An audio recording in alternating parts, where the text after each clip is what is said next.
This man is going to lose his temper.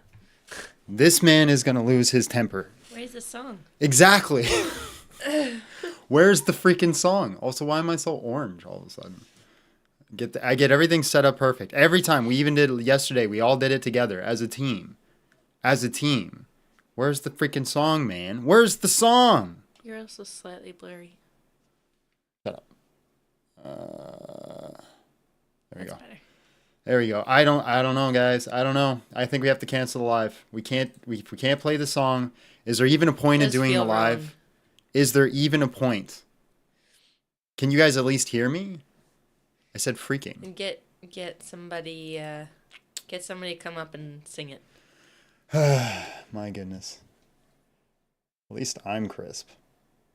I'll take that. I'll take that. At least I'm crisp. I'm crisp, but I want to play the dang song. Why couldn't we hear the song? Why couldn't we hear the song? All right, hold on. Can you guys hear it? Because right now it's playing.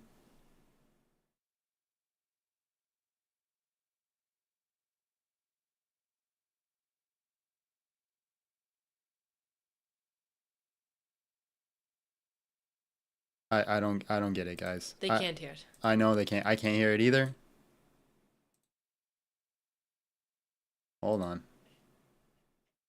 Click through the things.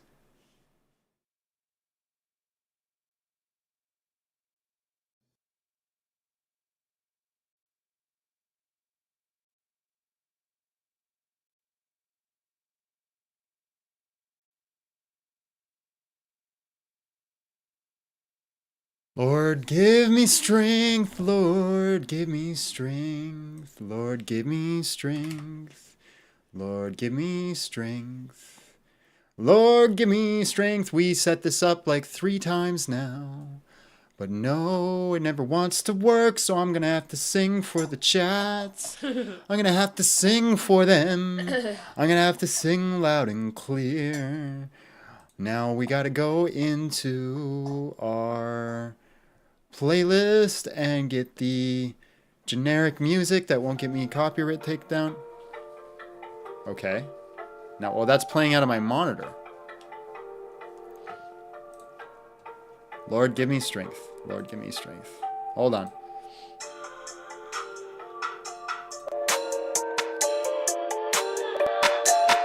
Hold on. Now I can hear it. But you guys.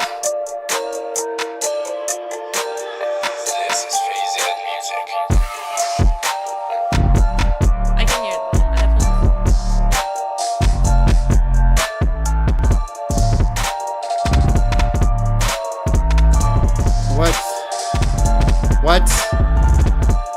Ah! Why are you upset? Is it working? No.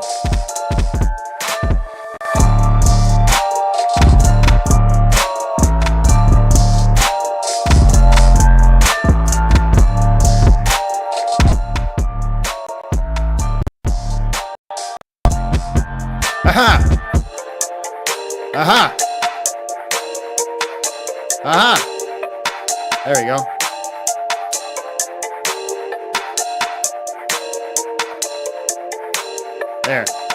There.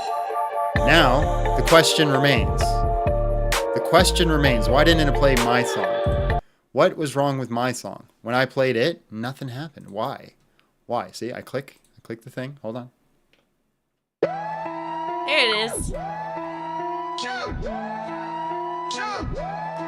Just keep it real. Big John Steel. Tell me how you feel. Convince me where the top goes. Just keep it real. Big John Steel. Tell me how you feel. Convince me where the top goes. Jesus is king. Big John Steel. Jesus is king. Big John Steel. Bro, you don't make any sense. Slow down a second, it's making you tense. When I be talking, just don't interrupt. I say the truth, you get salty for what? Give me an argument, not an assertion. I'm almost convinced that you're not a real person. Why are you galloping? What do you gish? Topic to topic, you flop like a fish. Say what you're meaning while being concise. Still got my taco, I ain't leaving Christ. Linda, just listen, get wrecked by a Christian. I think you might have a special condition. I debate all of you Muslim and atheists, witches and wizards and new ages. I roll with Jesus, you still get defeated. You won't change my mind even if you repeat it. Just keep it real. Big John Steel. Tell me how you feel. Convince me when the top goes. Just keep it real. Big John Steel. Tell me how you feel.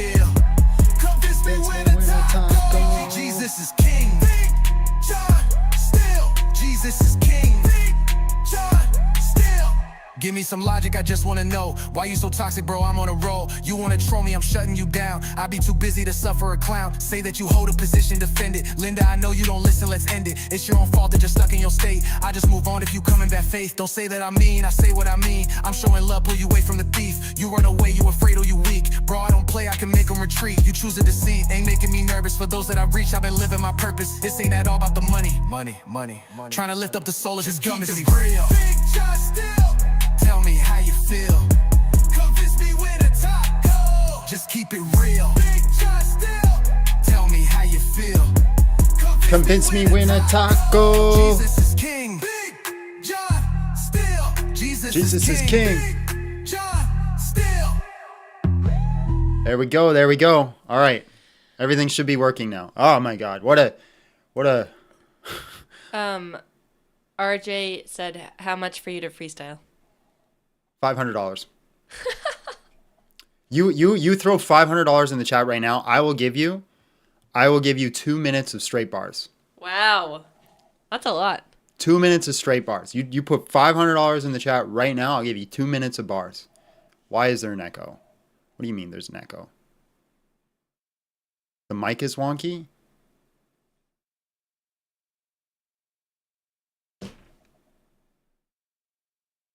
God, give me strength in this time. Sing, monkey, sing. Also known, drill payday, God be with you. Why is there an echo? I don't Is even... there an echo for everybody? Everybody's saying there's an echo, yeah. Really? Yep. In what? You have TikTok? reverb? No, I don't have reverb on. On TikTok, you mean? No, on both. Wait. I don't see anybody saying that. Oh, it's just on TikTok. Oh, I know what's going on TikTok. I added... there we go. There we go. That fixed the issue on TikTok. That was just TikTok. I got it. All right, so who's dropping $500 so I could do some fat bars? Fat bars. You know what? I'll do it for... What do you think's a fair price for 2 minutes of straight bars when I haven't rapped in years? You asking me? Yeah. I don't know. I guess it just depends on how much they want it. I don't know. Use the wah-wah paddle. They say 100. 100's fair? 100. 100 for 2 minutes is pretty 100, good. 100, I'll do straight bars. I'll do straight bars. You right now? The Antichrist is here. Oh, wow. You're so edgy. Oh, Gabriel's daughter said 700. $700? We like her. We like her, yeah. 350? Listen, I haven't rapped in years, man. So I'm going to mess it up. I'm going to embarrass myself. Listen, You rapped for me to embarrass myself on the live, right? It's got to be worth my time. It's got to be worth my time. You rapped for me because you wrote a song for me. Then she goes embarrassing me in front of all my friends. She goes embarrassing me in front of all my friends. How dare she? How dare she do that? How dare she do that? 1K minimum. Just think of the biblical scripture and rap that. No, I got something ready. I got something in the back pocket. I've been having in my back pocket for a long time. One day I'm going to actually put it on a beat. I'm going to put it on a beat. Sing the Abbey song. I don't have it memorized. 2 copper coins. 5 shekels. 30 shekels. Betray me for 30 shekels. We're watching The Chosen, and we're at the part where Judas betrays Jesus. We're at the part where Judas is starting to do that, and we're just like so mad at him. We're like, how could you? How could you do that? But they do a very good job creating a scenario in which it's believable that he would. Yeah. Like, his reasoning is like, all right, I still wouldn't do it, but I get it. Yeah, it's pretty. He betrayed God, yeah, for 30 shekels. All right, let's do a prayer and let's get into it. Today is going to be a fun live, I think.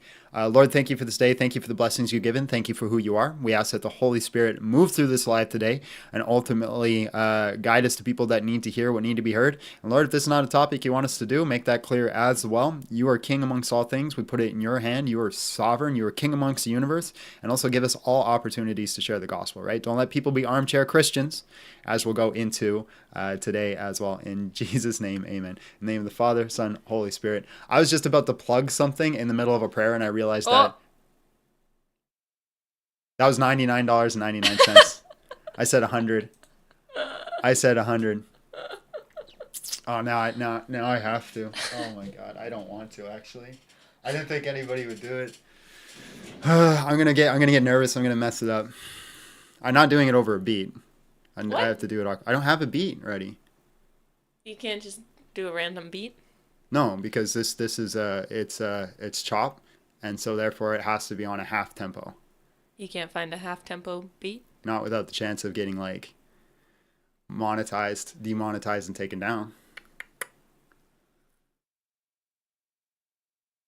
That's the issue. I have to do it a cappella. All right. Can Abby beatbox for you? Oh No. my god, my heart's actually racing. My heart's actually racing. You shouldn't have put it out there. Somebody, another $100 and I won't do it.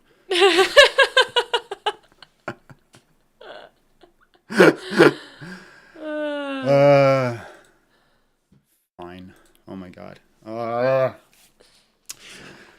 I've been kind of feeling like I'm crazy lately, and I think I'm gonna glow up like the god that's saying me. Every day I wake up, I'm faced with haters. Maybe I should change face with Occam's razor. I have an aqua major. I have an aqua major. It's hot potatoes. Went from hating you, God, to I'm so grateful. Go and do the dishes. I will give you all your wishes. If you give up on the chickens, don't worry about now.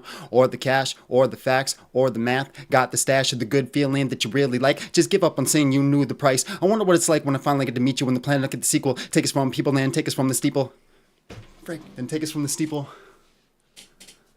I got something to say, but I won't make a peep on. No, I cannot change it, bro. You know my heart is broke. Dang, I forgot it. Do you have the lyrics written down? Yeah, I do got it somewhere. Hold on. Didn't say you had to do it off the top of your head. I had it memorized. It's because I'm nervous.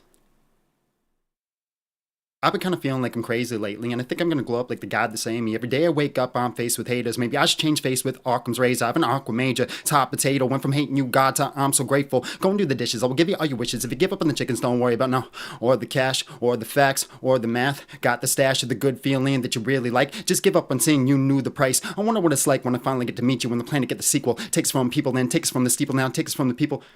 See, that's the part I'm forgetting. That's the part I'm forgetting. See, now, see?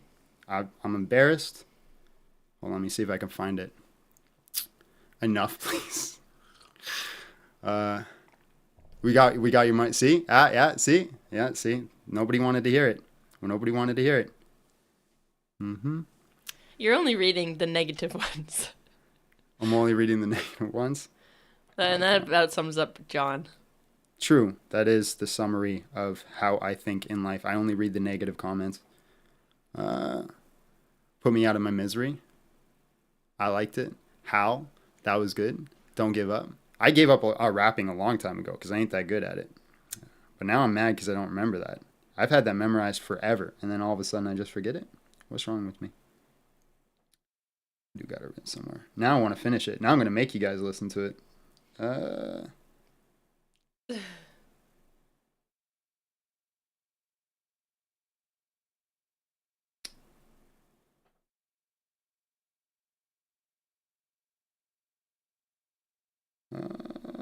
Where is it? Where is it?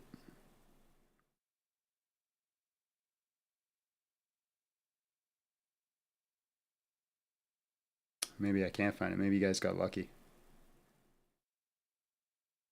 What about, didn't you do like a whole one that was put to a beat? That is the one. Oh. Well, where's the beat? Huh? Where's the beat? Well, there's the beats.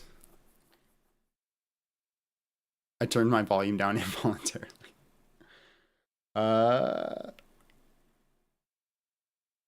Where? Now I want to know where it is. All right. Oh, wait. Nope. Flipzilla says, I did pay for 2 minutes, John. Don't give up on me. That's true. That's true. What if he rapped like Eminem instead? No, that doesn't count.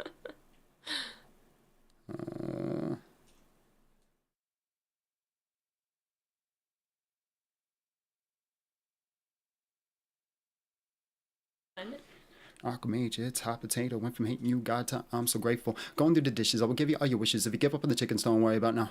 Or the cash, or the facts, or the math. Got the stash of the good feeling that you really like. Just give up on saying you knew the price. I wonder what it's like when I finally get to meet you. When the plan to get the sequel. Take us from evil and take us from people now.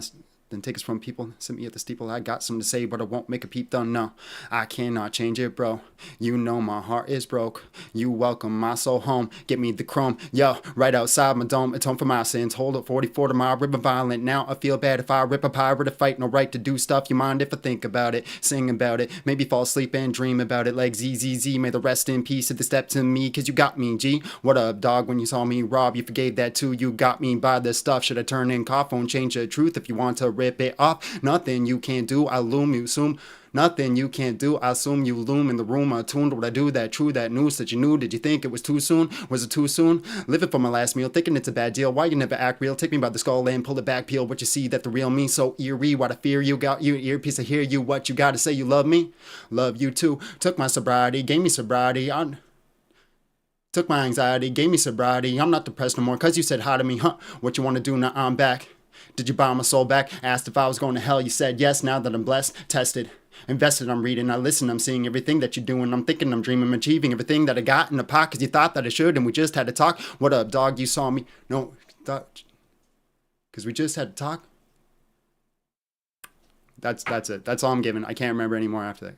Because we just had to talk.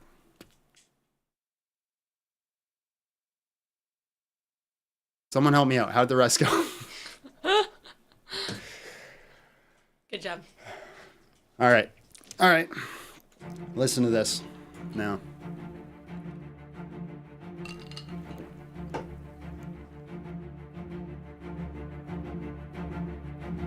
Stand fast.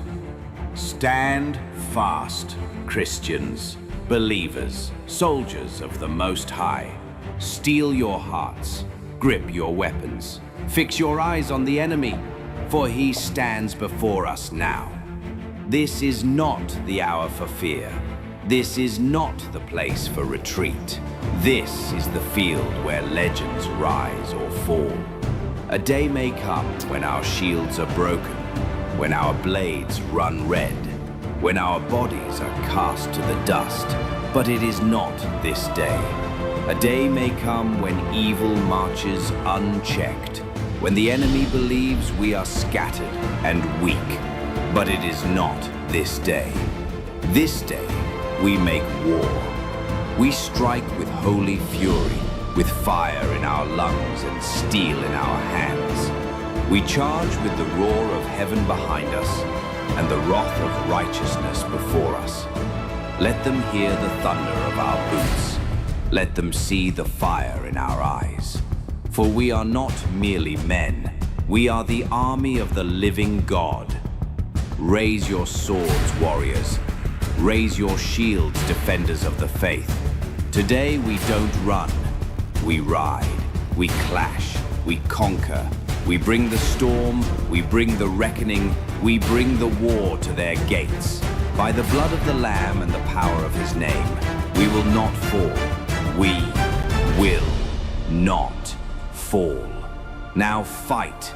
Fight for glory, for honor, for the King will not fall. Don has officially reached Unk status. I've been in Unk status for a minute, bro. I've been in Unk status for a hot minute. We got a couple of super chats that came in during that. Brady came in with $9.99, says, is it me or do the TikTok viewers not send money? Damn freeloaders pay the rapping man. On a side note, your knees look weak, arms look heavy. Are you nervous? Is that vomit on your... I was nervous, bro. I didn't like that. That made me feel all sorts of funny ways that I didn't like it. And then I just found the lyrics too, and no, I'm not finishing it. Christ's Life came in $5, says, John, did you hear Muhammad Hijab 07? Yes, yeah, we heard that yesterday. False defamation case. That's pretty wild, bro. That's pretty crazy. All right, let's get into the live. Today's topic is no good. Nope, that's not today's topic. That's not today's topic. I forgot to switch the text. I forgot to switch the text.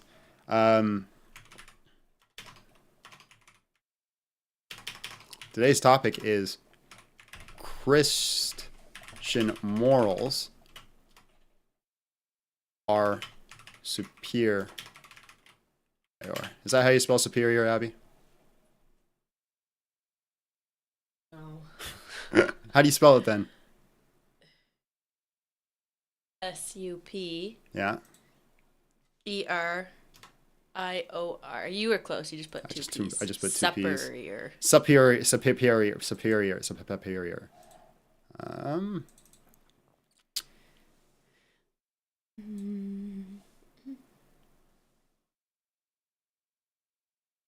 Okay. Christian morals are superior. Exclamation mark. Prove me wrong. Win a taco. Prove me wrong. Win a taco. If you guys want to join, it's tinyurl.com/BigJohnSteel10. Password 12345. And there should be less issues now, because the whole reason we changed the audio was to make sure that I can mute guests when I need to. Make sure you're smashing the like button, sharing the live. Let's get this out there to the people who we need to get it out to.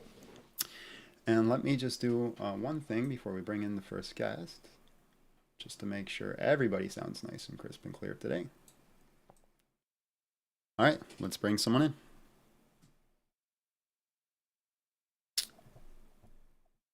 in. Green, hello, how are you? And just real quick, how old are you?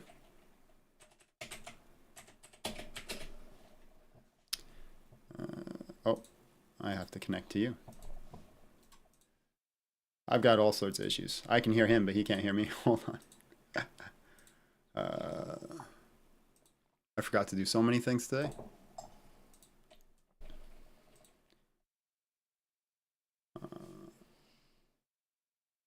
All right, can you hear me? Probably not.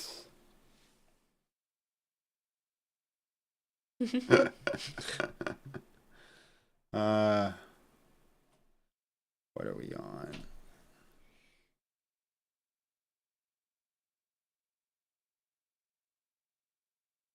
B2, B1.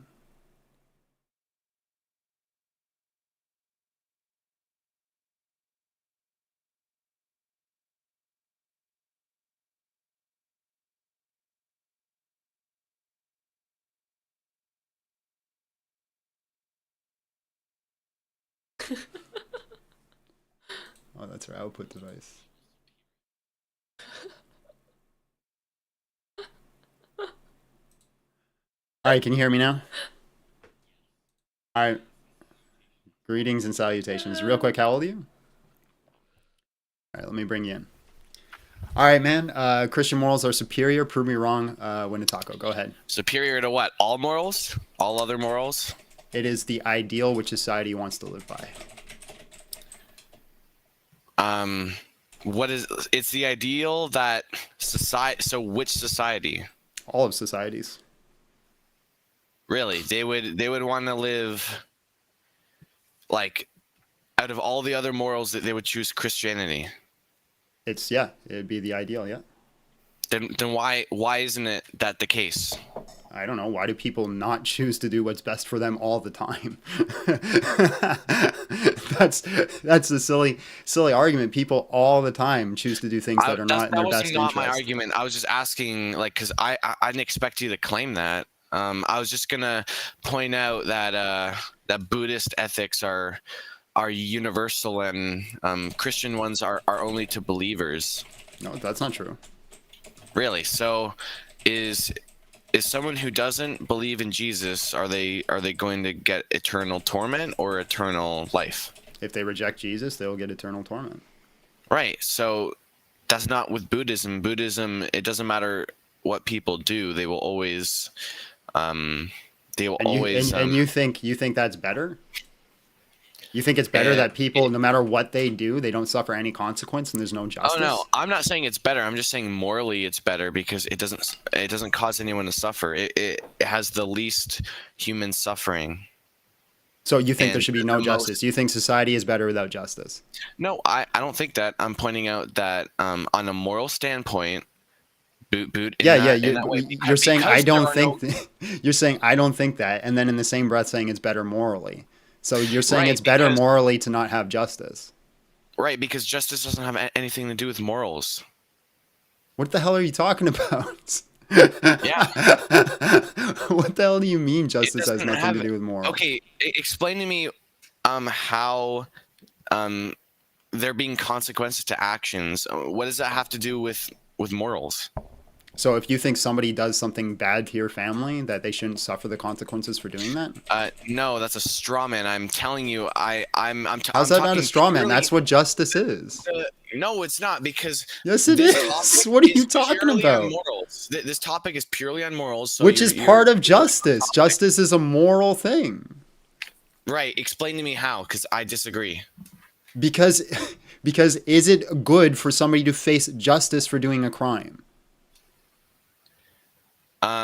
Is it good? Yes. What does that mean? Bro, are you a real person or are you trolling? Yes, I'm a real person. Are you No, sure? I'm not trolling. Okay, are you on Yeah. drugs? No. So hold on. So everybody, so like when a family is watching somebody get put in jail for the rape of their daughter, did they receive justice? Yeah, they receive justice. Do you say that's a bad thing? No, I'm not saying it's a bad thing. Is it a good thing they receive justice? Yeah, well, I mean, it depends if you ask. If you ask the person who did What do you the mean crime, it depends they who would you are? say- Just concede this point, man. You look foolish to everybody trying to argue the point that justice isn't a so moral what? Just claim. because I look foolish to everyone does not make my argument flawed. They just It does point make it out. flawed. This is ridiculous. No, it Right? doesn't. So- What you're trying to do is you think I got you in a gotcha position. I don't have you in a No, gotcha position. Just concede the fact that justice is a moral aspect of the world and we can move forward, right? But you just don't want to admit at any point you made some like a wrong claim and now you're starting to look silly. Right. Okay. So the reason why I said it depends who you ask is because you just said there's a perpetrator to the crime. Therefore, there's always going to be someone who disagrees with it being right or wrong. That's not objective morality. I'm not arguing whether or not the aspect of if that specific justice claim was a good thing or a bad thing. I'm saying the idea of justice in itself is a moral claim. I mean, okay, what's the definition of justice? Something that is made fair. Right, fairness. So what? So fairness in Buddhism, that's the whole point of fairness. Everyone gets universal like afterlife, but in That Christianity doesn't seem it's fair. not. How? So Jeffrey Dahmer, who like unalives and hurts just a whole bunch of people and doesn't repent and turn from that, just gets a universal happiness in afterlife. How's that fair? Universal happiness is not what it's claiming. It's just simply universal, like afterlife. Like happiness Okay. just depends. Well, on here's what the thing. All this is a red herring anyway. So if we don't include the idea of an afterlife, let's say we're both wrong about the idea of an afterlife, how would the world Okay. not be better if we concede to Christian morals? No, the world would be better. It would be even better under the Buddhist morals. How so? Because Buddhism has even more compassion and has even more eternal well-being for. We're not talking. You just went back to eternal well-being. All right, again, that's aside the topic. So again, how is are Buddhist morals better? I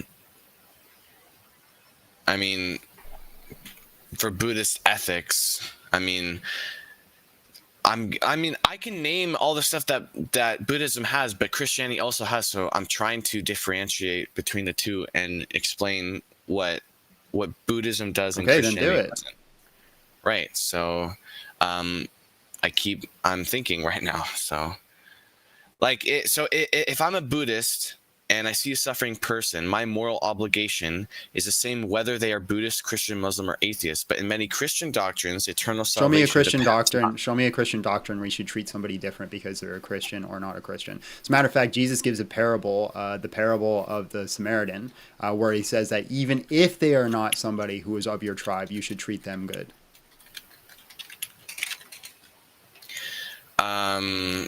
Okay.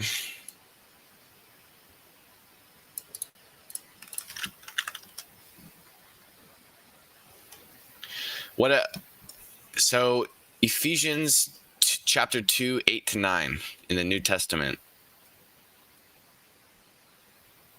For by grace you have been saved through faith, and this is not from yourself. It is the gift of God, not by works, so that no one can boast. What does that have to do with literally anything that we were talking about at all? This passage explicitly says salvation is through faith and not result of moral What works. does that have to do with anything that we were talking about at all? Okay, so what do you mean? It literally says that you have to, in order to be moral, you have to have faith. Yeah, you have to have faith. Sure, yeah. Right. But what exactly. does that have That's to do not with for anything Buddhism. that we were talking about at all? You can be okay. I don't know why you're saying that. Bro, I'm you just explaining- completely went off the topic and went to a completely different topic and think you had a gotcha moment. What does it have to do with what we're talking about? I'm not Remember what I saying originally it's a said? gotcha moment. Remember what I originally said? Imagine that if we were both wrong about the afterlife, how would the world not improve with Christian morals? And then you went to a claim about being saved. Right, because I don't disagree with that. I'm not saying the world wouldn't improve with Christian morals. I'm just saying there's levels of it, and it would be the best under Buddhism. It'd still be good under Christianity. Right, so show me how it's better under Buddhism. Right. I just told you, you can be moral without needing faith in Buddhism. You can't in Christianity. Really? Therefore, So Buddhism okay, so has it's better morality. it's Yes. better in Buddhism to not align yourself what you think is with the greater good and put your focus on that every day. What? Because I never because said here's the thing. Having faith is doing what? Is putting your heart in alignment with what you think is the greatest possible good and trying to achieve that. That is what faith in God is. So you're saying it's better Okay. to not have that? I'm just saying that people can do that without needing that faith, meaning that more people can That's be not the moral. question I asked you. Answer the question I asked. Is it better to not have that? Well, yeah, you're asking a question based upon something I didn't say, so that's why. Yes, I'm that not you did. gonna- You said it's better to be in a religion. You're saying Buddhism is better because you don't have to have faith. Well, what is faith in Christianity? It's aligning yourself with the highest possible good and trying to achieve that. That is what faith is. It's trusting in God, which is the highest possible good. You're saying it's better to not trust in the highest possible good? No, I'm not saying it's better. I'm saying it's possible, meaning that there can be more moral people. But your whole claim is that Buddhism is better and is going to lead to better outcomes. So how is it better that just people slightly do bet- not, hold on, how is it better that people do not align themselves with the highest possible good? Well, in Buddhism, there is a highest possible good, and that's what Buddhism is. That's not the question I asked you, is it? What is the question I asked you? Just repeat it, just to see if you can comprehend it. You said, why is it bad when people choose to align themselves with the highest possible good? Close. You want to try again?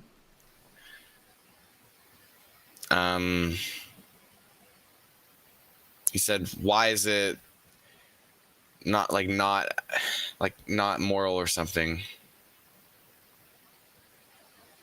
So let me ask you a question now. You're kind of showing that you're not even listening to me. Why should I respect you in this conversation? What do you mean? Why? I don't really I don't have a reason. I don't you can either respect me or not. I don't. Okay, There's no reason to. so you've come in and you've showed that you're not really wanting to engage in good faith. You don't want to listen to what I'm saying. So then it'd be no problem me saying, hey, you are a fool. Right? I mean, that's just your opinion. Well, I don't know. Let's ask. Guys, do you think he's a fool or is it just me? That's appeal to Appeal to what? mass Come numbers. on. Appeal to mass numbers? You're trying to Appeal to you're ad just trying to- populum? Sure, yeah. Yeah, well, you said it's just my opinion, right? But hold on, maybe it's multiple people's opinion. Okay. Right. I mean, So let's try again. all right. How is it better for the world, for people to not align themselves with the greatest possible good? Because you're saying Buddhism is better because people do not have to align themselves with the greatest possible good. So how is that better? Right. So so the greatest possible good is different in Buddhism than in Not the question Christianity. I'm asking you. Well, Please you answer said- that. Just let's try again. What is the question I asked you? You said, how is it better for people to not align themselves with the best possible good, when in Christianity they do align themselves with the best possible good. Right. Which And is your not argument, which is not what I said. your argument was in Buddhism, you do not have to do that. And you said that was better. Right, but the reason why I said that, the context is because in Buddhism there is a best possible good. Sure, that's fine, but you said people do not have to align themselves with that. So how is it better that people don't align themselves with the greatest possible good? I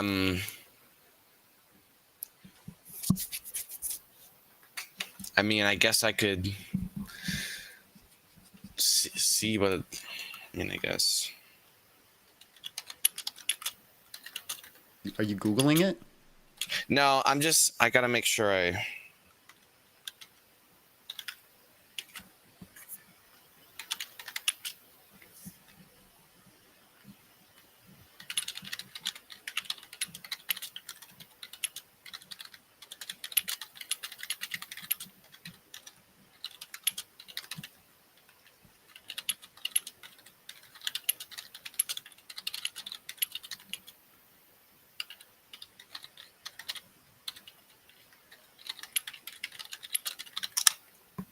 I mean, oh, that's what that. Okay.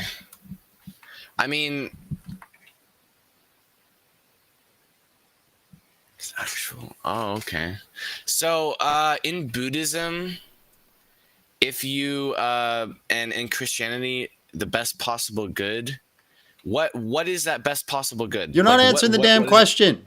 Well, no, I need to understand everything that you're talking about so I can rebuttal.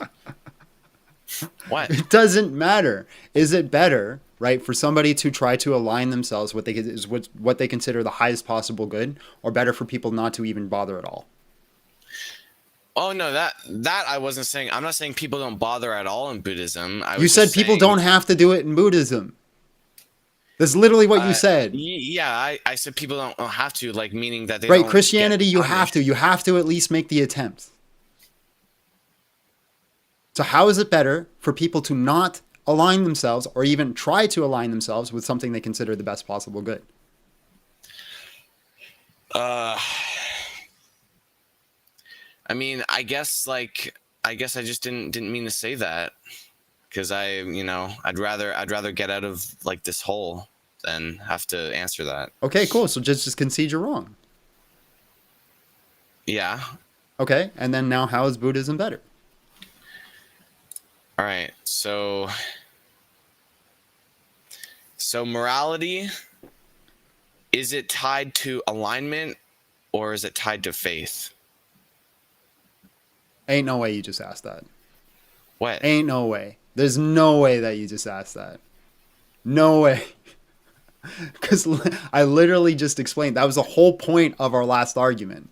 Well, no, it's because in Christianity, being moral is tied to faith, and in Buddhism, it's actually through actions. Like, yeah, sure, there's still actions in Christianity, but I'm talking about I think I have to move on, because I just literally, we spent like 5 minutes arguing that exact same thing that you just brought up again, and then you said I want to move on because I'm stuck in a hole, and then you asked the same damn question. All right, fine. So, well, I mean, I don't know. This is a very narrow topic, and there's nothing else I could possibly argue about, because I would never say Christian morals are bad. I'm just trying to say that there are like a little bit better ones. And what would they be? Works instead of faith to the ultimate good. That's the difference between Buddhism and Christianity. Okay, in Christianity, if you don't see works, then what? How do you know somebody is saved? By their what? I guess they just see when they, like, on Judgment Day. No, what does Jesus say? You will know somebody by their what? I don't know. Their fruits, right? So if we don't see a Christian doing works, whether you believe you're saved by faith through grace, or whether you believe your works are a part of it, either way you have to see some works, right? Yes, some works. I'm talking about no faith in all works. That's why there's a better moral outcome.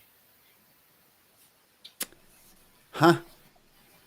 So is it better to do some good works and then have faith, or better to the goal is to do all the good works? Right. So now you're just switching up what you just said. I'm not switching up what I'm said saying. some I'm good saying bare works. minimum, you're going to see at least some good works. Are you going to tell me everyone who's a Buddhist only does good works? They never mess up? No, I'm not saying that. I'm saying That sounds like what you're saying. because. Okay, well, I'm telling you, it's not. Okay. So. So then again, why isn't it the same thing for a Christian? The Christian's goal is to be sanctified as possible. That's the process of God working through us to achieve that highest possible God goal. working through you? Mm-hmm. That, what? Go ahead, change the topic again. So does everyone have... No, it's because you said something off topic, so I'm going to question it. I didn't say anything off topic. So does every human have their own hypostatic union then? If God is working through them? No, you're a fool. Like ad hominem. It's not an ad hominem. Yes, I feel like I have to explain what an ad hominem is, again, to people. Ad hominem isn't just when somebody throws out an insult. That's not what that is, right? Because if that's the case, I could just walk by somebody, say, hey, you're a jackass, and they'd be like, ad hominem. It's not a fallacy. So an ad hominem is if you made an argument. I said, listen, we can't listen to this man's argument because clearly he is a fool. That would be an ad hominem. Okay. Didn't you say that? No, I just called you a fool. No, I mean earlier when you're trying to just justify it, like it's like why? Like, no, I didn't use it as an argument. I'm just calling you a fool. Okay. Oh, because it has literally nothing to do with what we're talking about. So wait, someone in the chat just said that the Crusades caused like millions to die. Wait, shift the topic again. How many more topics you want to jump into? So you don't actually have to address the topic that you brought up. How is Buddhism better? I just told you how narrow the topic is. Like, I don't care if I'm changing it. Okay, then. Well, then go debate someone else. I appreciate your time. God bless. Well, who else is on to debate? I don't know. Find someone. God bless, man. God bless. Christ's life came in $5 says he just wanted to attack the Bible like the Muslims tried to bridge a loose connection. Wild. Patriotic Z came in $2 says Buddha only forgives 3 times. Christ's life came in $5 says what John didn't kick someone off after he failed to steal man? I don't have any other guests in the queue. Gabriel came in with $5 says chat J Pay Tay. What's the greatest good in Buddhism and Christianity? Don't know, bro. Don't know. Let's bring up another guest. Hindu. Hello, how are you? And just real quick, how old are you?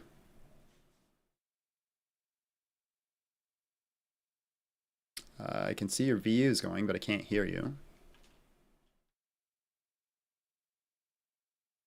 Might be my end. Let me have a look. No, you should be good. Oh, try again. No, still can't hear you. What happens? Our output destination should be. There we go. Oh, yeah, I can hear you now. I can hear you now. Just real quick, how old are you? All right, man, let me bring you in. All right, Christian morals are superior. Prove me wrong. Win a taco. Go ahead. So, to be honest, like morals shouldn't be something like which should be like superior than like one another. That's my kind of like belief. I do think like you guys have like some like your religion is kind of like a truth to it. You guys can find God and all, but like my main thing is like our scope is kind of like a bit bigger compared to so like you guys may be right at like the fundamental level, but like overall like the way I kind of like don't agree with like the modern day Christianity, if you can say it is quite like industrialized, if you can say. I have no idea It's what more you said. focused on. Okay, so do you guys believe in like one God, right? What does it have to do with Christian morals?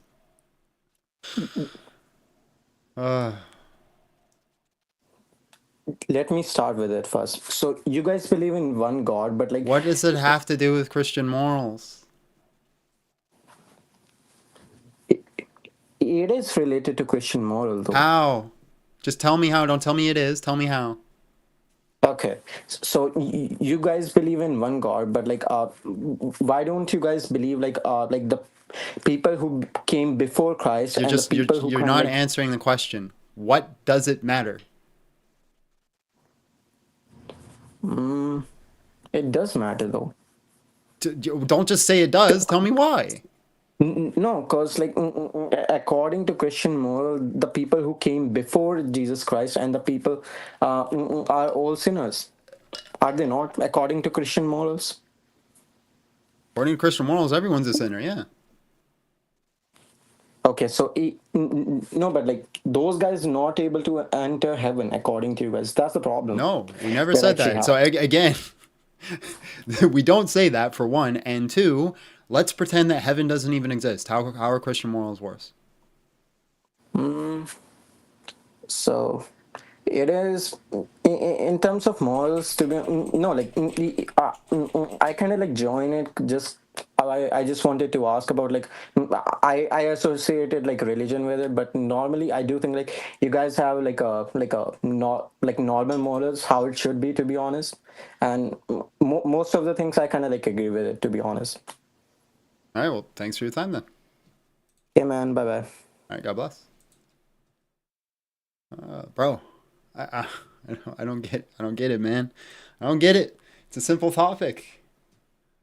Maybe it's because no one can actually argue it. I don't know. We'll see.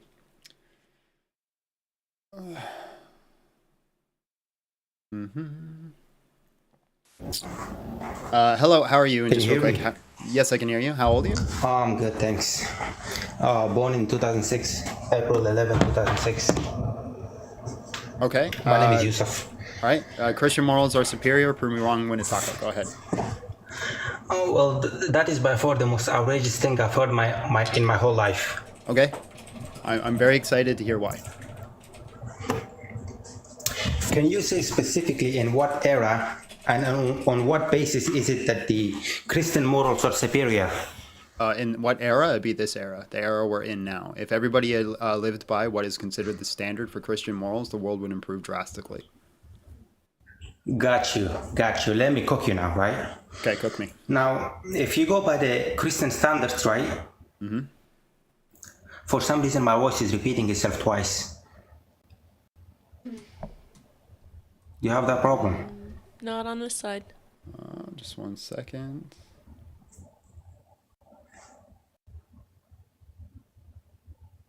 Okay, go ahead. Yes. It's How's better that? now. Okay. So, by the Christian standards, if a woman commits idolatry, then she should be stoned. Nope. And if you apply that metric measurement, half of the women in the West are idolaters. No. Show me a Christian that believes that you should stone a woman for Stone committing all of adultery. them. Show me a Christian that believes that. Go ahead. So you're not a Christian. That's not the. Show me a Christian that believes that. How can you not believe that when you're a Christian? Because that's not what Christians believe. Oh, so you just take it out comfortably. What? What do you mean Christians don't believe that? No Christian believes that. So then what was this idea that if a woman were to commit idolatry in the Bible, she should be stoned? Yeah, that's for the Jews, What the was that then? Israelites. That was for the Israelites. Hold on, the chat. Hold on, the chat can't. Hold on, the chat can't hear me. Can TikTok chat? Can you hear me? If it's just low, I can turn it up. Okay, I'll turn it up. Watch this. Test 1 2. How's that? Is that better? Or I can turn it up more. No, my voice is repeating twice. I thought you said it was better. No, it didn't got fixed. It got worse. It got worse? Yeah, it's louder.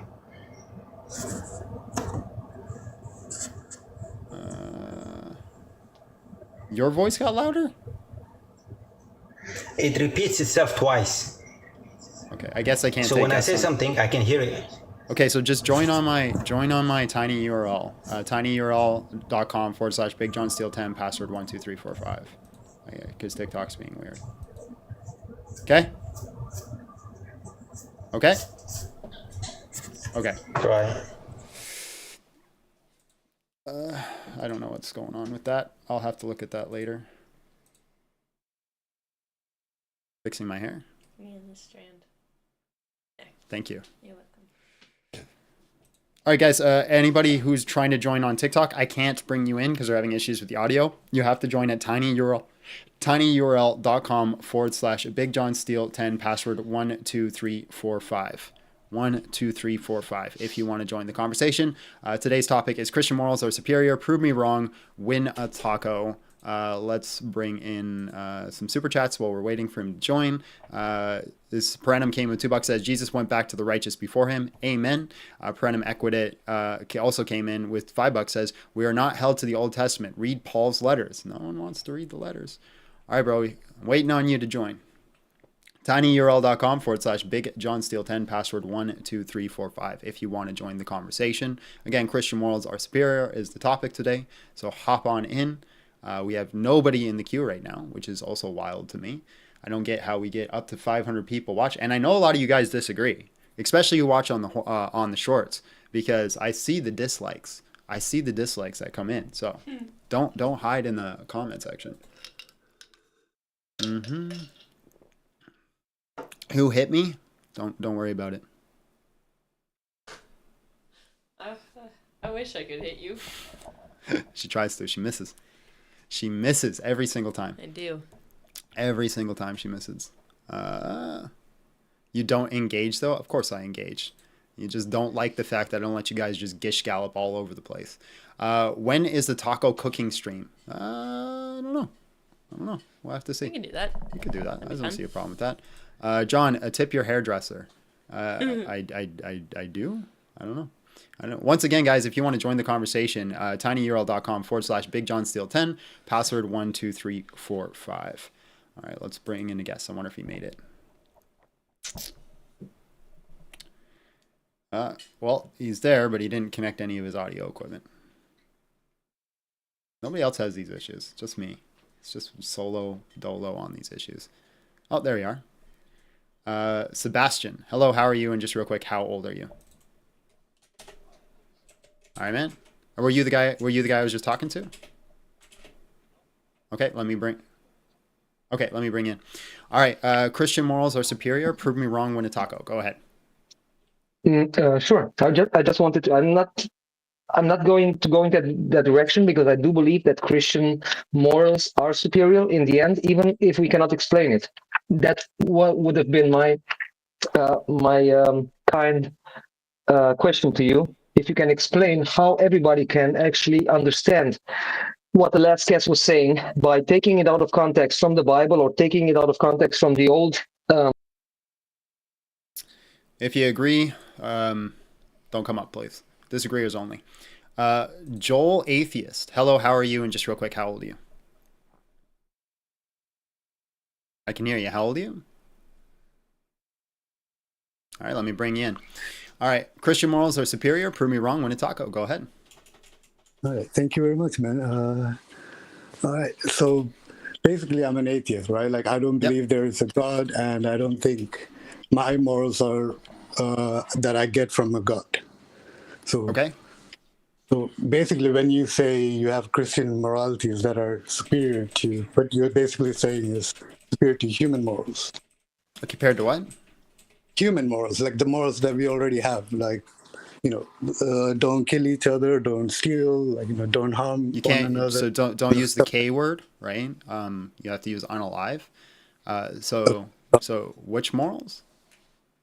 Like morals, like, don't hurt your parents, be nice to them. These are like, taught by your society or whatever, right? Like those are Christian morals. You can't just steal like human, like, not necessarily, like Chinese also have these morals, and you cannot say these are Christian morals. Even if we did steal them, it wouldn't change the fact that Christian morals are superior. So which kind of morals would you say are superior to, let's say, the morals that are held by Japanese or Indian people or Mexicans, for example? Yeah, so if the entire world held to the Ten Commandments and the laws that were given under Christ and the ecumenical councils, the world would drastically improve, and I don't see how it wouldn't. Sure, but that doesn't necessarily prove it is superior because it hasn't been proven yet, right? Like nobody has followed all these commandments and Jesus proven did. these are Well, okay, then I cannot argue against that. Like if you say Jesus actually followed all of that, and it was like the perfect moral example for all humankind, because after that we don't have anything to go by, right? Like, and we Well, you now just have so now you're other changing it. morals. You originally said we had nothing, and then I gave you Jesus, No, and you're saying, well, we don't have no, anything besides Jesus. no, even if you say Jesus, like we have slavery after like Jesus, right? Like we just get rid of slavery pretty recently, and We didn't get rid of slavery. What are you talking about? I mean not completely, but there are steps been taken now. What Right? steps? I mean, there's steps in America and Great Britain that has freed What so many steps? people from slavery, right? What steps? The, Because there's still slavery in America and Great Britain. it's not institutionalized. I don't know what you're talking Yeah, about. it is institutionalized. It's called the prison system. Okay. Yeah, I mean, that's not the slavery that I'm talking about, though. Doesn't matter. It's still slavery, isn't it? I mean, is it though? It's like not like making. They're there for like doing crimes if they've done that crime or not. You're not like taking a human being and claiming Really? them as Oh, a. yeah. So the Bible actually says anybody who steals another human being and sells them into slavery should be put to death. And I agree with, and I mean, and I don't agree with the put to death part, but you know, there's like how would you say like it is superior? Like I want to hear your argument. Yeah, Why because do you think- if everybody held to like the Ten Commandments and the virtue ethicism that was given through the ecumenical councils and honored the sacraments, the world would drastically improve, and the vast majority of the world's problems would disappear. So, for example, one of the ones I like to go to is the sacrament of marriage. If everybody held to the sacrament of marriage, gang violence would go down, prison institutes would go down. STDs and STIs would slowly vanish and disappear. There'd just be drastic overall improvement and well-being for everybody in society. If everybody held to the Ten Commandments, like I got them here, you shall not bear false witness. We wouldn't need the need for contracts. We wouldn't need the need for lawyers if everybody held to the idea of not bearing false witness. You shall not covet, right? If we did that, we wouldn't have the issues of jealousy and theft and stealing. So if everybody held to these moral standards, the world would just greatly improve. And I don't see how it wouldn't. Okay, I want to focus on the first point that you made, the sacrament of marriage. Yep. I know. That's why I brought it up. Most people want to. Okay, so I believe we are biological beings, and if you look into what human species are, and we don't how human behaviors are intimately, we don't necessarily like stick to one partners. Like this idea of being that's just an appeal to naturalism fallacy, right? So my question still remains: how would the world not improve if everybody honored the sacrament of marriage? Yeah, but you're saying it will improve, but you don't have the necessary evidence of how it will improve. Or yeah, we do. We actually do, right? According to Pew Research, when it shows that people who are in marriages like with a man and a woman, that the child rearing drastically improves. Right? And if child rearing drastically improves, there's other outcomes that happen. People who are in prison systems, over 60% of them do not have one parent or the other, or come from abusive homes or troubling homes. So if child rearing improves, then we're going to see less gang violence. We're going to see less people in prison systems. We're also going to see if people honor the sacrament of marriage of just staying with one person rather than multiple persons, the problem of STDs and STIs would eventually become non-existent. I think that's the difficult part, like of them staying together. Because I'm not saying it's easy. That's irrelevant to the question. No, because it's like if you say objectively that is good for human society, right? For its well-being, for them to stay together. Yeah, but overall society would improve if people honored the sacrament of marriage. Yes, yeah, I'm not saying it's easy.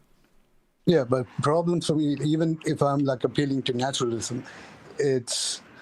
You can put the system in place to find out if this works or not, and it's only another tool to find out. Right, but you're just saying it's going to be difficult for people to do. Would the world not improve if people did it? Hard to tell, man. Like I don't think it is even possible to. If that's still not the question I'm asking you. Would the world improve if people did it? I mean, I don't know. I cannot give you a straight answer to that question. You don't Do you think that believe? the world would improve if people had both mother and father in their household and had better child rearing, and if people didn't sleep around and cheat and do all these other things? You don't think the world would improve? I mean, sure, on certain levels it will improve. If, like, for the child at least, yeah.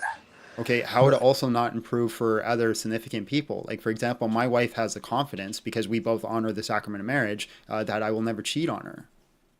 Sure, but you can also have without like make promises to one another to not cheat on without having any What is a appeal to. promise? What does a promise mean if it's not done in a context of a vow?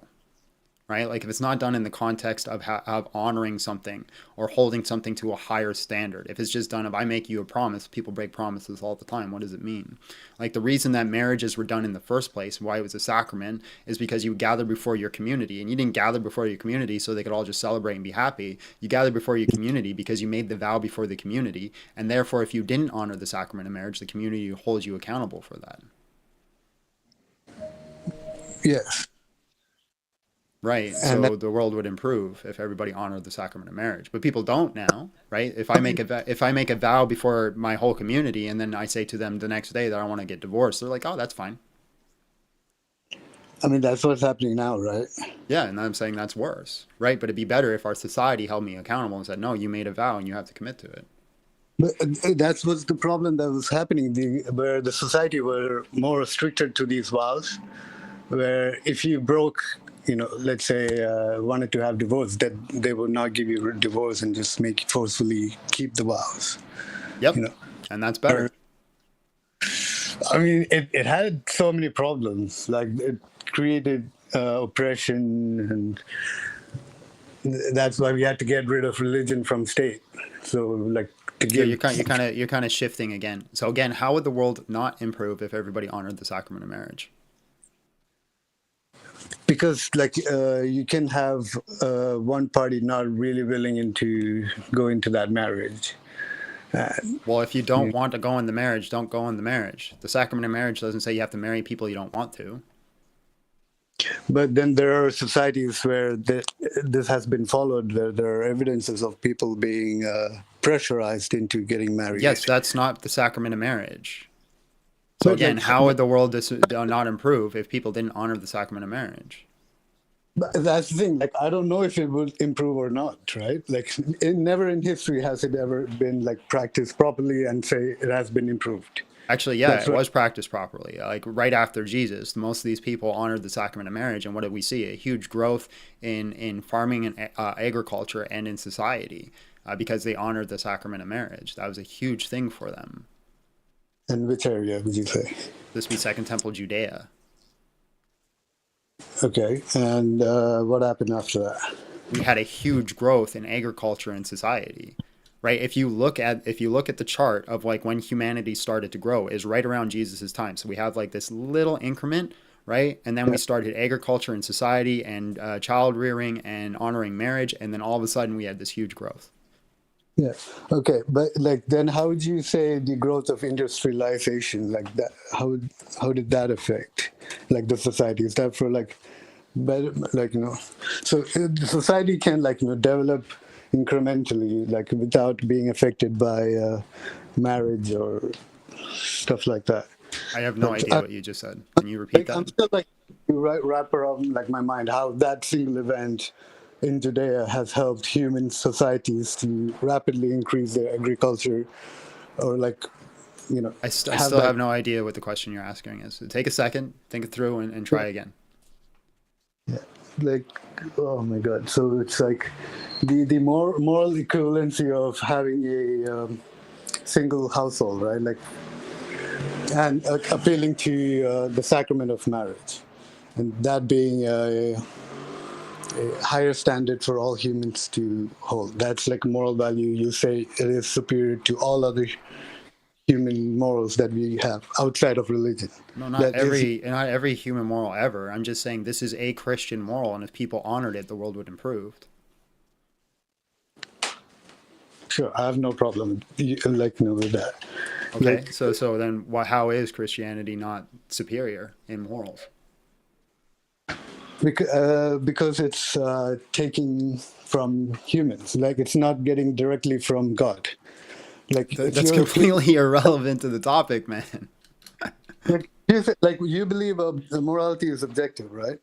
Yes, I believe morality is objective, but it's completely irrelevant, even if it was subjective, from people's individual subjective perspectives. If we used virtue Yeah. ethicism or deontology, or we used consequentialism, it would seem that drastically.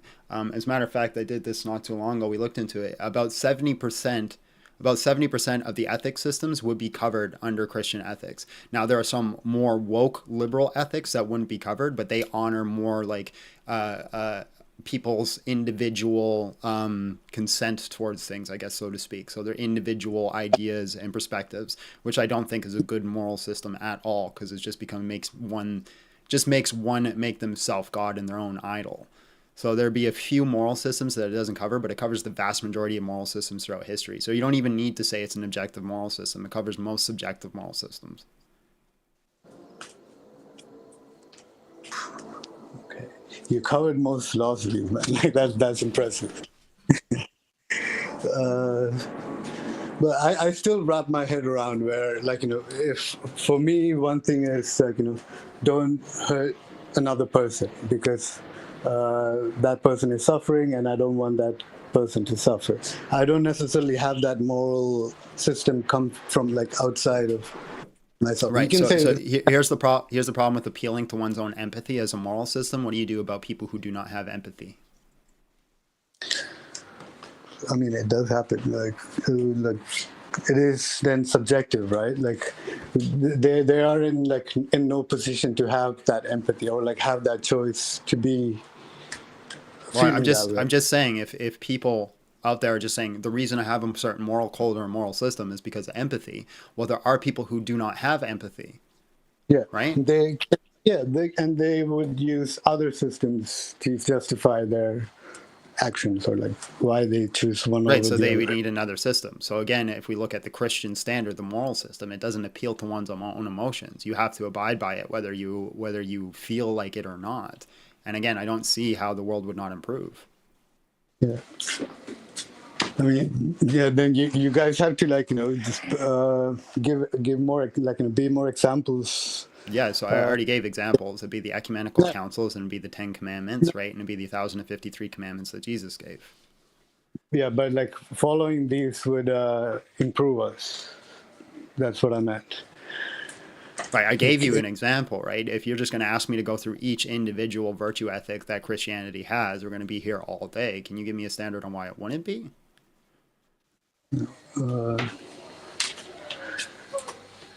Because different groups of humans, or people who follow different religions, who attest to different moral codes, would still be doing. Right, that's not an actual example or how it'd be different. It's just kind of like this vague example into the ether. You're just saying it's possible that other people have other beliefs and they're different and they could be better. Can you give me one? Better in the sense there are societies like Japan or China where they don't appeal to other deities or like organizations. Like what moral system would they implement that's superior, that Christianity also does not have? I mean, it's not like superior. I wouldn't say superior. They have like their constitutions or their. Right. Yeah, I agree with you. Other people believe different things, but that doesn't argue the question at hand. I'm not saying one is superior over the other. I'm just saying they're all like on the surface. I'm not saying one is above or like we're trying to figure out how to get to a better society. Nobody is saying it. We have right. perfected. And so if everybody followed the Christian moral system, we would have a better society. Yeah, and that's where I'm like pushing you on. It's like you guys have. But you're not pushing me on. You're not giving me any examples. You're just saying other people believe other things. I need an actual example. No, people believe in other things and have built societies which are still prospering. And what I'm like asking you like is, what? Again, you got to stop giving me these vague references to the ether. I need a very specific example. Of what do you mean, like societies or like groups of people that give me like a specific rule set that another society has that is superior to Christian. Sure, like the Hindus have like they have a lot of philosophy on do unto other that you don't That's do to you. Jesus. I mean, Jesus come said on. that. That saying was way before Jesus. That was, All right, show me where somebody else said it before Jesus. I have to Google And that. even if somebody said it before Jesus and Jesus just stole it, it would still be a I'm Christian not saying, moral, wouldn't it? like, I'm saying, that saying has been, Even trans- even if Christianity stole it, it still wouldn't change the fact that it's an ideal system to have, right? yeah, okay, Okay, sure. so again, can you give me a system out there that is not a Christian moral that is superior?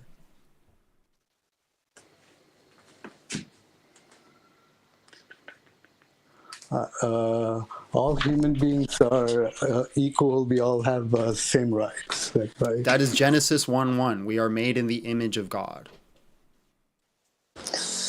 I mean, I don't agree with that, right? Like, you're appealing to the scripture, saying like, there's It's still a Christian ethic. That's what I'm saying. yeah, you guys like that's metaphysics, right? Like, I consider that as stories. You just used it as an example of saying that there are other beliefs out there are superior to Christians because it says all humans are equal, right? Yeah, Christianity has the same belief. yeah, I'm saying. So again, You what asked, out there is superior to the Christian belief? you asked me for an example. I gave an example I didn't say one is superior over another. I said there is But another that's what I'm belief. asking for. Yeah. I gave you a belief, right? But you said it is also a Christian belief.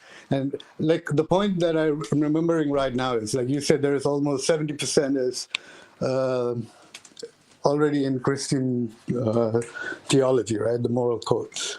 So the things that are coming into my mind and that are like saying which might have been for like other societies where they also hold these moral codes. When I say that to you, you're like, okay, that's also in the Christian morality. And how is Right. this? My argument isn't that other religions or other belief systems don't also have some sort of appropriated idea, whether Christianity appropriated it from them or they appropriated it, or Christianity appropriated it from them or they appropriated it from Christianity. It's completely irrelevant. What I'm saying is this specific ethics system, whether either Christians stole it, adopted it, or created it, it is the ideal system.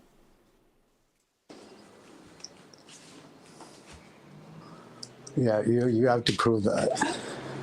Again, if everybody honored, for example, the Ten Commandments or the sacrament of marriage or the sacraments, how would the world not improve?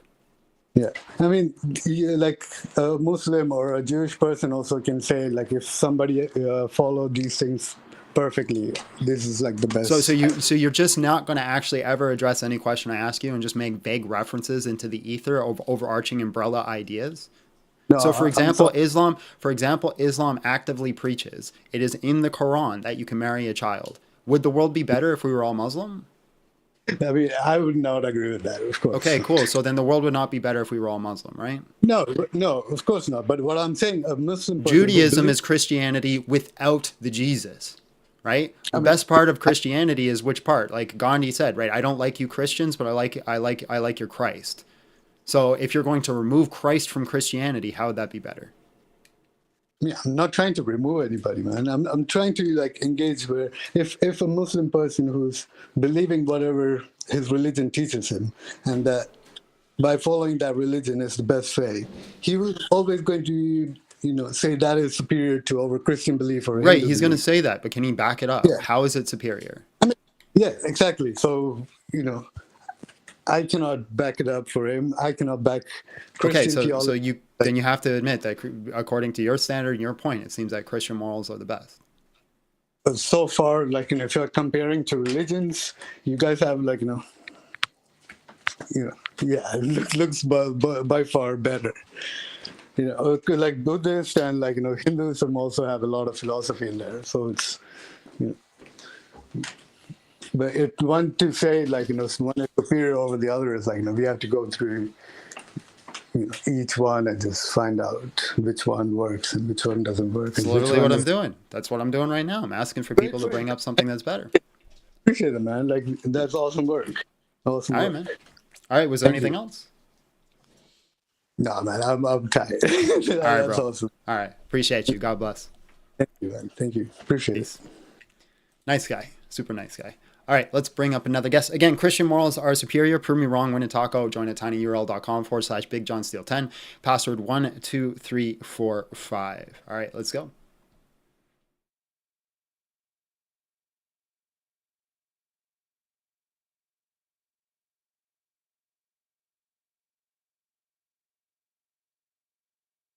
Hey. Hello, how are you? And just real quick, how old are you? All right, man, let me bring you in. Okay. Hello, how are you? And just real quick, you got some feedback. Sorry, that was me. Turn it down. All right, man. Christian morals are superior. Prove me wrong. Win a taco. Go ahead. All right. So on the basis, I'll just start with this. Christian morals are not superior on the basis that they don't even follow their own truths, or they don't even start with, sorry, let me gather myself. They lose themselves on the front of honesty. Christianity is based on a belief system that does not require evidence. That objectively is immoral. To say something is true without having to verify it yourself. Really, show me the teaching that says that you have to believe things without evidence. You have to believe things without evidence. I'll give you a start. One of the let me give you an example. So an example of a Bible story that you have to take at face value is Noah's Ark. We already know that story is historically inaccurate. Why do you Everything have to take about it that at story, face value? Because the Bible says that it's true, and then according to the Bible, it's God's word, and it's supposed to be honest. Where And does the Bible say it's God's word? Okay, let me look it up.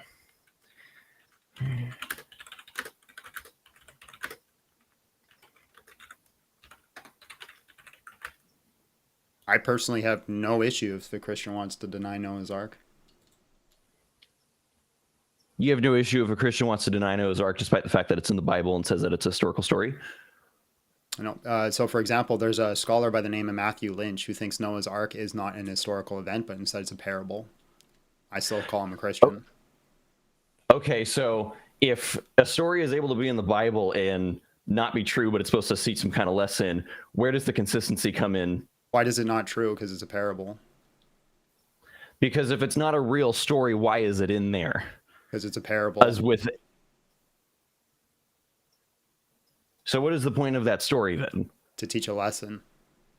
So what lesson is it teaching by telling something that did not happen? The faith and trust in God and honoring him and not adhering to only evil. Okay, so you're taking your faith that it's a real story on some level. That's not what I said. That's not what I said at all. But again, I'm just saying a Christian doesn't have to take it to be a Christian and hold to morals and ethics of Christianity. Like, you don't have to believe in Noah's Ark. Now, I think most Christians should believe. I believe in Noah's Ark, and I have good arguments for why it's true. But still, it's completely irrelevant to the point unless you can make it relevant. Okay, so then I got a relevant point to that. So you think it's true. You think it's a real story, and you think Christians should believe in it. What evidence do you have that that story is real? Because saying that something is true. On, just 1 second. If you're saying that it's just 1 second, please. For your ministry, Steel family, be blessed. So if you're saying from just 1 second, please. All right, thank you. Modern Braid said, here is a seed for your ministry for the Steel family. Be blessed from a humbled servant. Thank you so much, Modern Braid. That was extremely generous of you. Appreciate you, man. So yeah, again, what does any of this have to do with Christians adhering to moral ethics? Okay, so I'll give a perfect example. So you just said that it's a real story and people should believe in it. That is on what grounds are you able to say that that story is true? I'm not going to get into is the Bible true though until you actually get into how this has anything to do with ethics. Because it's lying. It's a dishonest story. Is it lying to be wrong about things? Yes, saying something is true without having any evidence is true. That's wrong. Saying something is true without evidence of it is wrong. All right, let's see if you're consistent. Do you believe in abiogenesis? I'm not sure what abiogenesis is. Can you describe that for me? That life came from non-life at some point. That life came from non-life. As in that life evolved? Yes, 100%. Okay, show me the proof. You need evidence of how life evolved? No, of abiogenesis. So the way life, to our best guess and our best theories, are based on an environment on our past. If you take, do you have evidence or no? Do I not have evidence? Yes. Do you have evidence for abiogenesis? Yeah, so if you go to the fossil records and if you do any amount of research on That's not abiogenesis. Abiogenesis but it is has that everything life to do came with from the origins of non-life. life. Yeah, exactly. Yeah, so show if me the you- evidence for so- abiogenesis. So if you go back through the fossil record and you go further and further back, every amount of evidence shows that life originated from smaller and smaller organisms to the point where Sure, you get to that's single-celled life. fine. That's So when not you the get all question the way I'm back to that asking you, point, you fool. the only Right? Pay attention. so I Pay get what you're attention and saying. So listen, the Linda. evidence- Pay the attention and evidence- so listen. the evidence- Pay so I get what you're attention saying, and whether or listen, not- Linda. Pay attention and listen. I'm not arguing Alright, that go ahead. evolution is a thing, that life came from Uh-huh. non-life. Show me the evidence for that, please. Evolution is an example of that. How When is you- it so, an like, example of when- that? Evolution is life coming from life. No, evolution is a process over courses of time. It's Of what life happens coming when from things life. reproduce. Yeah, it has to. That's the example we use all the time. But evolution. Right, so show me the is evidence for abiogenesis, life coming from non-life. So again, the idea that life came about through evolution. That is what. Like, I'm not sure what you're. So what we you mean by evolved from a rock? abiogenesis. No, we evolved from other materials that turn into biomaterial over time. Right, show We me the evolved evidence of from- that. Okay, so you need evidence for The cocky foundation laugh for- is Yeah, insane. so let me to explain. me So at you this need point. so you need evidence for the foundation of how life started, right? And you need evidence for how biogenesis started. You on are the saying if ground you do that not, you can't- your that I can't original, show hold you. on, Linda, your original claim was this: if you believe something without irrefutable evidence, you are lying. That's what you said. So show me the evidence Yes, for 100%. abiogenesis. Okay, the fossil record. Every Are you- living human being. Abby, can I- and now can I I don't call- want to just stop can there. I So call let him me down? go a step back. When you do the research, if you do, let Can I me do it listen, again? dude. If you do.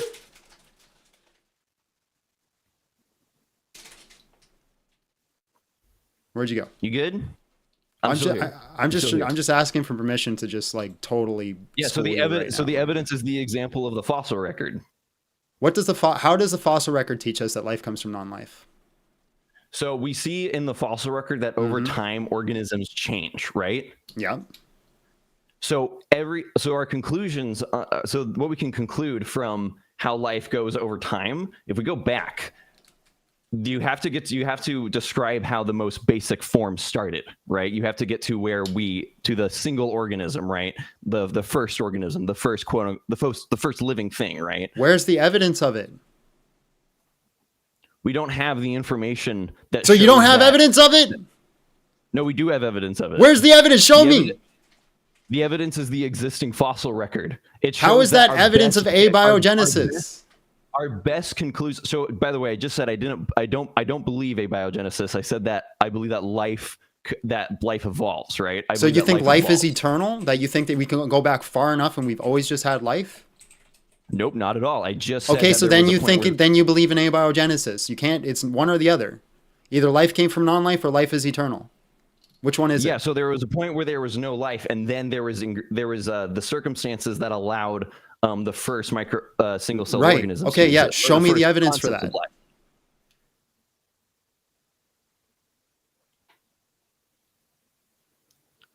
Because if you I believe it don't know without how- evidence, you are a liar according to your standard. So my evidence for believing that life came from nothing is the examples of life that we have today. If you look at how current life evolves and how it borns from each other, you can definitely Show me. you can, You're making hypothesis that has the best explanatory power considering the data we have. That is not Yes, evidence. That is not an that is- evidence. no, that is evidence. That's not. That's not proof. It's evidence. an Oh, so example of- claims are evidence? That's evidence that. Hold on, claims are what it comes down evidence? to. Claims are evidence? No, not saying. Okay, that. then give me an Evidence of the actual piece existing of fossil evidence of record. abiogenesis. Go ahead. You want to see? You want the example? You want an example of abiogenesis? Okay, so then if we go to where is life? In terms of you need proof of abiogenesis. I got you. Hold on. You said if you believe something without irrefutable evidence, you're a liar. So show me the irrefutable evidence for abiogenesis.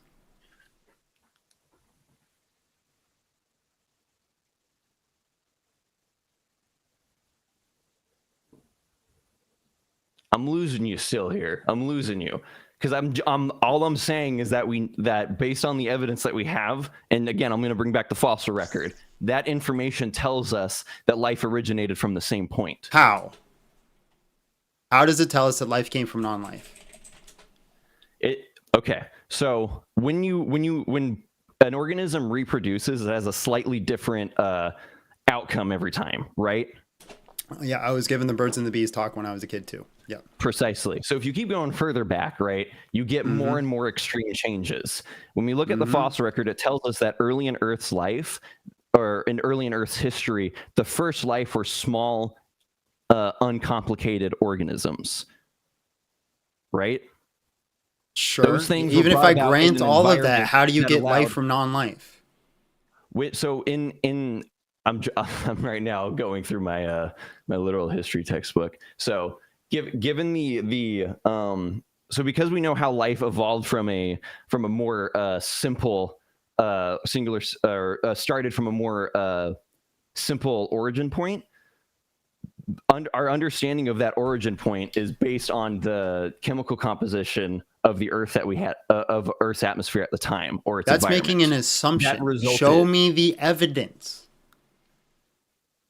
Okay, let me pull up an entire textbook for you. It's So the in confident his- laugh. It's the confident laugh that gets me, because when you realize that there is no evidence for abiogenesis, you're gonna have to stick your own head up your butt.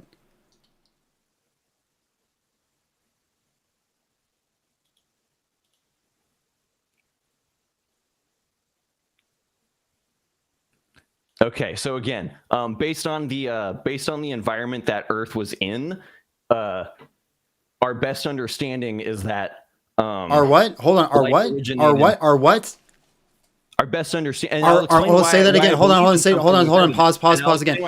Hold on. Pause. Say it again loud with your chest. Our what? Yeah. So again, our best understanding. Our is that best life, understanding is our best that's why I understanding. believe Hold it. on, That's why I Linda. believe it. Based on the Hold on, evidence Linda. of how life evolved, Linda. our best understanding is that life came from a Linda. non-life point. Listen. Yes, go ahead. Is our best understanding irrefutable evidence? Based on evidence, our best understanding. Based on Is that evidence, that's life came fine. from nothing. Is our best understanding, by definition, synonymous with irrefutable evidence? I said believing in something without evidence is wrong, right? We have irrefutable evidence that life originated from a more simplistic organism. And we know that the environment on Earth Sure, was I can different at the grant that time. it came from simpler organisms. And That's that not more what I'm simple arguing, organism Linda, had to is that have- life had to came have from been non-life. evolved. What is the that irrefutable organism evidence came that from life came non-life. from non-life? Okay.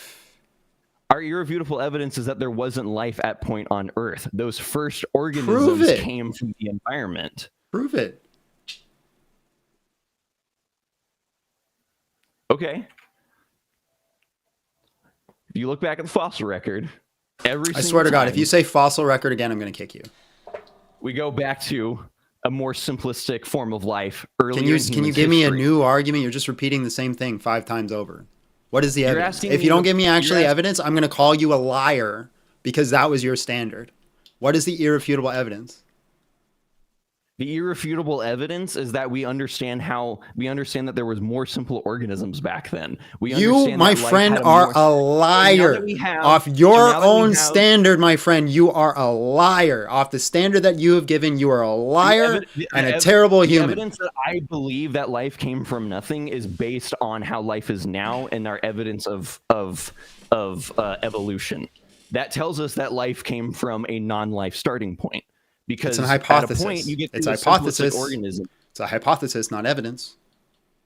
So again, the evidence is what organisms we know were at the time and the difference. You're in just our repeating environment at the yourself time. over and over again. You're a But that's liar the based off evidence, your own though. standard. But You have that's no the evidence for evidence, though. abiogenesis.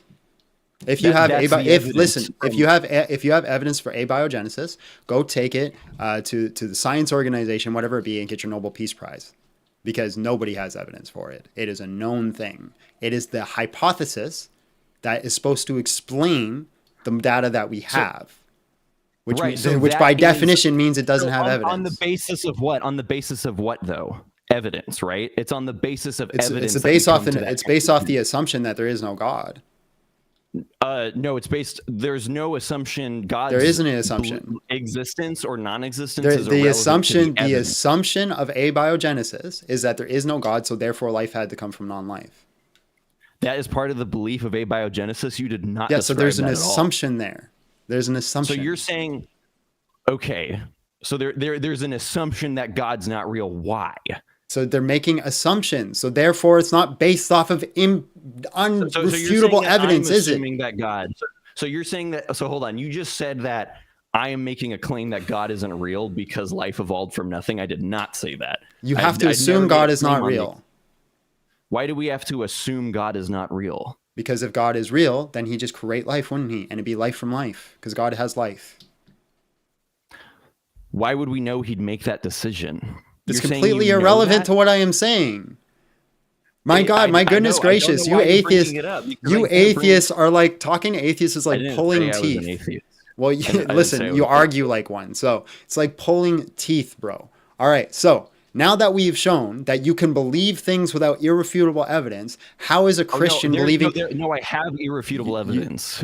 You do not have irrefutable evidence for the thing, right? All right. So if you're going to die on this hill, I'm going to move on because you haven't brought anything new to the table. So do you want to concede, or do I got to move on to a new person? So okay, then let's go to back to the moral argument. Let's go back to the moral argument. Mm-hmm. So.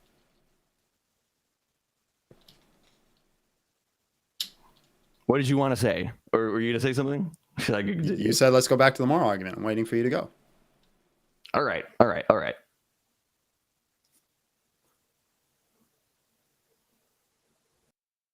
He just left. I didn't mean leave the chat. Why'd you leave? Oh, maybe he thought. What? Maybe he thought you saying "I'm waiting for you to go" meant like go. Yeah. Well, I don't know, man. I don't know if that. He meant like go on the argument. Start talking. Yeah.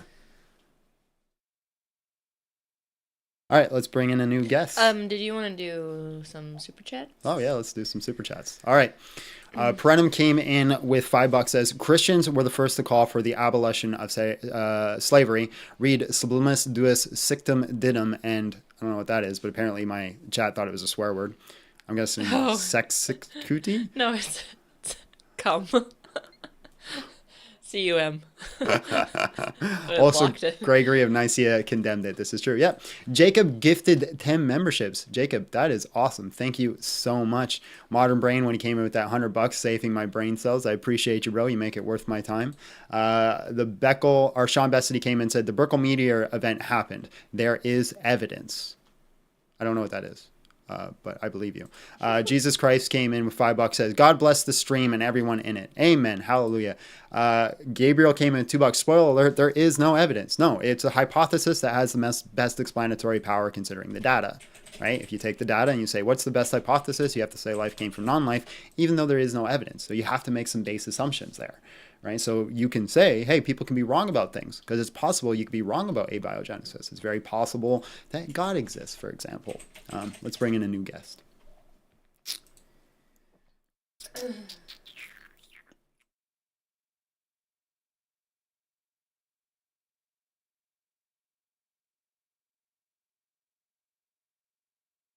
Jacob, hello, how are you? And just real quick, how old are you? Me too. Me too. All right, let me bring you in, man. Former Christian. All right, Christian morals are superior. Prove me wrong when taco. Go ahead. Well, I'd start with the fact that Christian morals are not superior due primarily to the fact that they do not change and that they are totalizing. I don't think that that's a... I think that morals tend to project themselves onto, current material conditions. Like you said, the agrarian societies, marriage was a helpful thing because of the separate roles that women had to do and the propagation of children, which is why here's the thing. Are you saying because they do not change, they're not superior? So if you're saying they can change, then you're saying the subjective? If they can change, I believe that's a superior. But if moral. they can change, then they're subjective, right? No, No, because they could be Well, universal within the specific conditions in which people live at that time period. So they're universal now. They might not have been back then. If that makes sense. no, that doesn't make sense because either it's grounded or it's not. It cannot be both. No, it could be grounded within the specific time. So, like, a universal position could take on certain contradictions in itself based on a certain time period. So, Right, so then it's subjective. no, because that would be between individuals, not the conditions which those individuals live, which is a universal place. It's not Right. based on a metaphysical, which I agree with. It's not metaphysical. Okay, so hypothetically, we take people from our time period and travel back in time. Do our moral systems change? Yes, they should, actually. Okay, what is changing our moral systems? What is changing our moral systems? Material conditions, like, for instance, agrarian versus, technological office job. That's going to change relationships. That's going to change. Wait, how well, we hold on. interact with each other. This breaks the whole concept of you can't get an is from an ought, or not from an is. Sorry. Not necessarily. The David Hume. I don't know if that's necessarily relevant. The David Hume is a problem here, because I'm not saying you ought to do something. Yeah, well, that's what a moral system is what you ought to do. It's the ought claims, the ought not claims. That's a moral system. You're simply stating that they had certain is states back then, and those is states dictated the ought states. Yes. Well, let's see. For instance, you ought to do something. You ought to, for instance, back in Deuteronomy, marry a rapist, because that was a certain way that people intersubjectively, not just subjectively, but subjectively. Okay, so are you stating that it was morally correct for someone to marry the rapist back then? Back then, that actually there was certain things that seem wrong today. For instance, that's not the question I'm asking you. Back then, was it morally good for someone to marry the rapist? It's unfortunate. I would say it would have brought the least amount of suffering, at least back then. That's not the question I'm asking you. Was it morally good for somebody to marry their grapist? We have to say grape, yeah. Yeah. Okay. Yes, I would say yes. Back then, it actually did have certain material functions. So you're just a consequentialist. To certain things like marriage that are very socially, they're very highly social function, rather than, for instance, unaliving someone, which I think I'm supposed to say as well. Those are less bound to those, I would say.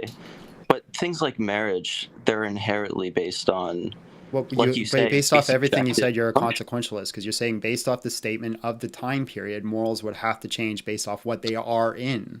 So what would lead to the best overall outcomes, right, is what you should do. So therefore, you're a consequentialist. I don't see how you're not. I guess, if you'd like to put it that way. Right, so there's a whole bunch of problems with consequentialism. So for example, if I could pick one person right now and torture them with the most immense pain ever, but somehow it leads to better consequences for the rest of society, I have a moral obligation to do that.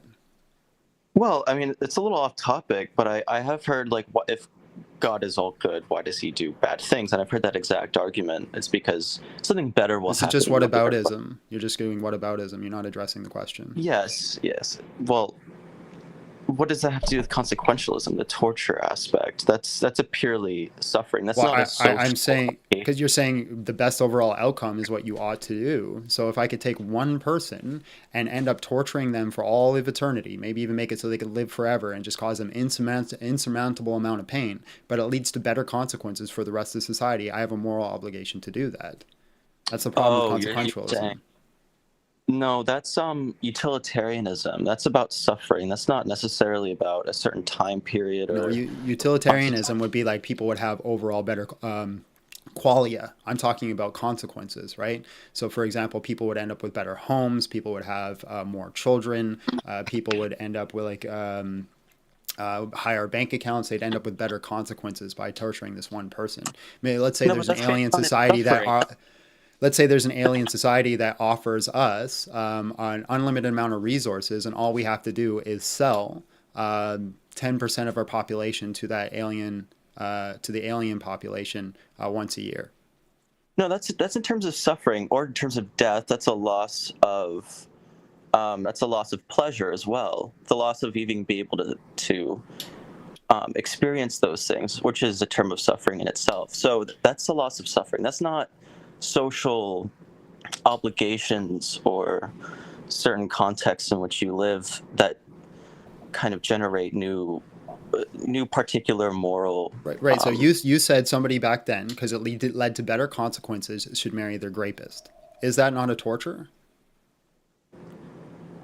It would have been torture the other way around as well, because women didn't have the monetary social functions from the government to allow them to live. The father could have took care of them. As an unwed person who's lost their virginity. Yeah, so the father could have taken care of them.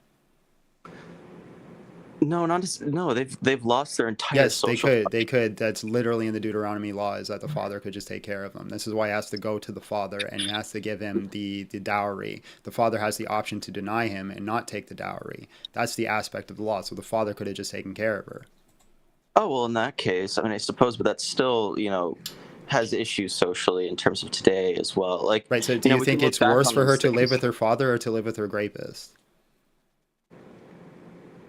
I would say live with the rapist, of course. Okay, but you also made the claim that it's still a morally good thing to do at this time, which is just crazy to me.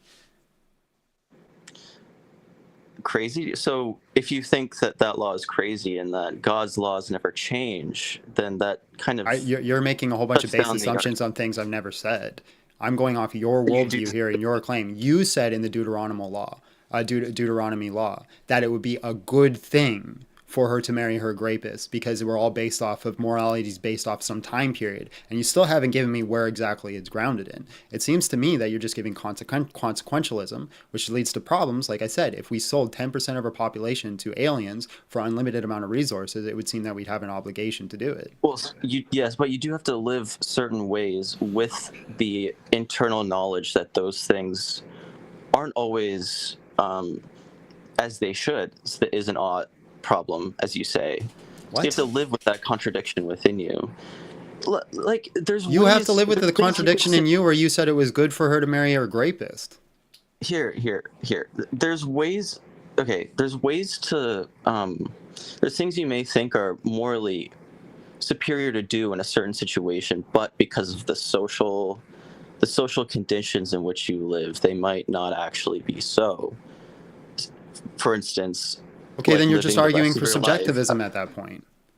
You said it wasn't subjectivism, it was based off a time period and certain economy that we have. And now you're arguing for subjectivism, saying I'm going to have a personal difference than society has. That's true, but is it? Well, if you're arguing for subjectivism, by definition, you cannot be better. It is. It would be. Okay, what's better, the color green or the color purple? Well, that has nothing to do with morals. If it's subjective, by definition, it's stance dependent, right? Stance dependent.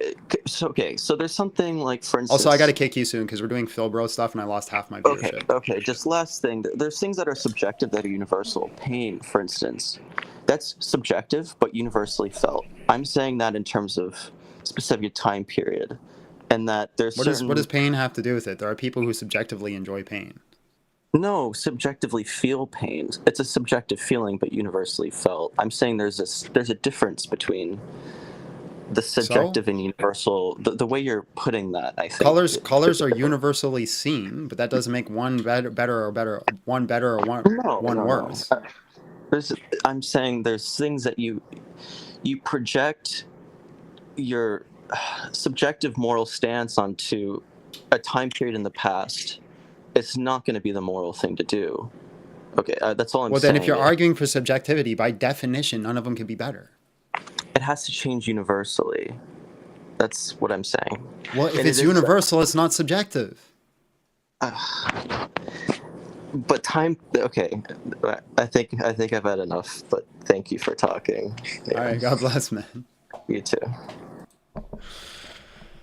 All right. Sorry, guys, I didn't mean to cough in your ear. Christian morals are superior. Prove me wrong. Win a taco. Join at tinyurl.com/BigJohnSteel10. You okay over there? No, I'm sick. Password 12345. After this, I'm not working today. After this live, I'm resting. I need rest. I've been swamped. All right, let's bring in another guest. Phil Bros, the guaranteed way to lose your audience. Like, the consequentialism of the metaphysical aspects of the world, and from a utilitarian point of view, it leads to the metaphysical abstracts of numbers. Galleon, hello, how are you? And just real quick, how old are you? All right, man. All right, I'll bring you in. All right, Christian morals are superior. Prove me wrong. Win a taco. Go ahead. All right. So Christian morals. Let's just talk. Let's keep it strictly to the Bible. I know you want to debate. Nope. Let's keep it pretty honest. I don't keep it strictly to the Bible. I don't get my Christian morals strictly from the Bible. Where else do you get them from? You get it from church history and church tradition. Okay. Well, I'm going to stick to a source. So let's say Leviticus 25:44. It's not a Christian moral. It's a Levitical law given to the Israelites, is it? Yeah, but it was written in the Bible. So? These laws. Okay, differentiate the laws from the morals. So laws. Name one moral. Laws. Okay, is it immoral to jaywalk? No. Is it a law? Yeah, in one country. There you go. Are these laws in countries, or are these laws written in a book? This law was given to the Israelites. Yeah. These laws were given to you by a book, which also preaches moral grounds. I'm not saying that there are moral grounds in there as well. Yes. Yeah, 100%. Here, are some laws okay? Are some laws morals? Are some laws morals? Or yes, based off morals? 100%. Yeah. Are some laws not based off morals? Yeah, 100%. There laws you can go. be bad. Laws can 100% be bad. Awesome. Yeah, phenomenal. yeah. We're on the same page. No, so give me a Christian moral ethics that we hold to that would make the world worse. Okay. One Christian moral is that, let's see. Okay, let's see. Do not covet thy neighbor's wife. Let's get into where that came from. That's a moral, right? Yes, that's a natural law. Okay, that's a natural law. Mm-hmm. So this is something told by Scripture to followers. That's not what Christians believe. Christians believe it's a natural law because it's been implemented into our hearts since the beginning of time from an objective morality, which is why God punished Abel for killing Cain, even though he hadn't given the commandment yet, thou shalt not murder. Okay. Well, actually, wait, hold up. That's a really good point. Let's get into exactly why, or actually, that's a very good example because God in the Christian Bible does a lot of things. And if we can use... Right, so you don't have an argument against Christian morals. You're just going to point at descriptive things in the text and say this is wrong. I do. Can you give me a standard that Christians hold to today that would make the world worse if we all abide in it? Pronatalism. Let's talk about pronatalism. Okay. I think it's a good thing to talk about. Pronatalism, the idea that if more babies are born or more life is given to the world, it is a better thing. It's a moral value. Yep, I agree with that. So you agree with pronatalism. So on the topic of... Well, hold on. Let's just be clear. I agree that it's better for have more children put into the world. Yes. Now, there might be methods that you might bring up that I might disagree with, but we shall see. Okay, let's say a child is brought into the world, and their mother doesn't make it. Their mother is passed away during childbirth, right? And their father marries another man. Will this child be raised correctly? No. No. You believe they would not be able to raise this child correctly. So you believe two men cannot raise a child correctly. Correct. Got you. So I do not believe that. But that's not an argument. Yeah, no, it's not an argument.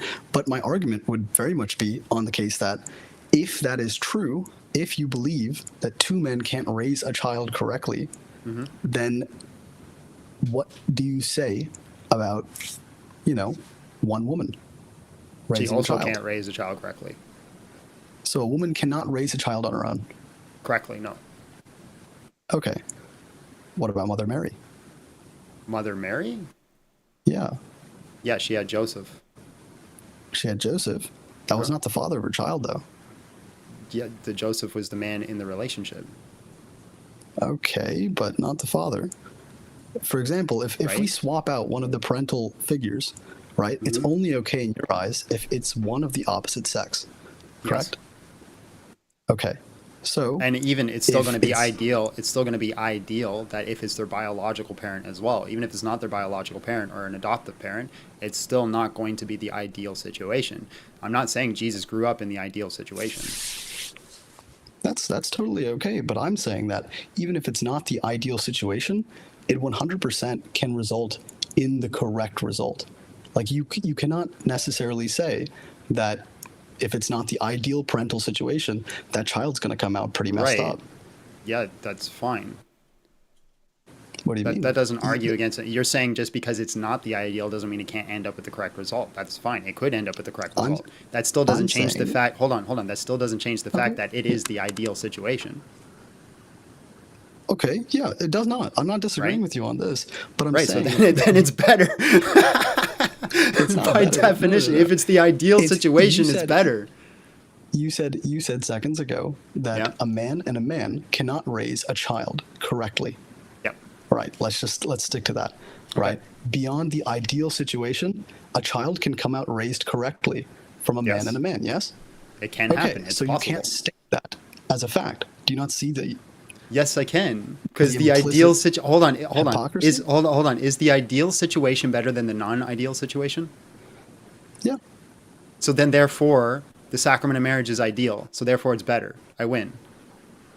That's not a winning point. You can't say that is a winning point. How do you mean? Better. You just admitted. You just conceded it's better. Think about it like this. If I say, right, if a woman drives a car, she's gonna crash, right? And if a man drives a car, he'll drive it correctly. Right. And then somebody else tells me, oh, well, there are many women that drive cars and don't crash. That proves my point false, right? You would equivalent. I don't understand this analogy. Can you try it again? You don't understand the analogy. No. Okay. Let's try a different one. Let's say you hire a baseball player to play football, right? Right. And you say baseball players cannot play football. They literally can't. They won't be a good footballer. I wouldn't make that claim. Yeah, but this is an analogy, right? You didn't make that claim. I'm making an analogy, the one you did. Okay. Right? Make the analogy. Right. They won't be a good footballer, right? Mm-hmm. And if somebody brings you up, right, on an example where a baseballer is actually a good footballer, right? Somebody who switched leagues and they actually proved themselves. That means your original statement is false. Yes or no? Yeah, but I would never make that original statement. Okay, let's focus on the one you did make. You said two men cannot raise a child correctly. Correct. I said, in certain situations, yes, they can. You said, I agree. That no, I means didn't. That's not what you said. No, that's not what you said. You're changing what you said. Really? You said the child can come out correctly, right? A child can overcome circumstances. I didn't say that they could raise the child correctly. Are you separating nature from nurture? Are you saying that like a child can essentially have an inner nature that is entirely separate from the nurture? Yeah, there's this old parable, right, where there's two twins. They grew up in a household, and one becomes an alcoholic, and the other one never drinks a drop of liquor in their life. And they're both asked the reason why, and they both say it's because their parent was an alcoholic. Yeah, no, that's correct. It's a bad situation that leads to a good outcome. You can have good outcomes from bad situations. That doesn't make it the ideal situation, does it? No, it's not the ideal situation. But what I'm saying is, we can't control these outcomes. You're saying that in certain situations, the child will decide to do the better thing, right? That can happen. But when a man and a man raise a child, what inherently are they doing wrong? They're depriving the child of a mother. Okay, and then how does that make the child react? Why do you think that could well, happen? for example, it's shown that if a child doesn't have connection with their mother at the very early stages, they have extreme anxiety problems, and they can even die. Right? Like if you don't have the human contact with your mother at the very beginning, or human contact in general, you'll die. Okay, say the mother exists for the first 3 years of the child's life, she dies afterwards. The man remarries. Same exact situation, except there are certain aspects that a mother can provide that a man just cannot fully do. Yeah, but here's the thing. This is shown in the data, right? Like you need mothers for certain aspects. You need fathers I've seen the data too. Yeah, so you know the data. So then the ideal situation is what? The ideal situation is a mother and a father. But the right. So if that's the ideal, right. if that is the ideal, then is that not better? No. All right. The ideal is not better. So dumb. That's the dumbest argument I've ever heard of. It's the ideal. What does ideal mean if it doesn't mean better? Like, I met kids who were in, abusive households, and they're great kids. They turned out great. Mm-hmm. Does that mean the abusive household was better than a non-abusive household? Bro conceded that it was the ideal 4 or 5 times, and then said it's not better. How is it not better if it's the ideal? What is the definition of ideal then? Let's move on.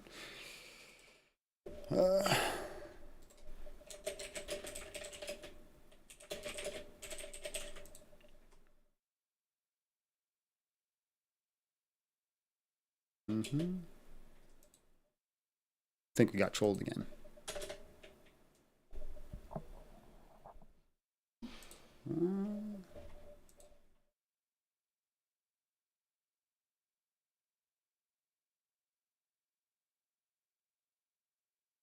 Hello, how are you? And just real quick, how old are you?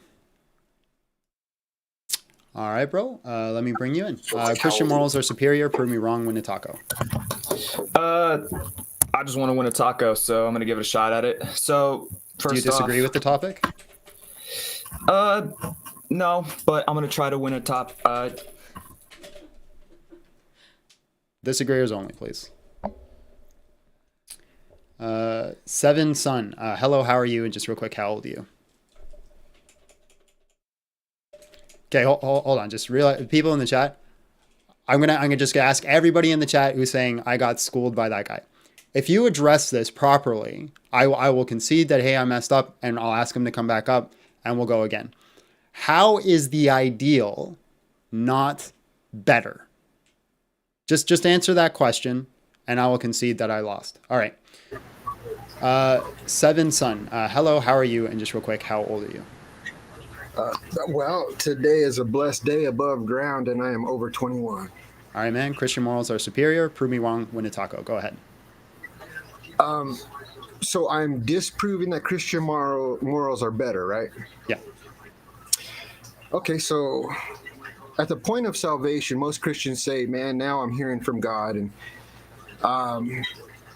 that is pretty much the norm, that as you're rolling through life, you're hearing from God, correct? I have no idea what you're asking. Are you a Christian? Yes. Well, so to speak. Let's just if you could just follow what I'm saying. When you're saved, you're hearing from God from that moment on, correct? I don't. Just where are you going with this, man? Well, I thought you were answering questions. Okay, so I believe that when you're saved as a Christian, you feel your walk is your own walk. Is that pretty much a standard? Okay.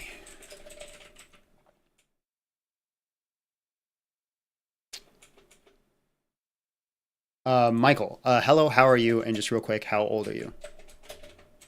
Go home, you're drunk. Sorry, what? Yes, hello, how old are you? 30. Maybe I missed in the chat, but I asked that question. I still haven't seen somebody answer the question how the ideal isn't better. All right, man. Christian morals are superior. Prove me wrong. Win a taco. Go ahead. Isn't the word ideal subjective on its own? Okay, so do you want to continue off that? We can if you want to. Well, I kind of can't really follow what it is that you really believe in. You kind of just go all over the place. Like, I think I heard you say earlier, you don't get your values or your morals from the Bible, you get it from church and the people around you. Did I hear that correctly? No, you heard that incorrectly. It does come from the Bible, but it also comes from church tradition and church history. Buddy said he only wanted to use the Bible, which means we have 2,000. Which means we have 2,000 years of church tradition, ecumenical councils that have also imparted knowledge towards ethics. Virtue ethics is what I hold to mostly, and that applies to what we believe as Christians as well. So this is my issue with not the way you're framing it, just like, because you said I have 2,000 years of whatever history within the church, however you meant that. But I think before I heard you earlier say that, oh, I'm not looking for the back then. I'm talking about today. Like, I've been here for over an hour already, and you kind of just keep with every guess, your moral compass kind of just, or where you want to take this argument, just keeps changing. So it's okay. Just how specifically did it change? Because if you're saying I'm not holding to what I did yesterday, back then morally it was okay to have slaves. Right now it's morally okay to have slaves. Right now it's morally okay to have slaves. Yeah. So that begs the question: how is Christian moral superior? You want to remove the prison systems? That is not slavery, sir. How's it not slavery? Because your actions is what landed you in prison. My actions right now of me being what I am has not landed me in prison. Okay, so that does not mean slavery. Slavery does not come from action. It comes from domination. Okay. So when the Bible literally says to unalive people who steal people and sell them into slavery, what's that mean? Like I said, I don't get the question. Well, you're saying that prison systems aren't slaves because those people did moral wrongs or chose to be there, right? And then the Bible condemns just stealing people and making them slaves. What's the difference? I feel like the question defeats itself, does it not? How does it? Because morally, slavery is wrong in all moral, except in prison systems. But that's not so. You see, like this is the weird part, is what I'm getting to. Slavery is not prison. Those are two completely different things with completely different. Okay, without using the word slave or prison, can you tell me the ontological differences between the slavery in the Old Testament and the prison system? Punishment, it's between punishment and fucking being forced to do something. That's the biggest difference. Punishment, not being forced to do something. Are prisoners forced to do things? No. They're not forced to get up at a certain time or stay in a certain location or go to bed at a certain. That's not force. That's punishment. That is not force. What is the difference between force and punishment here then? If I killed my dog, that is force. If I put my dog in a bathroom, that is punishment. That is definitionally, you're wrong. So can you get your dog into the bathroom without forcing him? Yeah, actually I can. I can ask him to go to the bathroom. He'll go to the bathroom. That's not forcing him. And then what if he wants to leave? What if he wants to leave? Again, what if your dog wants out of the washroom? It's punishment. It's punishment. You're conflating definitions. Punishment is not slavery. You're just conflating it. So I'm just trying to get how you're not saying it's not force. Like, okay, are prisoners forced to be in prison cells? It's not, again, it's not force. If you're okay, so how do they get them in the prison cell without forcing them? I think you're speaking past me a little bit. Force? No, I'm just showing that you have two brain cells fighting for third place. So how do you force them into a prison cell? No, actually, I've pointed a very big hole in your argument, and you're trying to hold me down. So just answer the question. How do you get them into the prison cell without force? That goes beyond what we're speaking about. That has nothing to do with question. Just answer the question. How do you get them into the prison cell without force? Why is Christianity superior? So you're scared of the question and you're running? It's not scared of any question. It sounds like you're scared. Just answer the question. How do you get him in the prison cell without force? You see, this is what, like, you're not going to bog me down on this, though. It's not the same. Why? It is not. Because definitionally, it's not the same. Just like you were saying earlier. What is the definition of force? Definitionally, ideal. What is the definition of force? No, ideal is subjective. So you were wrong there. You're wrong again. Abby, can I call this one stupid? I think you should just move You could But can I call call me him stupid stupid all first? you want. You've lost almost every argument with anybody who challenges. Okay, I like, just a got minister one more here. question for you. I just got one more question. How about for here? you. Let me ask one question because I hold haven't on. been You haven't answered no, a no, no. single Did you question vote of for mine. Donald No. Trump? Did you vote for Donald Trump? I can't. I'm Canadian. Would you have voted for Donald Trump? Probably. Over Kamala Harris? So then, definitionally, you are not a Christian. Donald Trump is the Okay, furthest so- thing from so- Christianity so moral that you could get from can I still in, like, the can I world right now. can I still That is ask the you a furthest question? thing you could get from Can I Christianity, still and ask you said a you'd vote question? for it. Can I still ask you a question? Your question's redundant, sir. I haven't asked it. How do you know it's redundant? You've asked the same question 7 times, and they're I'm not definitely going to ask the same question. So how do you know it's Okay, redundant? what's your question? Because every question you've asked is redundant. Yeah. Okay. Were you born stupid or did you grow into it? Were you born a fake Christian or did you go into it? Because I'm actually Catholic. You're answering and a question. You're asking a question with a question. You're asking a question with a question. Are you answering a question with a question? The fact that you said you would vote for Donald Trump proves your entirety of your. Are you of your answering a morals are question wrong. with a question? You've answered all my questions with questions, sir. So no, I asked when you asked me if I'd vote for Donald Trump. I straight up answered it, did I not? Or did I give you a question? You said probably. I answered That's it. not an answer. Yeah, I said probably. Probably is That not is an an answer. answer. That's open to interpretation. No, it's not. I could maybe rape you, but I'm not going to. Who knows? I don't know. That's not an answer. So again, so just real quick, I'd like you to answer. There's the no way, question. ma'am. There's no way you're a Christian saying you'd vote Were for you Donald Trump over born? Kamala Harris. Were you Sorry. born I do stupid? apologize. Kamala Harris Were you is an idiot. Hold on, I just want this question answered. I Were you guarantee born? you, if we get into Linda. an actual like debate where you can't kick people whenever you want, you would I haven't lose. kicked you yet, have I? Brother, you've kicked like 7 people who have beat you at your own arguments. So answer the question again. Were you born stupid or did you grow into it? A redundant question. It's a stupid question. Define from a the stupid word person redundant. You would vote for a man that is the furthest thing from Christian morals. As far Can you as give a can, You can't define the word force. You How can't is define the word Kamala's more redundant. Christian? You can't Brother, answer you a can't- question. No, because you were doing debate bro. So tactics. how You are a how debate how bro. You're is not it here for how answers. is You're here it to just get dunked hold for on. views on TikTok. How is it that gonna edit I'm this and put it on losing TikTok, is what debates? you do. How is it I'm losing debates if you can't even You answer a Gallop. simple question or give a Because you definition? gish gallop. Because you gish gallop. What and what then does you go off gish gallop topic. mean? You're muddying the waters. You're gish galloping. You're What is answering what does things that gish aren't- gallop that mean? aren't- What is the fallacy you're of not- gish galloping? See, this is the debate bro right here. What is the fallacy? You just not. You don't Well, answer anything. don't You say make a excuses. fallacy if you don't know what it is. I'm It's not- just it's letting you not- cook. me I'm letting you refusing- cook. me I'm letting you refusing to cook answer yourself, your bro. I'm letting you question cook does not- yourself. Not how that works. I'm letting me you cook refusing to yourself. answer your question doesn't mean I don't know what it means. Your questions are redundant. Define the word redundant. I don't need it. That's not the argument. Because here, you don't sir. know what it is, right? No, because you don't know how to argue your own belief. You don't know Your what the own word redundant belief- is. You your don't know what the own word belief gish of gallop saying is. you'd You vote don't know for what the Donald word Trump force defeats your is. entire premise. Don't know what Christian any of morals these are words superior. mean. Not voting fucking Donald Trump, that is not superior at all. All right. I'm going to run from this conversation now. I You are appreciate your running time. because God that's what bless. you've done for the last. There's absolutely no way that guy was a Catholic. Bro wasn't even a human. I'm pretty sure that he was like a rock that was struck with lightning and was like, I now have brain cell and I'm going to. He was the first evidence of abiogenesis, and his one brain cell just started speaking. He's like, I'm just gonna say words and see what happens. And see what happens. Just so you know, so let's be clear on here. Me voting, if I was in the United States, I think they're both terrible options. Donald Trump's an awful option, and so is Kamala Harris, but I probably would have voted for Trump because of his pro-life stance, and that's the only reason I would have. And he protects women's sports. And the women's sports thing, yeah. All right, let's bring in another guest.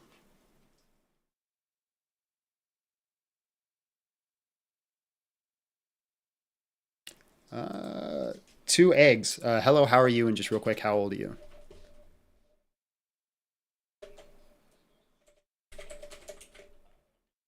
I can hear you. How old are you?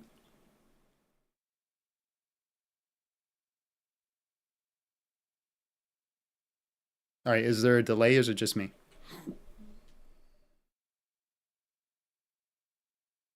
Yeah. Yeah. Okay. Oh, okay, hold on. Somebody said in the chat, oh, the host is transphobic too. This entire thing's pointless. All right, man. God bless. I am absolutely against fighting. Okay, so hold on. Grown-ass men. That's fine. Let me just like ask this one question to all of you guys.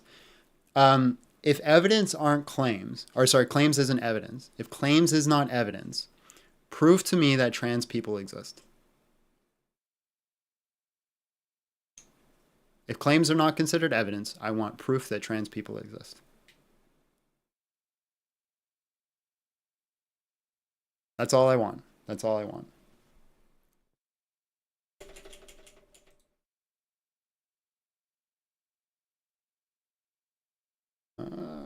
All right, this person isn't connected.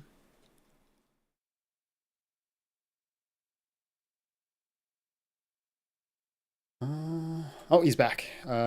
Did you get it working?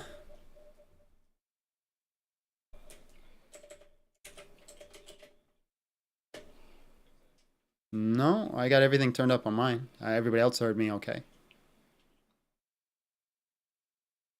You got it? All right, let me bring you in. All right, Christian morals are superior. Prove me wrong when it's taco. Go ahead. Unfortunately, I'm not here to win a taco. I've been watching you for a few months. Love the channel. I just want to say you haven't brought it up in a few months for me to call in, but I want to talk about evolution at some point. I know you don't want to do it today, but like in what context? Well, I know that you have been swayed on your belief of evolution. You know, you say you're more agnostic now, and I just want to dive deeper into that, but it hasn't been a subject as of late. Like as me defending it or you defending it? Me defending it, likely. Defending evolution is a thing? Yes. Oh, okay. Yeah, we could do that another day. Yeah, no, I figured it would be another day. I just wanted to put the seed in your mind. Love your content, though. Love God. Love you guys. All right, man. Appreciate you. God bless. God bless. 2 eggs is in the chat all the time. Oh, is he? Yeah. Nice.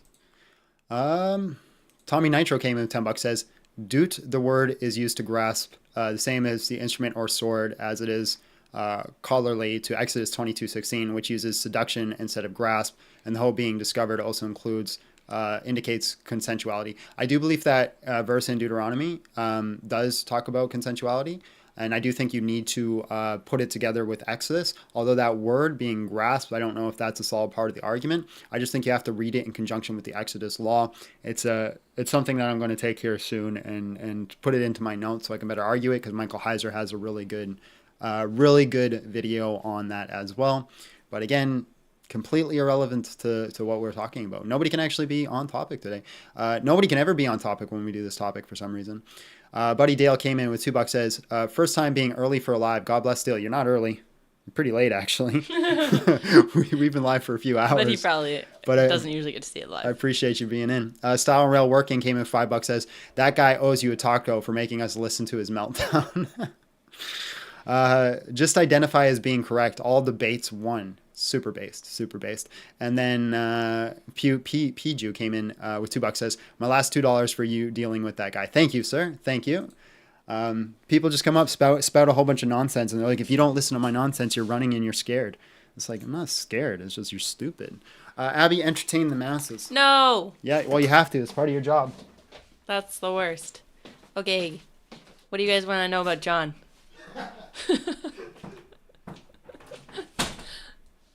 This is the time to ask. Ask me anything.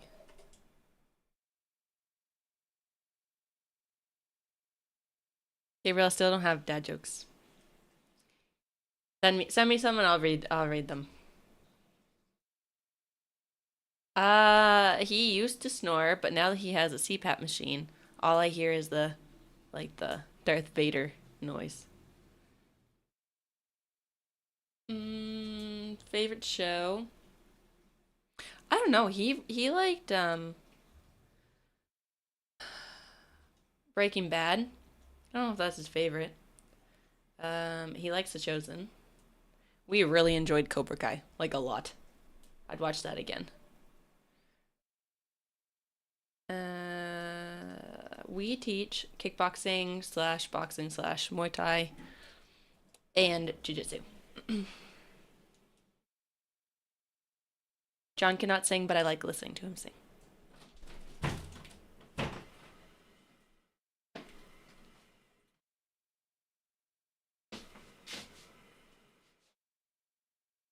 W's in the chat. W's in the chat for giving the money. W in the chat for whoever. W's, everybody. Wee! W's. John really likes scary movies. I cannot stand them. I love scary movies. I love horror probably too much. I go to bed listening to horror novels. Like, I go to sleep, I put on horror novels, and I listen to some crazy things. There's probably something wrong with me. In all honesty, the amount I love horror. I love it so much. And my favorite thing about horror is like you get these like crazy, horrendous, evil things, but at the end they always get beaten. Like there's always a moment. Like can I spoil Sinners? I'm gonna spoil Sinners. So if you don't want a spoiler for the movie Sinners right now, click off. Come back in 2 minutes. This is your warning for a spoiler for the movie Sinners. Click off. Come back. 2 minutes, and we'll be done. So. Sinners, horrible, evil monsters, vampires coming, wanting to steal these people. They're fighting back, and like everything's like scary and almost grotesque in a certain way. And then all of a sudden, at the end, it's just so gangster. So the point of the movie is they can't come into your house unless you invite them in. And so like this lady just has enough of them, and so she just sits there and she just goes, "Come on in, mother," and it's just like. So gangster, and then the vampires are like, oh yeah, and then they go in, a big battle starts, and they defeat and beat the vampires and kick their butts, and I'm just like, yeah, let's go.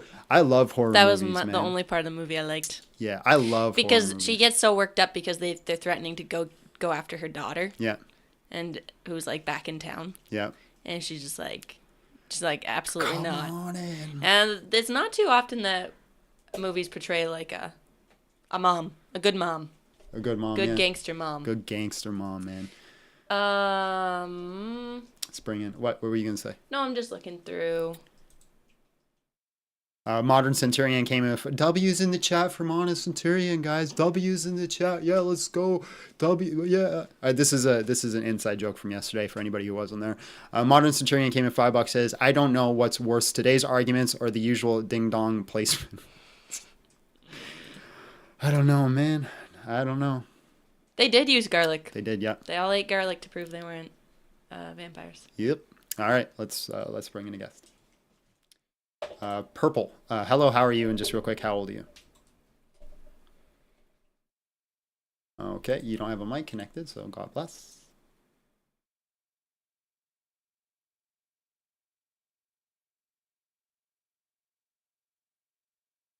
Mm-hmm.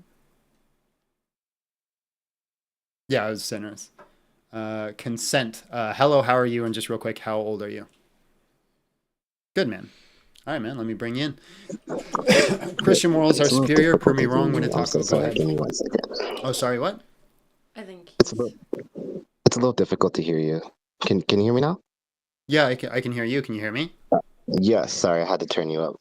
Okay. How you doing, man? I'm good, man. You? I'm all right. Just another day. Awesome. All right. Christian morals are superior. Prove me wrong. Go ahead. Well, I wanted to know what you meant by that. What do you mean by Christian morals are superior?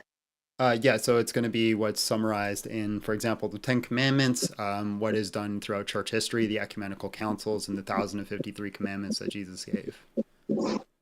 Okay, so can we just talk about the Ten Commandments for a second, if you don't mind? Sure. Yeah. Which set of Ten Commandments are you talking about? Because there's a few. There's two. There's Deuteronomy and Leviticus, right? Both are fine. So both of those, you'd be referring to those? Mm-hmm. Okay. So what in those commandments? Can we actually, do you mind if I bring them up real quick? Yeah, go for it. All right, give me 1 second. Let's see.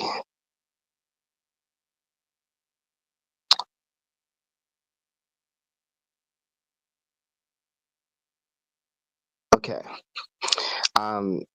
So when it says you shall not bear false witness, what do you think that means? To bear false witness is not strictly just of lying, right? Like, because of course there are certain situations where you can lie, but according to the Deuteronomy law, that anytime you needed to confirm or deny something, it was on the testimony of 2 or 3 witnesses, and those people were obligated to give true testimony to events that were happened. So I think this would be like similar to like court systems, right? If you're called to give testimony, you should give an honest and true testimony. If you're vouching for someone, you should do it in an honest, true way. Basically, you should have the virtue ethicism that leads to the highest possible truth. Okay, and so in a situation, and I think you've already alluded to it earlier, like where it's necessary to lie to preserve someone's well-being, you would say that wouldn't be immoral or I guess unrighteous in your worldview? Correct. So God even does this himself with Ahad, right? He uses deception to pass judgment upon him. Okay. So, okay, interesting. Sorry, I'm just trying to get specific things here. So I guess the other commandment would be like the Sabbath day, right? So how is that a superior commandment? It's just telling people to rest, right? Telling people to honor God on the day of the rest. So it's a day that you take and separate from the rest of the days and honor it for rest. Rest is a super important thing, and humans need it. So that's better off of there. And then the fact that you use it for worship, studies have shown that people who are involved in worship practices have better overall mental health and outcomes. So even if there is no God, so to speak, simply just trying to align yourself with what you conceive as the greatest possible good once a week is going to be better for you and society. Okay. Yeah, I can agree to that. So, all right. Since you're appealing to the Old Testament, I'm sure you deal with these arguments all the time. So I won't really take you down the common trope of the immorality or quote unquote immorality you find in Scripture. But would you agree that the Old Testament does promote violence in some cases? Yep. Yeah. Okay. And do you think that in these cases, when violence is being given or at least being talked about, that it's always justified? No, I wouldn't say always. What about when the violence is done by or commanded by God? Yeah, so when God commands certain violence, it was justified. Okay. Yeah, so the reason why I ask is because I come from more of like a Jainist approach where we tend to try to reduce the amount of violence towards all living beings as much as possible. Mm-hmm. And I don't really know where you stand on that. I think violence is a necessary tool sometimes, but if everybody lived in accordance with the Christian ethical system, there would be no need for violence. Okay. But you would agree that a world would be better if there was no violence, correct?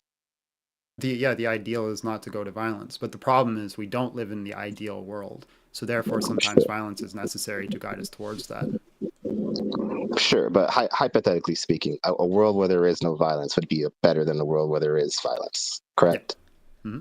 All right. And so I'm trying to understand how the Christian worldview is superior to the Jainist worldview, because according to you, violence is necessary in some cases under the Christian paradigm, at least in the Old Testament, and you could argue the New Testament as well. But under Jainism, violence is never justified. And you already agree that a world where there is no violence is better. Let me give you a scenario where violence would be justified. Sure. Let's imagine that we discover that there's a group of people that are holding a child pornography ring, and they have a whole bunch of children captured, and they refuse to give up those children. And the only way to stop them is to meet them with force. I think we have a moral obligation to stop them. Okay, well, I think that gets into a little bit of an issue for me because I don't know if you're asking me a question, but like under your worldview, God would be. It's just a statement. Okay, so under your worldview, wouldn't God just be able to resolve that problem without resulting to violence? Yeah, but that's completely irrelevant to this topic. That's a different topic. That's a red herring. Well, the reason why I ask is because if that's the case, right? Like if that's what's happening here, if that's what you believe God can do, but yet at the same time, you're making it seem like violence is necessary and there is no other way around that. I'm just a little confused. I don't understand how violence would be the because only way the claim that I'm right? making here today has nothing to do with whether God is real, right? It's not, the conversation isn't, is God real though? The conversation here is if we adhered to the Christian ethics system, the world would drastically improve. Sure. But I guess I'm just engaging with your hypothetical. That's all. Obviously, we're not here to argue whether or not your God does exist. But right. So sorry, I did get in off my track for a bit. hypothetical, I think it's better that we use violence to stop these people from doing this horrendous crime. Okay. But in the hypothetical, would that be the only way to stop the crime? I think there are situations like this in real world scenarios where I do not see another method in preventing or stopping this crime. Like, again, let's imagine this scenario. And this is real life scenarios. These happen. They have children. They're making child corn, and they refuse to give them up, and they have weapons. What is the method in which you peacefully go in and save those children? Yeah, I mean, it's a great question, and I don't necessarily have an answer for you, but it doesn't. I don't know if I can confidently say that violence is the only way to bring a positive outcome to the situation. But that's right? what's 'Cause the I other would have to- method? Well, I like I said, it's a little difficult for me to know, but I cannot like possibly rule out that violence is the only, or that there is no other method to get that done. Like there's so many other potential circumstances that could happen. But you're We just don't saying know. there is, and you don't know. Why should I believe there is? Because we know that things can happen that are out of our control. And like, for example, in that hypothetical, what if one of them had a heart attack, or like there's unforeseen circumstances that could take place. Right, you're just talking about outcome. I'm talking about moral odds, right? So of course, if all of them randomly had a heart attack, that would solve the issue. But the chances of that happening are very slim. But we have a moral ought. We can't just, well, let's hope they all have heart attacks. I think we have to do something to prevent any more harm from happening to those children. Yeah, what can we do? I would agree. And that's why I said it's a little difficult for me to like give you a direct answer on what would be the solution in that case. If there was a way to get the same outcome without needing to resort to violence, it's a little hard for me to really put my finger on that and say, well, this is what we could do.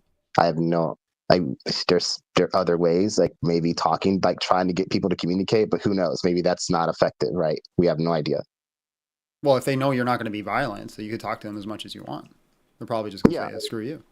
Because there's cases where people sometimes there's like a criminal who might have people under captivity, and sometimes if I'm not mistaken, there's been times where people have just spoken with them and told them like, hey, don't be doing this, you gotta change your mind, blah blah blah blah blah.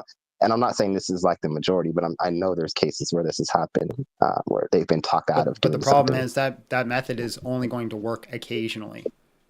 Yeah, what method's going to work 100% of the time? We don't know. Because we do. How do you know that person won't like unalive the children in the process of you trying to unalive them? Yeah, that is a possibility, but you will, by bare minimum, at least stop the child corn happening.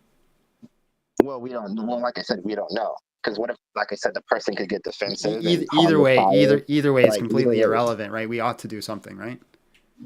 Obviously, yeah. But I'm saying, what ought we do that is not violent? I just told you one. I said communication. Okay, we talk to them, and then they say, no, I'm not going to stop. What ought we do now? And usually, the communication is the first step. Sure. So what ought we do when we communicate and they refuse? That's the only thing I can potentially think of. At the same time, like, it's hard to really understand, because under my worldview, like we don't have any belief in a God, so like there isn't anyone that's going to stop it besides the people that are doing it, or the ones that are outside, maybe like law enforcement or anything I just want to address something in the chat. Someone said, and I'm sorry to cut you off, but someone said the title should be John's Christian Morals Are Superior. So to the Christians in the chat, what ethical statement have I said that is contrary to your Christian viewpoints of ethics? Just curious. If anybody wants to add that in, because if it is only John, then maybe I should change the title. So yeah. Once again, then it seems that we do have certain situations where violence is the answer. Okay, yeah, I don't know. I just can't, like, it's hard for this.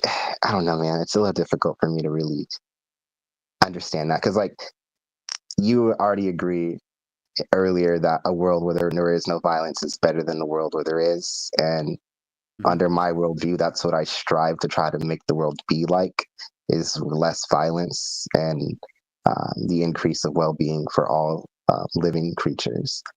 Yeah, And so we want I that. would just say that my worldview is superior because it doesn't make any like for example, like we can use the story in the Bible where um, God is commanding his fellow people to go and like take people as captives or unalive a specific group of people. Like there's nothing like that under my worldview. Right. So again, in the Christian ethics system that we have, what in your worldview is superior?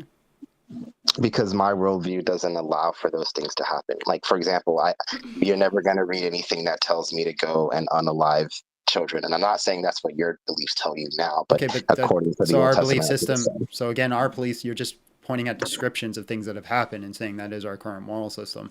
So again, what in our moral system is contrary? Well, you appealed to the Old Testament earlier. No. I was just answering your questions about the Old Testament. But you appealed to the Ten Commandments. Yeah, the Ten Commandments is natural law in Christian theology. That's true whether it's written in the Bible or not. But they're from the Old Testament, correct? Yeah, so the old it's not everything in the Old Testament is a throwaway, right? Has anybody in the chat read the Old Testament outside the few verses that they use to try to disprove Christians? Because most of the Old Testament is description. It's not prescription. Well, I don't know what that has to do with the commandments, right? So we're just talking about the actual commandments that you referred to earlier. Okay, so just because it's in the Old Testament doesn't mean I reject it, but it also follows just because it's in the Old Testament we accept it. I never said you rejected it, though. Right, so I'm not appealing to the Old Testament. You're making it the standard that because I appeal to the Ten Commandments, which all Christians consider natural law, that I also must appeal to the parts where God said he went and unalived children. Sure, but so my problem then becomes, even if you don't agree that they're applicable for today, at least those commandments where God tells people to unalive children, you would have to agree at one point in time that was the right thing to do, right? Even if I did, it still wouldn't change the argument. Like, it's a red herring argument. How does it not change the argument then? Because it still follows that the ethics system that we have implemented today is the ideal system. Even if I granted that argument that back then it was true and it was right and you should do it. Yeah, but I'm still Which I confused don't, here. by the way. I'm still a little lost here. So just to be clear here, in those commandments at that time, you would say those were the right things to do when God told the people to do those things, correct? That's not what I'm saying. What I'm saying is if I said that, it still wouldn't change the fact that our moral system today is ideal. But your moral system comes from the deity that did those things. I don't know how people don't get and understand this concept. It's a rather simple concept. I don't know how people don't get it. What are you missing here? What don't you understand? It seems like you're not acknowledging that the same God that you're appealing to today was the same God Even that did if he did, what moral system that we have now is worse? I'm sorry, ask the question again. The moral ethics system that Christians are trying to adhere and implement into the world today, how does it not improve the world? Well, it would depend on what you mean by improve. What do you mean by improve? In what sense? In the vast majority of ethics senses, either consequentialism, utilitarianism, deontology, virtue ethicism, in all those senses, they would have a drastic improvement. So I guess I'm still a little confused. I'll give you like a specific case then. So someone like who's a part of the LGBT community, for example, you think Christian community, every yeah, single time. it's just great. real quick, just real quick though. Do you have any contention with Christian ethics outside of where people can put their ding dong? Oh yeah, for sure, absolutely. Like what? But well, I want to go with this example first. I'll promise you we'll go back into that. else. I just want to see if anybody can actually bring up a contention that is outside of their sex. Okay, so do you want me to tell you why? Go ahead and repeat your question, and I'm sorry. What is something outside of in Christian ethics that you are against that has nothing to do with who you're having sex with? Or is the only issue that people have with Christianity is that we make moral obligations towards sexual ethics? Well, I guess we could talk about something like authority, like if a man has authority over a woman, and you know, talking about the way that Paul describes specific people in the church and their duties and their roles, etc., things like that. That would be something I have a contention with as well. Okay, so how would the world not improve by honoring this system? Well, as of today, we know that women have more rights than they've had ever in the past, and at least in America. I don't know if you would agree with that, but women are able to do certain things now today that they haven't been able to do earlier, like starting in America, but also even in like societies, for example, the ones that Paul was living in, right? Or even in the countries where Paul was like going around doing his ministry in. And so the one I'm sure you're familiar with, but the women should not teach, or women should not have authority over a man. I mean, to me, that seems a bit problematic. And I think we as a society know today that women should be again, able you gotta to understand in the context that is specifically talking about in a church setting to a culture where women generally didn't understand of what was happening before. So again, how would the world not improve if we held to this system?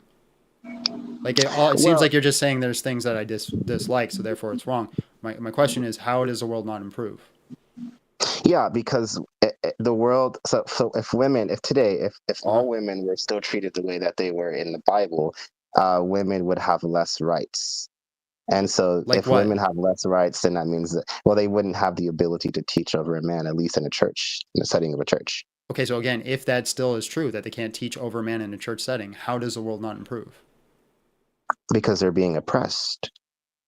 That's circular, right? You're just saying they're oppressed. So even if they were oppressed, all right, and they're not allowed to teach specifically in a church setting, how does the world still not improve? Because teaching in a church setting, teaching in a church setting isn't a reward; it's an obligation. It's a task. Sure. And so the world doesn't improve because women are being suppressed. They're being told that they can't do something because they're women. Do you know what a circular argument is? I think we all make circular arguments. I think everything ultimately is circular. I do my very best not to make circular arguments. Maybe occasionally I do, but I definitely, if I find out I'm making a circular argument, I don't double down and say, yeah, I'm making a circular argument. Like I said, I don't see how it's circular, but you're just saying, I agree with you. They're suppressed in the church, and I'm asking you why that's wrong, and you're saying it's because they're suppressed. Okay, I see. Yeah. So I know what we're talking about, society, right, as a whole. Yeah. Right. So we're talking about how is it better for society versus is it not better for society? And right. So how is it not better? How does society get worse by saying that women, specifically in one context, cannot teach? Because women have always been treated that way. Women have always been viewed as lesser than men, at least in this doesn't make women lesser. This just says that there are certain roles that are for men and there are certain roles for women.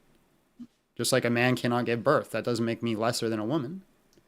But that's drastically different, right? Like you, well, like no, there's something that a woman could do that I cannot do, right? This is strict modus ponens. This is a modus ponens equation. That's a category error. What's the category error? Because you're conflating two different things. You're talking about something that women have no control over versus something that they do have control over, right? Like for example, women don't have to give birth. They have control over that. But they have control over that, right? Yeah, so they have control over that. They don't have to have a child. They have the necessary components to do that, right, correct? So women have the means to give birth, correct? Yeah, but so is there something? Hold on, it's a strict modus ponens, right? Can women do something that men cannot do? Well, it really, yeah, of course. Okay, sure. Does that make men lesser? No, not in my opinion. So then would it logically follow, if a man can do something a woman cannot do, does that make a woman lesser? At least when it comes to the biological discussion. No. I'm not talking biology. I'm just talking in general, right? It doesn't matter biology or not. Are there specific things that women can do that men cannot do? I'm talking about biology, though. Okay. Do you know what like a modus ponens inference rule is? No, I don't know. Okay, so it works like a mathematical equation, right? So if A equals A and B equals X, then X equals A, right? In this scenario, it's a strict thing. If woman can do what man cannot do, does not make lesser, then it logically follows that man can do something women cannot do, does not make lesser. Doesn't matter what the thing is, it's a mathematical equation. But how is that the same thing as teaching, though? Because teaching is It's something not. that everybody It's can not do. the same thing. But you're saying, so okay, now I'm getting lost here. So you're saying, and correct me where I'm wrong, you're saying that there are things that women can do that when men can't do, and it doesn't make them lesser than a man. Vice versa, there's things that men can do that women can't do, which doesn't mean that the woman is lesser than a man, right? Correct, yeah. Okay, and so so when I'm hearing you, the context of the discussion is about giving birth. So that deals with the human body, right? So I'm just Yeah, talking that's about completely irrelevant. It doesn't matter biological. if it deals with the human body. It still logically follows. It's still logically sound. There are certain things that women do, whether it's by they can or cannot do it, whether they do it, and just because men cannot do it does not mean they're lesser. So if there are certain things that have been set in a standard that only men can do and women cannot do it, doesn't logically follow that it makes them lesser. Okay, so then by your own standard, when men could vote and women couldn't vote, would you then have to say that that doesn't mean that women weren't lesser or viewed as lesser in that time? No, because the idea behind that time period was that it was the household that voted. It wasn't that women just can't vote. The idea was that you had to vote per household, and men were generally the leaders of the household. Sure, but women weren't allowed to just go out and vote. Like they couldn't just do it by themselves. Mm-hmm. Yeah, so they couldn't do something that a man could do, so therefore, yeah, that doesn't make them that they're lesser. not viewed. Okay, so then that's where we just have a disagreement. Then that's so horrible. hold on. So if we live in a society where all of a sudden we decide that women cannot do the vast majority of things, by definition, that makes them lesser. Yeah, of course. Okay, so are children lesser than adults? Yeah, of course. So children have less value than adults? No. Now you're adding the word value. I didn't add value to the then what do you mean? conversation. Well, then what do you mean by lesser? So in reference to like the women, like adult women that go out and vote, they would just be lesser in societal status and power as well. They wouldn't have the same amount of power and freedom as the men do. Right. That's just saying they're oppressed because they're oppressed again. So what do you mean by lesser? Yeah, I'm saying they don't have the same amount of rights that men would have access to at that time. Yeah, we already agreed that. But again, I'm saying even if it was oppression, how does that make everything worse? And you're saying because it's oppression. Now you're saying it's because they're lesser. So what makes it lesser? If you're just stating that they're less because of oppression, then you're using your circular argument again. Yeah, they're viewed as lesser because they don't have the same equal standing as a man would in society. What do you mean by lesser? I just told you freedom and rights.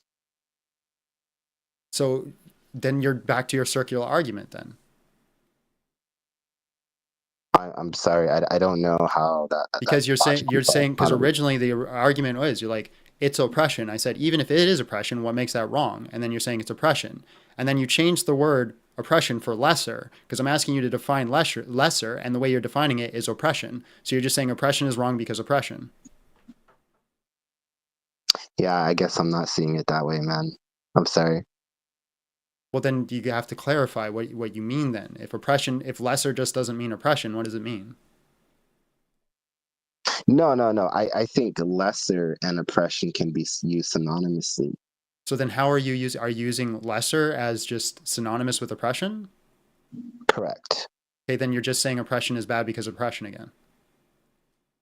Well, I can just say oppression is bad because it affects the well-being of the person that's being oppressed. But I mean, that's a whole different discussion. That's a good stance. That's finally something that's not circular. It changes their well-being. Okay, how? I'm sorry. Give me one second. Like for example, in the aspect of a church, because I think women should be able to vote. So in the context of Christian values, right? We have the church which says women cannot teach in the church. How does that affect their well-being? Yeah, because we understand that the well-being is basically like how would I describe it? It's just like positive, maybe like physical, mental health, and so women could feel some type of way about not being able to do something that men could do, and Okay, that could have let's just they ask a could woman, have Abby. Yes. You're not allowed to teach in a church, right? Yes. Does that affect your mental health? No. Does that make you sad? No. Upset? No. Depressed? No. Voting is not a right. It is a civic duty. Yeah, I don't Just think one that's sec. Teaching is not a right. I It don't is a think that's how church that duty. works. Okay. Every time I say one sec, they keep going. Hold on, I gotta read that now. Aviator came in with $20. Says voting is not a right; it's a civic duty. Teaching is not a right; it's a church duty. Okay, so again, if a person is not allowed, for example, I'm not allowed to teach in a church or take on a priestly duty if you were Catholic, simply based off the fact that I'm married. So and not all churches hold to that standard, but let's say they all did, for example, that's not going to make me depressed or sad or mean I'm less or have less value. It just means there's certain obligations you have to hold to do that duty, and it's a duty, not a right. Well, can I address something before we talk about that? I just think it's a little strange, and like I don't want to be disrespectful, but like I don't know who the lady is, but it's my wife. Like, okay, cool. Are we gonna act like there aren't women that don't feel some type of way about not being able to teach in church? Yeah, but we can't just go off of people's individual feelings all the time, right? People feel that's certain what you types just of. tried to do. Hold on, though.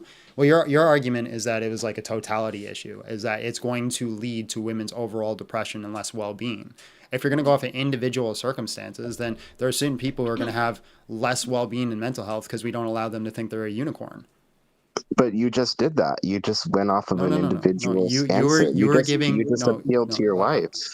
I'm giving the standard of my wife because you're making it sound like it's a totality thing. I never right? said If my wife, you made it sound that way. But if you're just simply saying it's an individual type thing, then I apologize. I misunderstood. But if you're saying it's an individual type thing, well, yeah, that's a problem. All sorts of things in life, right? There are things I will never be allowed to do on an individual type thing. That doesn't mean that we should open it up for everybody at all times. I'm never going to be able to be a pro basketball player, just simply because of who I am. Well, maybe you do know that. I don't know much about you, but I'm not saying it's an individual thing, or even, I'm sorry, let me rephrase that. I'm not saying it's like a collective thing, but I'm just saying there are some women out there who do feel like this is a part of their rights being taken away from them, and they believe that this religion is. I don't care. That's completely irrelevant to what I'm saying, right? Like it's again, if I feel. Though. I could feel like my rights are being taken away from me because they won't let me in the NBA. But that's drastically different. Why? Right. The NBA is a professional sport. So, and people need to train. That's like you still have the option to go and actually train to become a potential NBA player. What if I was a quadriplegic? Right? Well, then there's different places for that, right? Like, but I can't join the NBA, can I? Obviously not. But right. if you were, have my rights now been taken away from me?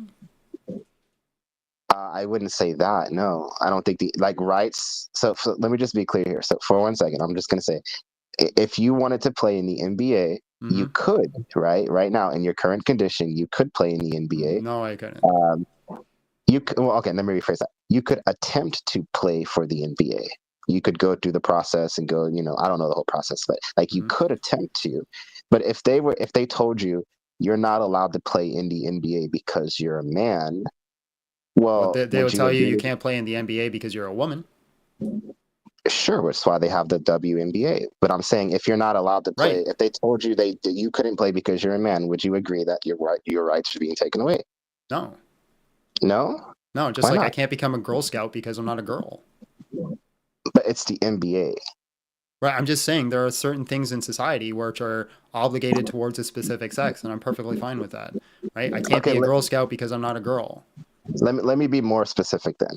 What if the NBA was only for African Americans and they said that there was no white men allowed to play in the NBA? Would your rights be taken away then? If it was never there in the first place, right? Are you saying rights are some arbitrary thing, or are you saying it's like a universal thing that's grounded in reality? I would say I'm agnostic on that view. I might lean more towards the first part. But okay, so if it's arbitrary, then rights are just arbitrary. Then they can't be taken away.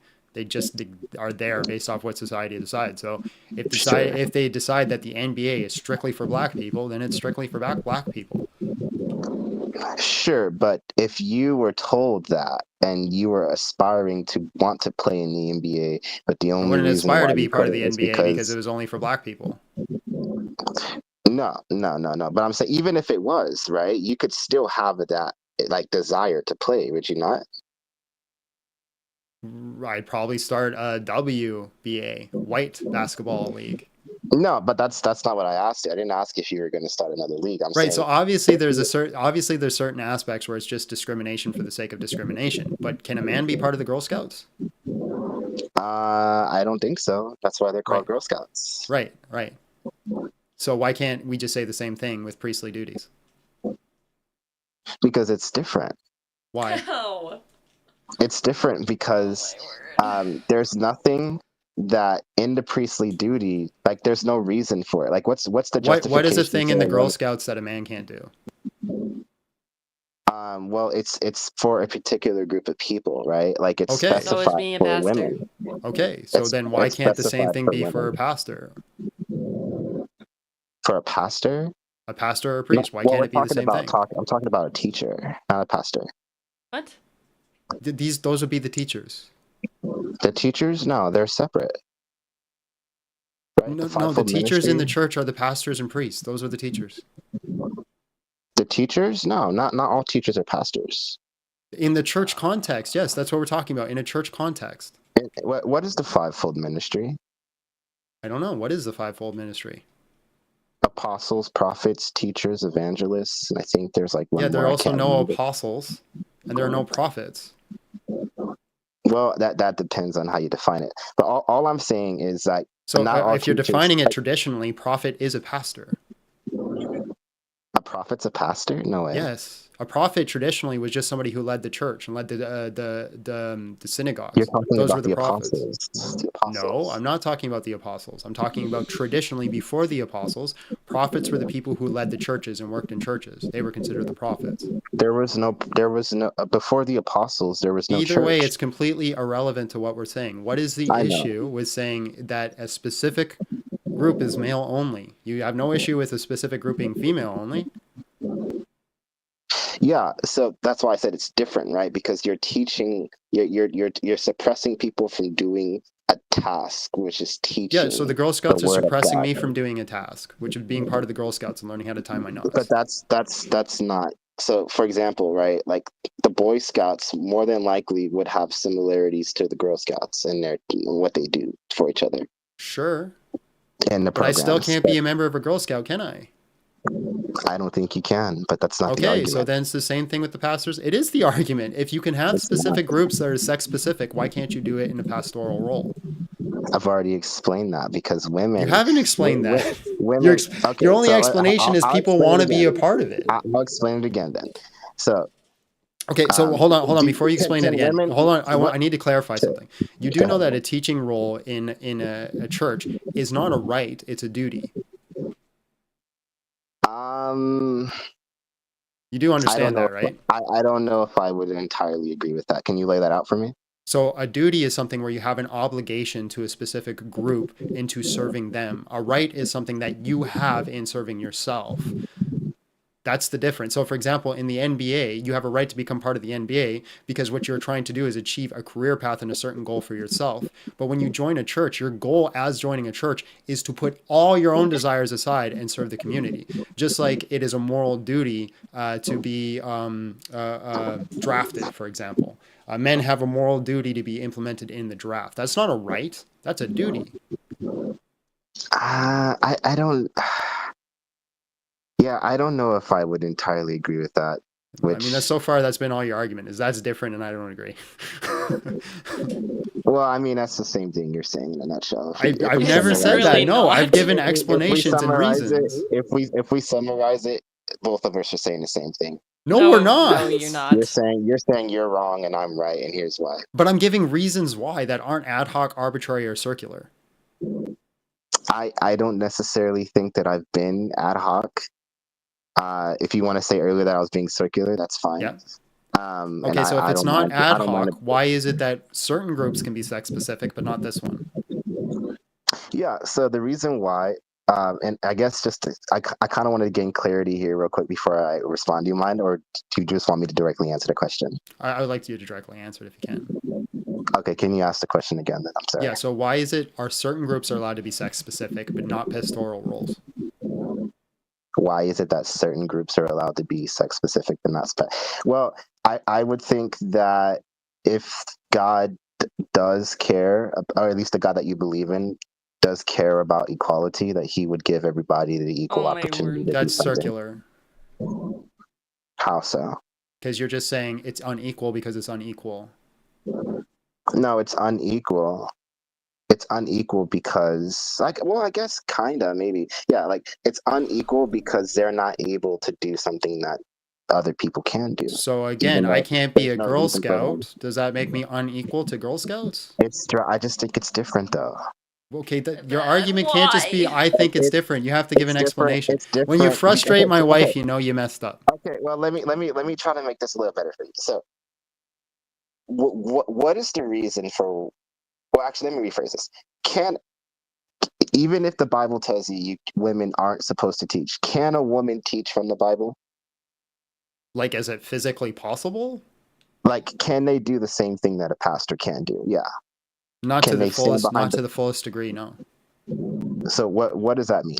So to the fullest degree, a pastor is actually supposed to be a possessor of power and protector of the congregation, also up to death, right? A woman cannot do that into the significant way a man can. And I know a lot of men cannot do that either to today's standards because we've lived in a coddled, safe culture.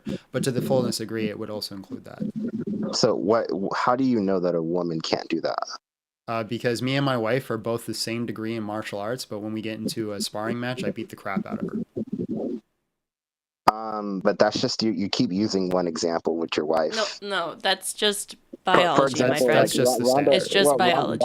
Ronda Rousey could probably beat your ass. No, I could take Ronda Rousey. I don't think you can. I know I can. I've trained with actual women in the UFC. So you can beat Ronda Rousey. There's no way, man. Yes. There's no way. I don't think you understand biology. Can you tell the story about the who's the female UFC fighter? So Jorge Masvidal trained with Holly Holmes. Holly Holmes is one of the best in the world. Jorge Masvidal went on record and said when we had brand new guys come into the gym, we would have to tell them to go light. Sorry, with Amanda Nunes. I have to go light with Amanda Nunes because they expected her to be far better because she was a champion. But what they didn't realize is their size and strength difference was such significance that they would just end up hurting her. And so they had to actually warn people to be easy and light with her because they didn't realize the size and strength difference that they had. And she was world champion. She's the best woman fighter in the world. Beast. But are you okay? But that's not about you though, right? So someone I'm talking overall. I could beat every single woman in the UFC. Every single one. You can beat Amanda. Yes. Amanda Nunes. You can beat her. Yes. Come on, man. There's no way. Not because I'm technically better. She's technically a better fighter than me. But because of my size and strength difference and my timing, I'm gonna win that fight 100% of the time. How tall are you? I'm 6'1". Can you do a 360 for us real quick? Oh my god. No. No? Why? Why would I do a 360 for you? Because you look kind of tiny, man. Like you don't even have any muscles. I'm 6'1", 175 pounds, and I've literally fought in a cage, and this is what I do for a living. Can you flex? I'm not gonna flex. I flex all the time, but I'm not gonna flex for you. Come on, man. You said you can weird. You said you can beat. I'm not trying to be weird. You said you can beat a female UFC fighter. Yes. And I'm looking at your biology. Bro, I know this. It is straight biology. Bro, I know this. Bro, you know how I know this? You know how I know this? Not just because I'm thinking about it and I think I'm just the best guy in the world. I know this because I've actually trained with women who fought in the UFC. Yeah, but have you actually fought the top women? The top women in the world? No, Yeah. I haven't. So how do you know that? Actually, what's her name? She's well, you can't say her name, but she's gonna be top 10, isn't she? Yeah. Yeah. So actually, yes, I have. No, I'm talking about like the upper tier, like people. This top 10 is the upper tier. Top 3, my guy. You Oh beat my so word! Can we Bro, just move on? hold on, This is bro, so bro, dumb. hold on. This is how dumb you are. No, listen, you freaking idiot. Pay attention, Listen. pay attention, pay attention, pay attention and listen. Pay attention and listen. For when it comes to the male combat sport, I'm 0-1, right? I lost to men, no problem. But I can go and beat a woman who's top 10, and you're saying that there's not a difference? Well, how do I know that you're even telling the truth? You're just saying you I'm couldn't even lying. I'm name the making it all person. up just to win an You argument. couldn't even name the person. I'm not No, we're naming not- her on Oh my live because I'm not doxing her. It's not doxing. It's public information. No, if they're a fighter. This Moving is, yeah, on. this is Yeah, it's so dumb. Anyways, yes, 100%. People do not understand the significant strength difference there are between men and women. It's insane. And it's not, listen, I don't want it to be that way. I'd rather my wife be stronger than like, here's the thing, my wife could take on most men in the world, but any man who's any like, okay, you're almost a brown belt, right? Yes. Do you think you could take a blue belt man? Most of them? If you're going full out competition?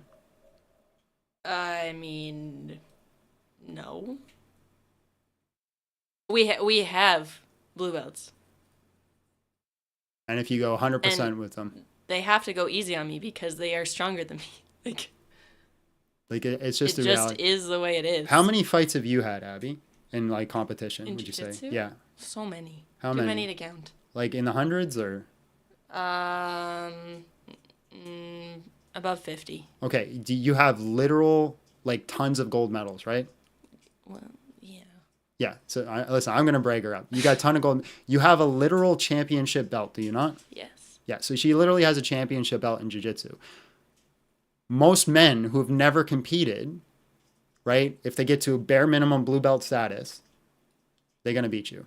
Yes. Even though technically she's better than the vast majority of them, simply because size and strength.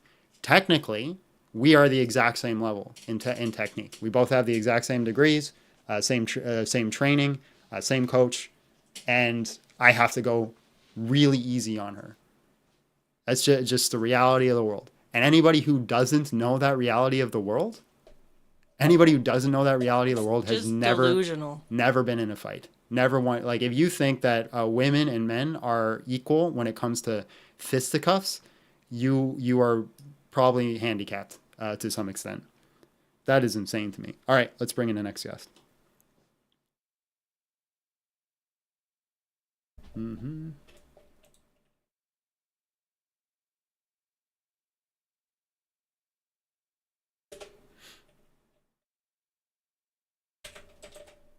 Mm-hmm. Oh, it's the homie. That is she. Hello, how are you? And just real quick, just your age for the show. What's good? 25, man. All right, bro. What's up? What's up? How you doing, man? Good, man. I'm good. Oh yeah. I just had a couple of questions, real quick. So earlier you were talking about like the laws in Leviticus and stuff, and this is something I've been kind of always wondering about. Or actually, you know what? Because you said when you were talking about Christian morals, you said that like you were talking about like the stuff Jesus said, the natural laws, and like the Ten Commandments and stuff, and obviously like you didn't mention the Levitical laws for obvious reasons, and it just has me thinking like I know that they don't apply anymore in a way, Well, no, but they still apply. We're still under the Mosaic law, but the spirit of the law has just been made clear to us. That's the difference. So people think it's been abolished. It's not been abolished. The law was never given to be a standard. This is what Paul says. The law was given to us to make us awareness of sin, and it's the process of sanctification where God works with us to become sanctified to the people who no longer need the law. There's this old old idiom, I guess, so to speak, that is used. Imagine that you're trying to learn the English language. At very first, it's going to be very difficult, and you're going to have to adhere to all sorts of rules. Don't do this, do this, put your vowels here, don't put your vowels here. But as you get more comfortable and get more knowledge towards the way the things work and how they operate, eventually you just have a freedom. Now, when I speak the English language, I'm not thinking about the law. There's no law in the language. I'm just free in it. I just speak. It's the same with God's law. God works with his people at their time to guide them into a point where they're perfectly free, where they do not need a law, but instead they become people that just operate the way they're supposed to operate. Sweet. That's actually a really good way to put it. That's funny actually, because it almost feels like it's like you start out deontologist and then become virtue ethicist when you explain it like that. I have one person saying there's an echo. Is that for everybody else or just him? Are you hearing an I echo? don't hear anything. No? I don't hear anything. Anything. Just the one guy. Just the guy. Just trying to troll. Audio troll. All right, bro. Was there anything else? Well, just to further on that, do you have whenever I kind of want to talk to other people about that thing, do you have like sort of like a verse in scripture I can kind of go to for that? That kind of helps clear that up. You're gonna get that. So Jesus says, "I came to fulfill the law and the prophets." Right. So the standard is Jesus. And then if you just Google where Paul says the law was meant to make us aware of sin, you'll find it. Okay.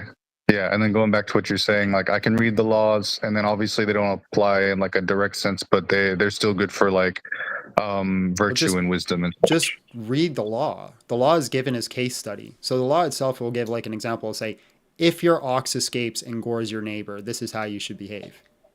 Well, what if my hippo escapes and gores my neighbor? What if my chicken does it? Right? Is it strictly for an ox? Like, there's no letter of the law. It's case study. And so it's giving you examples of what might happen into your society and examples of ways that you can resolve it. C Potato says Galatians 3:24 through 25. I think that's it, yeah.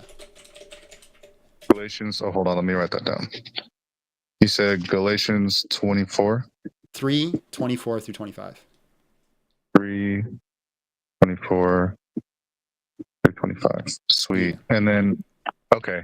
And then I just had one other question was like, something you said about like the thing about women had me thinking, because I've been really I don't know how to explain it, but like I don't know, I've been realizing a lot of the stuff I used to believe growing up was wrong, essentially, just straight up lies. And anyway, so like that conversation you had, fuck, how do I even say it? Like that conversation you had with that guy, like I think it was was that the guy right before me? About the he was like,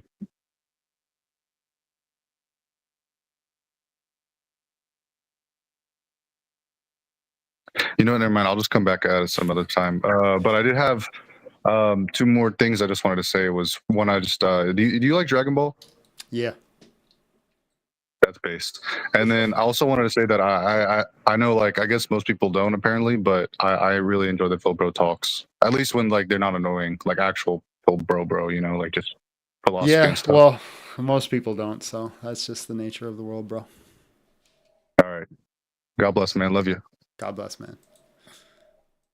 I like him. He's a nice guy. Low Fame came in with $4.99. Says, it's because of movies and video games that people think the gap is not that large. Also, did you and Abby start training at the same time? No, I've started training significantly before Abby. I'm just really bad. No. I'm really bad at the sport. You just didn't have proper training. Brady came in with $1.09 and said, bro is white knighting hard. I don't think he's white knighting. I think that's just the culture of like the left, right? It's the idea that men or women are just equal, exactly the same. It's just not the case. I can't be in NBA because I'm 5'4". Rip. Rest in peace, bro. Rest in peace. That's hard. That's hard. That's a tough one. But that's the thing. If you're short and you try and join the NBA, they're gonna laugh at you. So is that not okay? Yeah, it's not right. Listen, I can't be a model because I'm ugly. That is not fair. That's not fair to society. John, when someone says I love you, you say I love you back. I love you too, fat as she. I miss that. I love you too. Oh, I miss that too. Yeah. Oh, now that he's gone and now it's not Dance Monkey. Now flex. Now flex. That's not bad. It's all right. It's all right. It's okay. You know, it's not nothing. Turn your nose up. I'm all right with that. John is 5'4". Handsome John. Thank you. Thank you. All right, let's bring in a guest. Sam Shamoon. You see Sam Shamoon flex? It's like, dang, bro. Like, all he does is biceps. This person's not connected.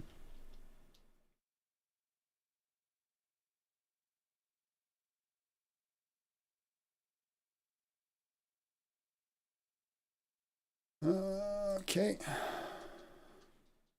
Hey, Bert. Hey, they said Abby flex. I'm not wearing a shirt that's gonna allow me to flex. She's jacked, bro. I can go change. She lifts more than I do. She works out more than I do, and I'm still stronger than her. It's not fair. It's not fair. Is biology. It's just biology, bro. Like, I asked her to come outside and help me lift something the other day, and she couldn't. I couldn't do it. She couldn't lift it, so I had to do it by myself. Is that? Look at Bert right now. He's trying to be a model. Oh, you can't see him. He's standing inside the ring light. Oh, he's done. John guns are banned in Canada. Thank you. Thank you.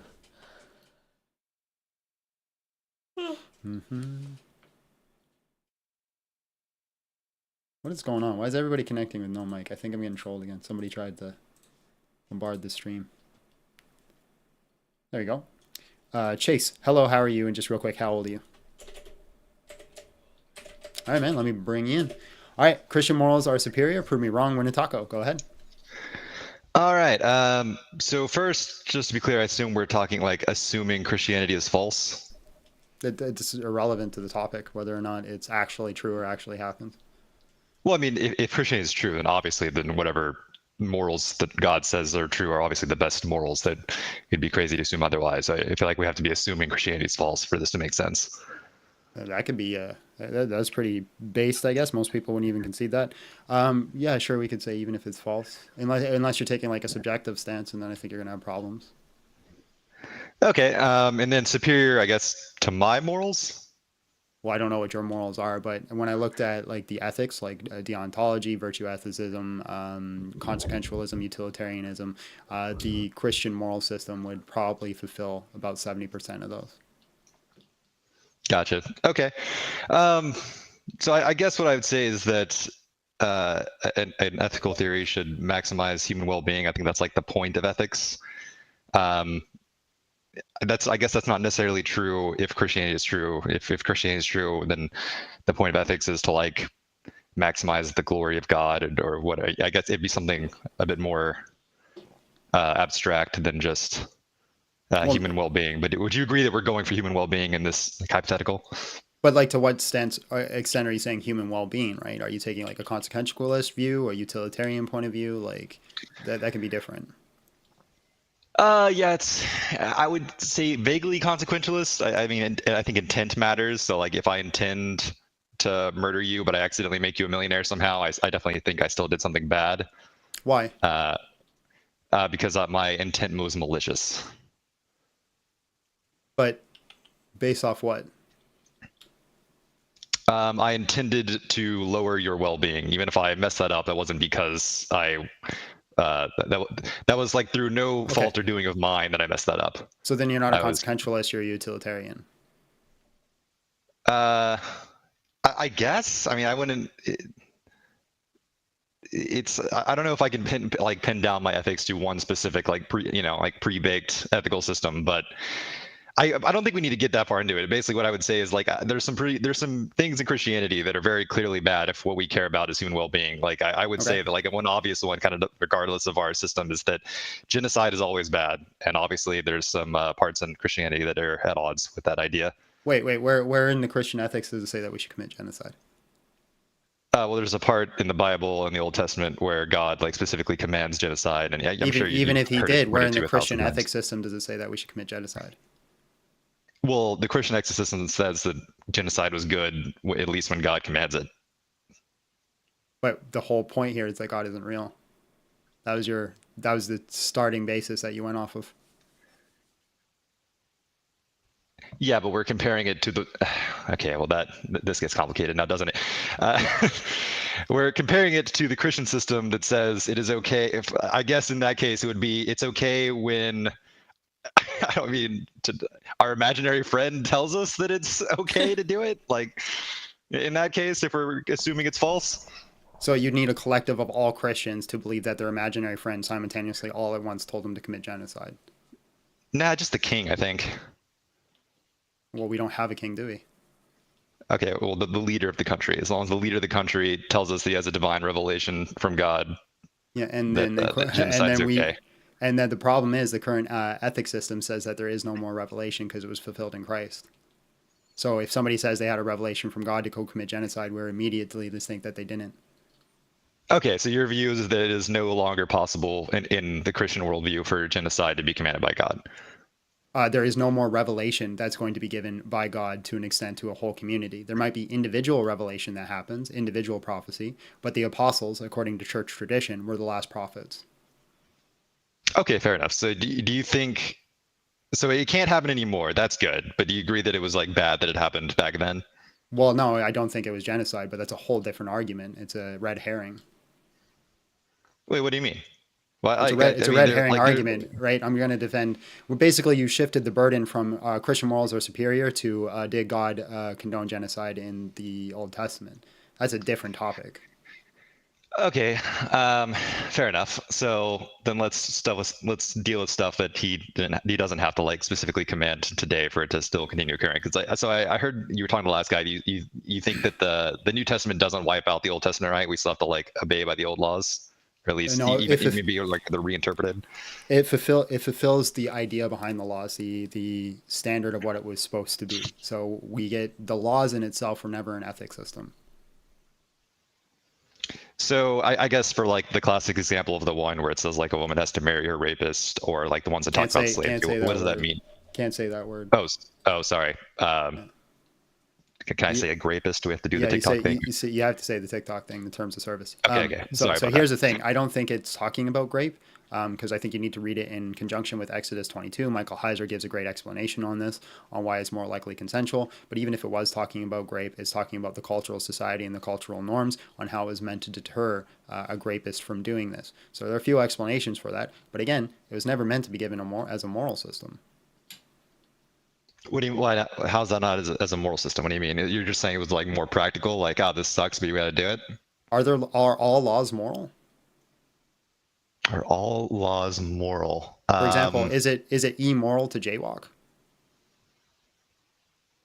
Yeah, in a sense. Because you are endangering yourself and others, and potentially costing our system. If there's no cars on the road, it's middle of the night, and I look everywhere and there's no cars, and I just walk across the street. Did I do an immoral action? Well, yeah, but everyone thinks they're safe to cross when they jaywalk. And the point is that often people are wrong, and so that's why we can't. I live in a small community, right? I can look down the road and I can see kilometers down one way and kilometers down the other way, and I can see there's no cars. And even if I rolled across the road slowly, there would be no car. Would it be immoral for me to jaywalk? Probably not. I mean, there's always the case that you're just wrong or you don't see someone coming around a corner. I mean, no corner. You keep changing my analogy. Right, so I could see both directions, the road. Sure. Singular so the laws aren't perfect. Maybe a slightly better law would be it is illegal unless you're in this situation that you described. But that would, what I'm saying is silly to have that on the books. But maybe that would be a little bit more moral if we there are certain laws that aren't implemented based off of what is moral, immoral. A legal system can just be helping people operate better with each other in society. And that has nothing to do with morality. So some laws are moral, some laws are immoral. So for example, there are laws in the Old Testament about how priests should wear their garb. And that's just about uniform. It's not about morality. Okay, yeah, that's fair. I'll agree with you there. That not all laws are specifically about morality. They might be like a dress code. I mean, if we really quibble, maybe it could be like it gets down to like some kind of like social fabric unity, and then you're kind of like if you break these rules, then you're working to degrade the moral fabric in some sense. So I think there's some sense where it could really like ultimately bake down to like if you break these laws, we all agree that you're doing something wrong. And if a law doesn't really have that baked into it, we probably should just agree that the law was given to take a society that's initially broken and guide them towards sanctification, right? So, for example, in India, when Europe not conquered, but took authority over India. I don't remember exactly how it happened. They had a huge problem with child marriage. They were marrying young children. So what did Europe do right away? They banned it. And then it created a whole bunch of problems and riots and issues, and they couldn't get society to adhere to it. So then they said, fine, but you can only do it up to this age. Does that mean that they did something, that they're saying it's good to marry somebody at like 14? No, they're saying that obviously you're a broken society and you're not going to adhere to this moral good, but we're going to implement it slowly and work you towards this good thing. And it's the same thing with the Old Testament law. The Old Testament law was given to a broken society for the goal to slowly integrate and move them towards the moral good, which is the Christian ethics system. And the Christian ethics system is doing the same thing, moving toward even higher and better good. Yeah, this is kind of besides the point, but my issue with that is that I agree that that's something that humans have to do with our limited scope and knowledge and abilities. I think an omnipotent, all-knowing God could have done something better. Your first thing was the assumption that God isn't real. You can't keep going back to God is real now. Yeah. No, yeah, I agree. This is besides the point. I'm just saying that that's why I disagree with that specific line of reasoning. But yeah, not relevant to this particular conversation. All right. So let's go. I want to address it now. You brought it up. I want to address it. God doesn't command us and tell us to do what exactly he works with us to eventually get us to be beings that can operate on our own independently as sanctified creatures. Anyways, now make your point. Okay. So there's like stuff in the New Testament that condones slavery, but I guess you're just going to make the same point that it's trying to inch us towards not doing slavery, or like what do you think about the passage that commands people to like obey even the bad slave masters that are cruel? Yeah, continue reading it. Like everybody always stops there, right? Paul says, obey your masters even if they're cruel. But then it says, your masters, do not be cruel because you also have a master, right? You to treat them as if they're equal. And then Paul also advocates for Philemon, for him to be set free because of his standard being made in the image of God, right? He is working with this culture also. But the problem is slavery is still not abolished. I don't know if you're an American, but the United States Constitution literally says, I think it's the 17th Amendment, that you can have slaves as long as they committed a crime, and that's the prison system. Right. Well, so even if one that the like the continue reading part that you're saying, it tells them like not to be cruel. It doesn't tell them to like stop having slaves. It says like maybe you guys should think about not doing this later on. So it just says like, yeah, don't be cruel to them. And I don't think that I was never like saying that the Bible says it's okay to be cruel to your slave master. It just says that if they are cruel, you should still follow them and do what they say. Mm-hmm.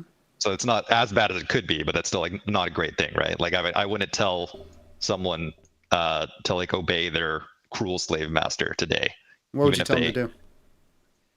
Like, what are you going to tell? What are you going to tell a prisoner in the prison system to do when the prison guards are cruel? If the prison guards are cruel, I mean,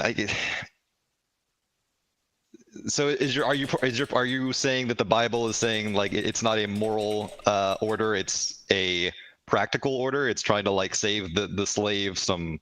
What I'm saying is it's better to be righteous and good even if the circumstance around you isn't righteous and good. What you're arguing is a justification for evil. Now what I'm saying is, I don't think it's evil to disobey the person who's enslaving you, though. Okay, so then what would you say to the prisoner who's in the cell and they have abusive guards? What should they do? They should definitely tell someone about it and raise a stink because we don't allow that. Sure, you could tell someone and raise a stink, but should they stop obeying them? What do you mean stop obeying them? Should they stop obeying the prison guards?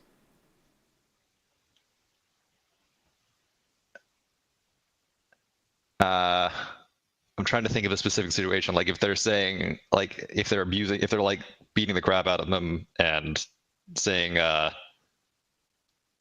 stop doing something, should they listen? No, I'm just saying in general, like if they like, I don't think this guard is acting well with me, he's pretty abusive, should they just stop listening to his commands? No, but this is where I was getting back to. There's a difference though, because like the people we're talking about here, they did something wrong. Like even if we disagree, the Bible straight up says that if you kidnap somebody and sell them into slavery, you're to be put to death. So. Yeah, but there are situations in where you can be like legally a slave even if you did nothing wrong in the Bible. Like what? Right. I forget the exact passage, but there's one that's like, if a woman like has kids while she's in slavery, her kids are de facto slaves, and there's like the thing about like the man he can either stay with them or he can leave and declare that he loves his master. But the kids are slaves, like they're just born into slavery. They didn't do anything wrong. Yeah, fair enough in that situation. But again, this is not a moral system that's to be the standard for all time. So if we're talking specifically with Paul, which is the context, what? What do you? I mean, in the Bible, there's that situation. There's others where you can take it as long as they're not. You can take slaves at least as they're not as Israelites. All cultures in the Near East, right? Now we live to a culture now where you can't just be born in slavery. So it shows that this progression has worked, considering that this culture has been built off Judeo-Christian values, and slavery is mostly abolished by Christians because they are the ones that implemented that. So the system I'm saying where we're moving towards sanctification is ultimately better. But I'm just talking about, you're saying, well, Paul says, be obedient to your masters, even if they're abusive. Well, in this specific scenario where we still have slaves, should they no longer be obedient to their masters? Yeah, what I'm saying is there's a difference between like prisoner slaves in the sense, like I would still probably just agree that's wrong. We no longer, again, I already admitted that we have this process of sanctification that's moving towards the overall best goal, which we have seen in society because we live off of Judeo-Christian values. So we currently have this system where it says that you can't just have slaves born into it. So these specific slaves, should they be disobedient? Well, hold on, but I think you're giving Christianity credit for a sanctification that's not really in Christianity there. Like there's really? not... Okay, what hospital have you gone to lately that isn't named after a saint? Wait, what does that have to do with the slavery? I'm talking about specifically for slavery. I don't think there's evidence in Christianity that Christianity was eventually trying to abolish slavery. Like, yeah, the very first writing, but Christians are also largely responsible for. Yeah, the very first writing that we hold on. The very first writing that we have in history of somebody trying to abolish slavery is the Pope. Okay. So all of our records show that the very first people that were trying to abolish slavery is Christians. Sure, but then I can just say that Pope was a good guy, but I don't think there's like scriptural evenance that to suggest the Bible. Right. Well, I'm not a Bible only type guy. Oh, okay. So you're saying that you think that there was like revelation or what like? It has nothing to do. You're going back to God real though. Remember, the whole point is God not real, though. You wanted to start on that basis, but this is like the fourth time you brought God back to being real. Okay, but we're comparing like worldviews, so we're trying to say that. Right. So in the worldview currently, what do Christians have that you're against? That's my point. But if it's not in the Bible, then if it's not the Bible, or we're not allowing revelations from God, then what do you mean? Like, what are you saying that you're not? You have 2,000 years of church tradition and church culture. There's a church authority as well. Right? There's the ecumenical councils, and then there's what we consider natural law. Now, the Bible is a big part of that, but it's not Bible only. And if it's not in the Bible, you can't do it. So again, we live in a society that no longer has these types of slaves. And the type of slaves that we do have, I've asked a billion times, you're not answering, should they disobey when they're being abusive? Well, I was trying to answer that by saying that if they're in it, there's a difference in the situation between prisoners and non-prisoners, but if oh my God, answer the question: should they disobey? No, if they're prisoners. If they weren't prisoners, if they were like slavery since birth, like was allowed in the Old Testament, I would say what Christians nowadays have slaves that aren't? Hold on. What Christians nowadays have slaves that aren't prisoners? Okay, so this is what I was about to say. That I did not. We might actually have less of a disagreement here than I thought, because when I thought that you were saying that you have now made me aware that when you refer to Christianity, you don't just mean the Bible, but anything that really Christians have done and kind of progressed as within their community. But through no Christian living today, or even in the last long while, says that we can have slaves, do they? Right. That's what I'm saying. Like basically what I would say is that those Christians are. They could have slaves if they wanted to. They're just not really adhering to their book properly. But you're saying right. So your argument isn't that Christian morals are worse. Your argument is that Christians don't actually follow the Bible. That's a different argument. Yeah, but the morals, what I would refer to as the Christian morals, are the morals that are in the Bible. And you're saying that no, it's that plus all of the stuff that Christians have done in the meantime to like But advance all the morals. morals I that we wasn't have, including that stuff. all the morals that we have are also in the Bible. You're just taking other parts of the Bible and saying those are also our morals, and we're not. Like everything can be summarized in what I believe in to mostly the Ten Commandments. Yeah, but that's not those aren't the only things in the Bible. There's also the stuff about slavery and all of that stuff. Again, That's not also in the all Bible. law that is given or all things that people did are considered the moral standard, is it? That's something we already established. Not all law is given for morals. Sure, but if the God you know okay, what? well, This will be easy to solve. Show me one commandment in the entire Bible where God says that you should and you ought to have slaves. well, I don't think it says it's an ought. It says it's permissible. That's my problem. Is that the Bible allows for the permissibility of slavery. Doesn't give it as an ought claim. Doesn't say you should do it. You can do it. Where does it say that you can do it? Well, there's the part where it says like you can beat your slave as long as he doesn't die in 3 days. That's implicit in that is the idea that you can have slaves. So it doesn't say that you can do it. So what is it doing then? Is it giving you? No, it doesn't. Where does it say you can't have slaves?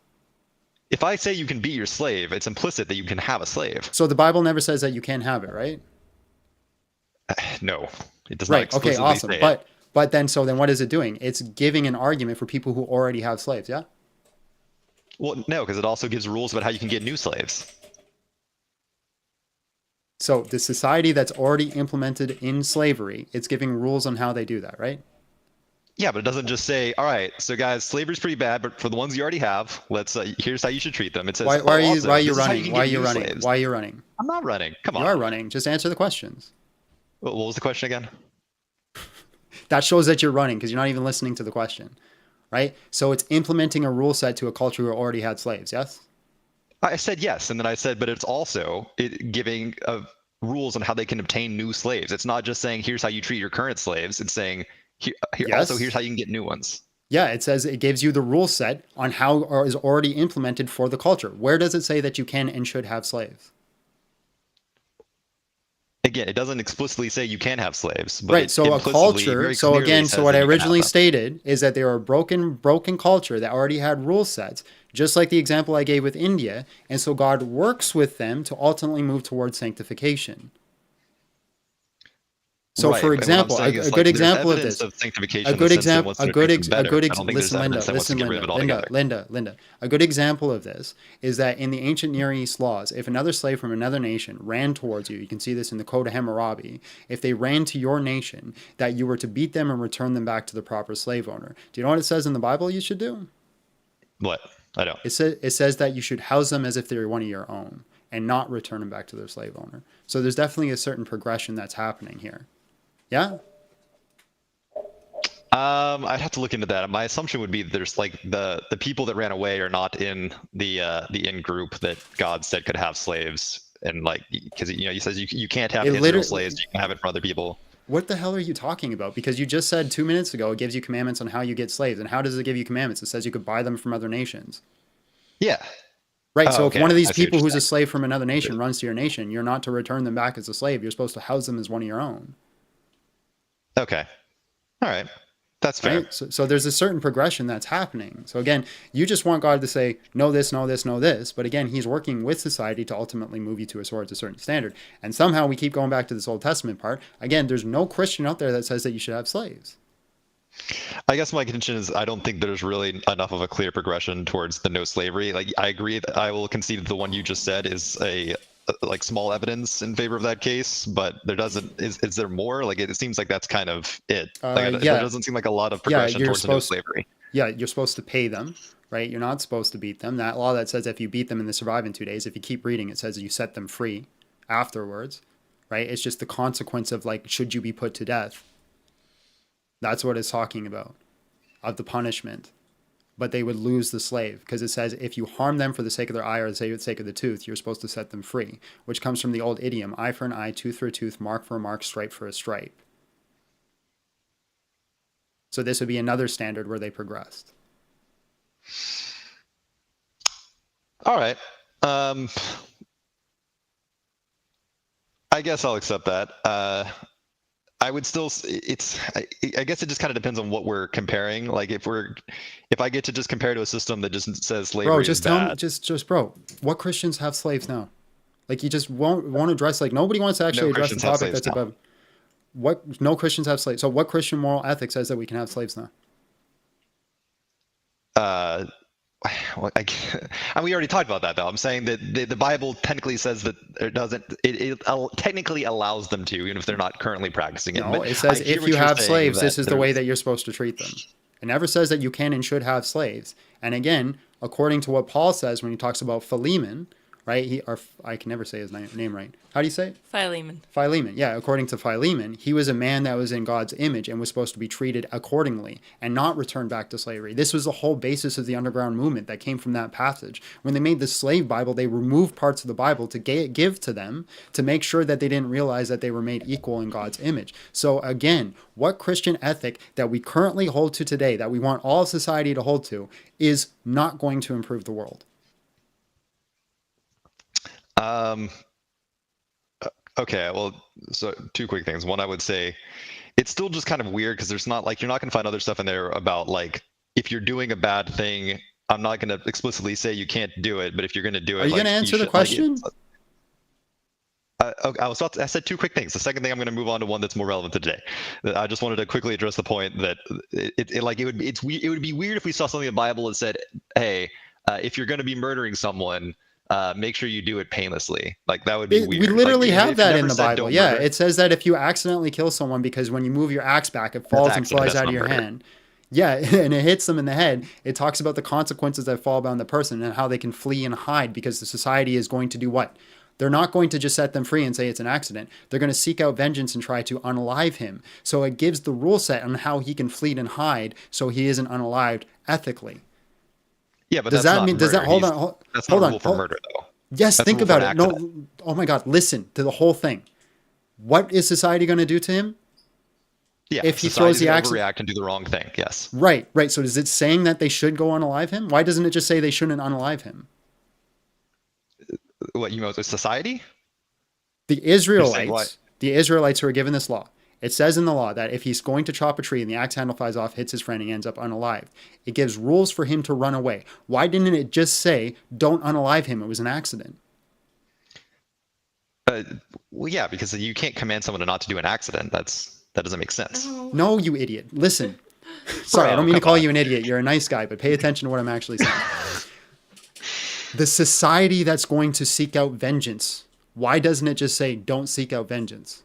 Okay, yes. I think because it's implicit in the scenario that they're not going to believe that he did it accidentally. They're going to want to go kill him. So he's saying, listen, bro, they're not going to believe you, so get out of here. You didn't do anything wrong. It was an accident. I saw it was an accident.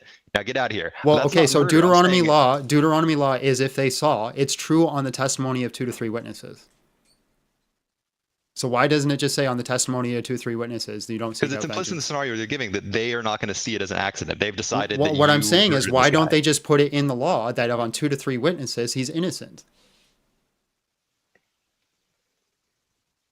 Is that not in the law? If on 2 to 3 witnesses he's innocent? No, this guy will still have to flee. Why doesn't it just say if you had 2 or 3 witnesses that shows it was an accident, he's innocent and you shouldn't seek out vengeance? He still has to flee. I don't know. That's weird. That would be better if they just said if it's on 2 to 3 witnesses, then you should be considered innocent. I would agree that would be better. Right. Okay. So is it almost like the law is given to a people who don't really necessarily adhere to laws and just do what they're told all the time, and it's trying to sanctify them, move them towards a different direction? Yeah, but that's sure. I'll agree to that, but that's not okay. The point Phenomenal. Great. Now we finally solved the issue of the law. Can you please address my question about the Christian moral system today? Yes. You've been really skilled at not actually arguing the debate that I wanted. You're the best at it. Everybody who's come up today, you've been able to actually get me off topic better than anybody else has. Okay, but now I need you to get on the actual topic. Okay, fine. Let's go to homosexuality. How about that? It says I'm just curious. I'm just curious. Before you do homosexuality, is there any other contentions you have? Off the top of my head, no, because one thing I was going to say that we haven't gone to yet is that I definitely think that Christianity has informed righteous moral systems today. Mm-hmm. My major point is just I don't think Christianity is true, and Christianity has some things that are relics of the past in there that we don't have to just adhere to now. So we can just take the good stuff from Christianity, and which I agree a lot of the Western civilization is built on good stuff from Christianity, and we can move forward with it and make it even better. That it's no longer Christianity that's now. fine. That's fine. We can talk about homosexuality. I just want to be clear that that literally is your only contention. Well, I had the other ones, but I mean, you. Okay, then let's do those ones first. That's those because everybody just wants. I had the other ones we already talked about like slavery and genocide, but you're saying that there's like a moral progression there that I don't necessarily agree with, but I'm not really equipped to argue against it there. So all you have to do to disprove that one to me is show Christians that are okay with genocide and slavery. That's all you have to do to disprove that one for me. If you can't do it, then Christians don't adhere to it. Okay, there's definitely some that are okay with that today, but that's besides the point. The consensus viewpoint. Sure, that's what I'm saying. Okay, that's so that's not the Christian moral system. All right, so then your only issue is the ding dong fallacy. Yeah, all right, yes. Okay, how would the world not improve if everybody adhered to the sacrament of marriage? The world will not improve because there are some people who are biologically innately homosexual and they cannot help that. There's nothing they could do about that. And so they would have worse lives if we just said they were bad for having these urges that they have no control over. Christians don't say that they're bad for having urges. Okay, well, you're saying that they have to be alone and never have a romantic partner, essentially, that they're attracted to.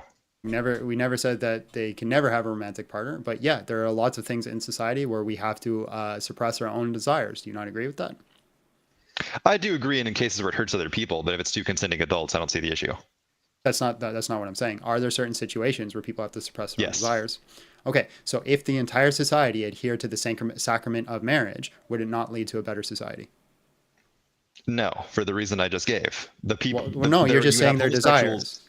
You're just saying they have but you desires. would have homosexuals that are adhering to the sacrament of marriage. That So they would only marry women. just so I don't get banned. Just try to be careful with like that word. You could talk about it, but unfortunately, if you talk against it, you get banned. So like, just try to use specific types of words that make me think of that group set. So gotcha. yeah. So again, yeah, sure, happy people. So we'll say again, if everybody adhered to that, how would the world not improve? Because if you're simply stating they have a desire they can't act upon, people have desires they can't act upon all the time. Yeah, but this is like kind of a major one. Like this is you spending your life alone or with someone that you don't really have a romantic attraction to for your entire life. Do you have to have sex with everybody you spend your life with? Wait, no, but they just wouldn't be able to have it at all, ever in their entire life. Yeah, so again, that's just a desire. So people have to suppress desires all the time, and the world would end up a better place if they suppress this desire. So why? So if everybody honored the sacrament of marriage, we'd have better child rearing, right? Because it shows in studies that having the man and the woman involved in the household is better for the kid, which would also lead to less people in the prison systems, because the majority of people who are in the prison systems do come from broken homes, usually without a parent or a father figure. That's usually the case, which would also lead to less gang violence. And not to mention, by honoring the sacrament of marriage, you would lose almost in totality every STI and STD. Yeah, but happy people can't have kids, so that's not an issue with the I agree that it's better for a kid to have a mom and a dad, and that is stats show that out. Part of the sacrament of marriage is also honoring the fact that you have to be open to having children implemented in society, and by having more children implemented in society, you would end up with putting people into an infrastructure that's built to have a growing system, not a shrinking system, and you'd also have more people who are able to take care of the elderly as they get older as well. Okay, but compare the two worlds. So one, all right. So the happy people in either situation are not going to be marrying and having kids, or if they do, it's going to be if you force them to, it's going to be built on a lie, or they're not going to be happy, and that's probably not good for the kid either. If they're like, I think there's a lot of base assumptions there. They probably could find ways to make that fulfilling. There's these things called lavender marriages. What's that? And it's a lavender marriage is like one person is innately homosexual. I can't say that either. So happy. So innately happy, and they end up marrying somebody of the opposite sex, and they continue in their relationship because of the companionship that person brought, not because of the attraction. So lavender marriages do exist, and they do have happy relationships. I've seen them, and they make testimony on that. I'm sure that works for some people, but I mean, I'm trying to imagine if I had to like marry a man, and like if society just told me I had to marry a man, I would very much not be okay with that. I definitely wouldn't do any of the sexual things, and I would still just be very unhappy with the situation. So you'd have to suppress your desires, and I don't see an issue with people having to suppress their desires to lead to the betterment of overall society.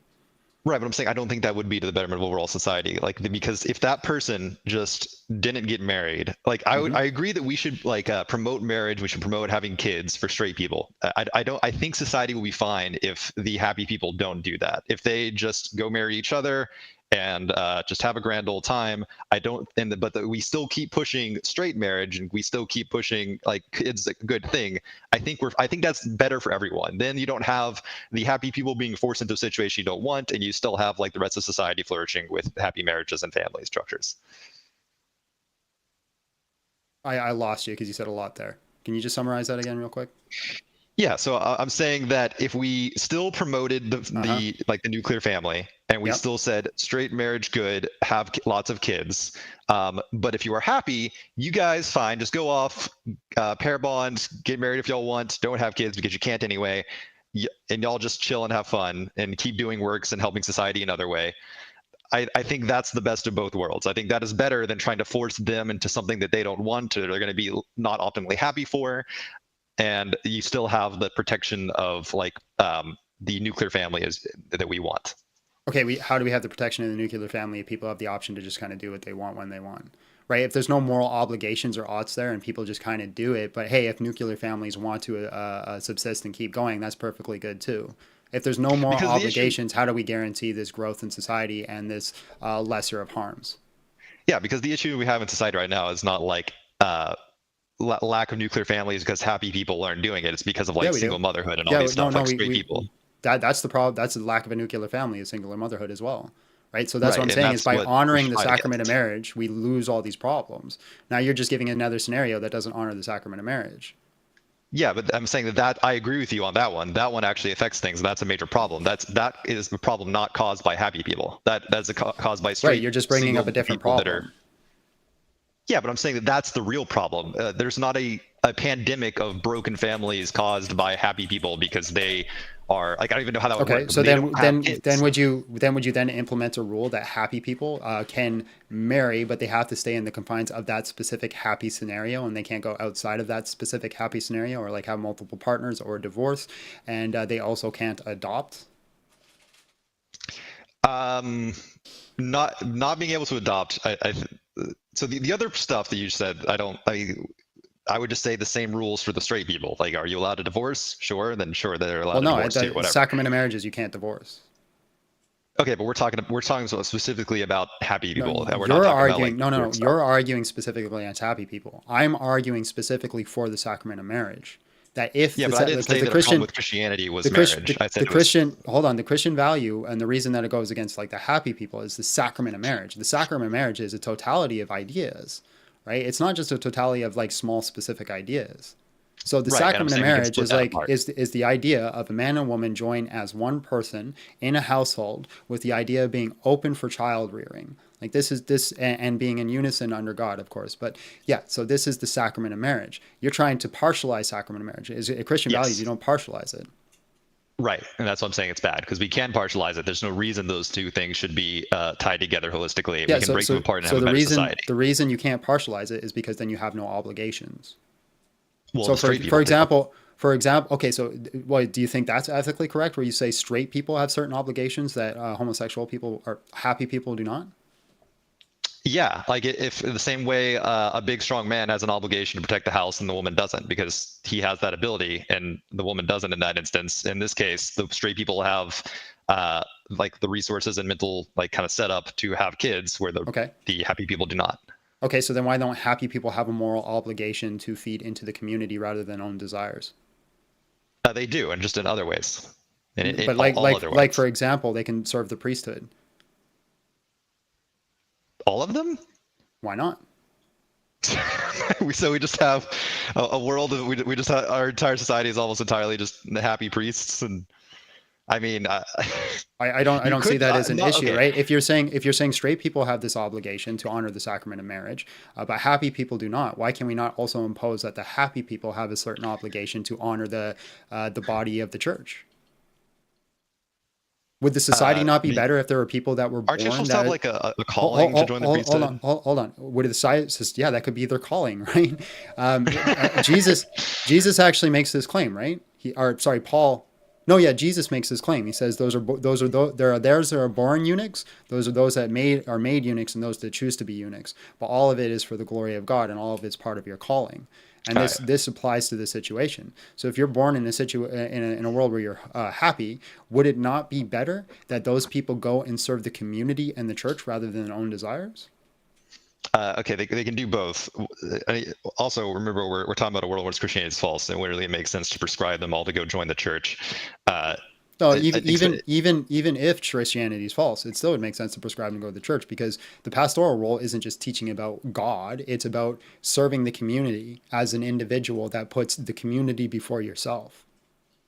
Yeah, but you can do that without joining a church. Like you can help your community. Like I would guess that most happy people are atheists, or at least not devout Christians. So it's also completely irrelevant. What I'm saying is if straight people have this moral obligation because it leads to the betterment of society, why cannot happy people also have this obligation because it leads to the betterment of society? Well, you already agree that in this case we already are giving them a different obligation. You're saying that their obligation would instead be to like just be celibate and join the church in this instance. Mm-hmm. And I'm saying, why can't their obligation just be to help their community? Wouldn't it just be better if we said your obligation is to help the community, but you can still have a romantic relationship? Like, what is the downside of their happy romantic relationship in a Christianity not true world? Well, it's simply fact. In a perfect world, there would be no downside to it, but that's not what the data shows. The data shows that we have an increase in STDs, STIs, and terrible home upbringings because of these situations. Well, the STIs is because of sleeping around, which we agree is not a great idea for straight people or let me give you an example. In the male happy people, they are notorious for being promiscuous. This is just what the data just shows in that culture. In the female happy people, they're notorious for being abusive. Right? This is just what the data shows. Right. And we should definitely we should not be permissive of those things in society. We should say, hey, these things are bad, but that doesn't mean that you can't like have a happy marriage for happy people. And right, but you're just saying if the ideal would happen, right? Like statistically, it's shown that when we honored the sacrament of marriage, those two things weren't even there at all. That it does. It's not. That's not like an ideal utopian world that I'm proposing. I'm just saying that we should put societal pressure on people, on straight people to have kids, and all people to not be super promiscuous, and on all people not to be abusive in their relationships. Right, but again, you're just saying we could do these things. I'm saying if we honored the sacrament of marriage, like if we just held to it, the world would improve. Yeah, but is that not also just you're also just giving an ideal? Like, yeah, I agree. And both of these cases, it's not ideal because these people would still be like homo or happy. They'd still be out there and exist, and they're not allowed to live in their certain desires. And I can even grant all this, and you could say, well, why can't they do those other things? And I could say arbitrarily because they can't. It still wouldn't change the fact that at the end of the day, if we honor the sacrament of marriage, society would drastically improve. Yeah, but it would also drastically improve if we did what I said. I think it would improve even more if we did what I said. If we honored the sacrament of marriage among heterosexuals and among happy people, we applied all the other societal stuff we do. We said promiscuity bad, abuse bad, but if you guys want to have a happy marriage with the straight people with no kids, fine. I think those people are happier. Right. Society but the problem with that though is that society also leads to a less child rearing, and plus people that are more open to children. Not significantly. Like, what percentage of the population is happy? It's not high. It's drastically higher. It's drastically higher now since it becomes more socially acceptable and has social pressure towards it. It used to be like 2%. Yeah, we should not have social pressure towards it. It used to be 2%. Now it's up to 20%. No way. 20? Yes, no way. yeah. Okay, well, if that's true, I agree. That's like social contagion, and we should not be. Then it seems to be that by not honoring the sacrament of marriage, we have led to more detriment. I don't think it's that specifically. I think it's because society in general has been very woke recently and pushing that as like a good thing. And there's no social because society doesn't honor the sacrament of marriage. Well, it's not because they don't honor the sacrament of marriage. It's because they've been moving to the left. If they honored the sacrament of marriage, would we have this problem? Well, no, but we also wouldn't have this problem under Nazi Germany. But obviously, we agree that's not a good idea. Like, come on. Yes, that yes. solves the problem. Well, There's hold a on, better hold on. way No, to no, no, solve no, no, no, no, no, no. That's a red herring, and you know it because Schmatzi Germany did honor the sacrament of marriage, I but can't they say didn't that honor. either. Dang. No, Okay. you can't. But they didn't honor all the other things. So the idea again here is the Christian moral system is superior all around. Now you're just taking a society that doesn't honor the Christian moral system except for one aspect. But yeah, when I it came agree to the the Schmatzis sacrament are of much, marriage, much worse than yeah, Christianity. they're much worse. But when it came to the sacrament of marriage, they didn't have those problems. So when they implemented the sacrament of marriage, that won. Right, but what I'm saying is their system, just like the sacrament of marriage, the sacrament of marriage and their system would both solve this problem, and they would both be going too far, further than is necessary. Is my point. One of those to a much greater degree than the other, yes, but that's my point. How is the sacrament of marriage going too far? Because it's preventing happy people from getting married unneededly. Okay, If they could just get married, fine. That would be better. Let's live this out. Let's go this. Do you think that I should be allowed to marry my own grandma? No. Why not? I think it's really gross, and I think it's weird, and I think it could cause problems. I don't necessarily think it's immoral, but I think it's. I have a very strong revulsion to it. Okay, so can't we just make the same argument then that happy people can't be allowed to marry because we have a strong revulsion against it? Shit. Okay, fine. I'll bite the bullet. Maybe it should be technically legal. I think it's really gross, and I wouldn't hang out with you if you did it. But maybe it's not immoral. So you think a system where we marry our own grandmother, or a dad and son get married, or a brother and brother get married, there's no issue? Okay. I think the problem is those things do break down the family unit in a way that happy people do not. Happy people, they're happy. They don't have a choice in that. They're not going, if they're just off doing their happy thing away from. Listen. My dad's a handsome man. If all of a sudden I just find him a little too handsome, what's the issue with that? Well, the issue is that you are corrupting the family unit in a way that I really don't like. Okay, so I can take the same argument for happy people. What do you mean? They're corrupting the family unit because the family unit, for all of history, has been man, woman, child. They're not corrupt. Okay, you are actively corrupting in the situation you provided. You are actively taking the family unit and turning it into something bad. Why is it bad?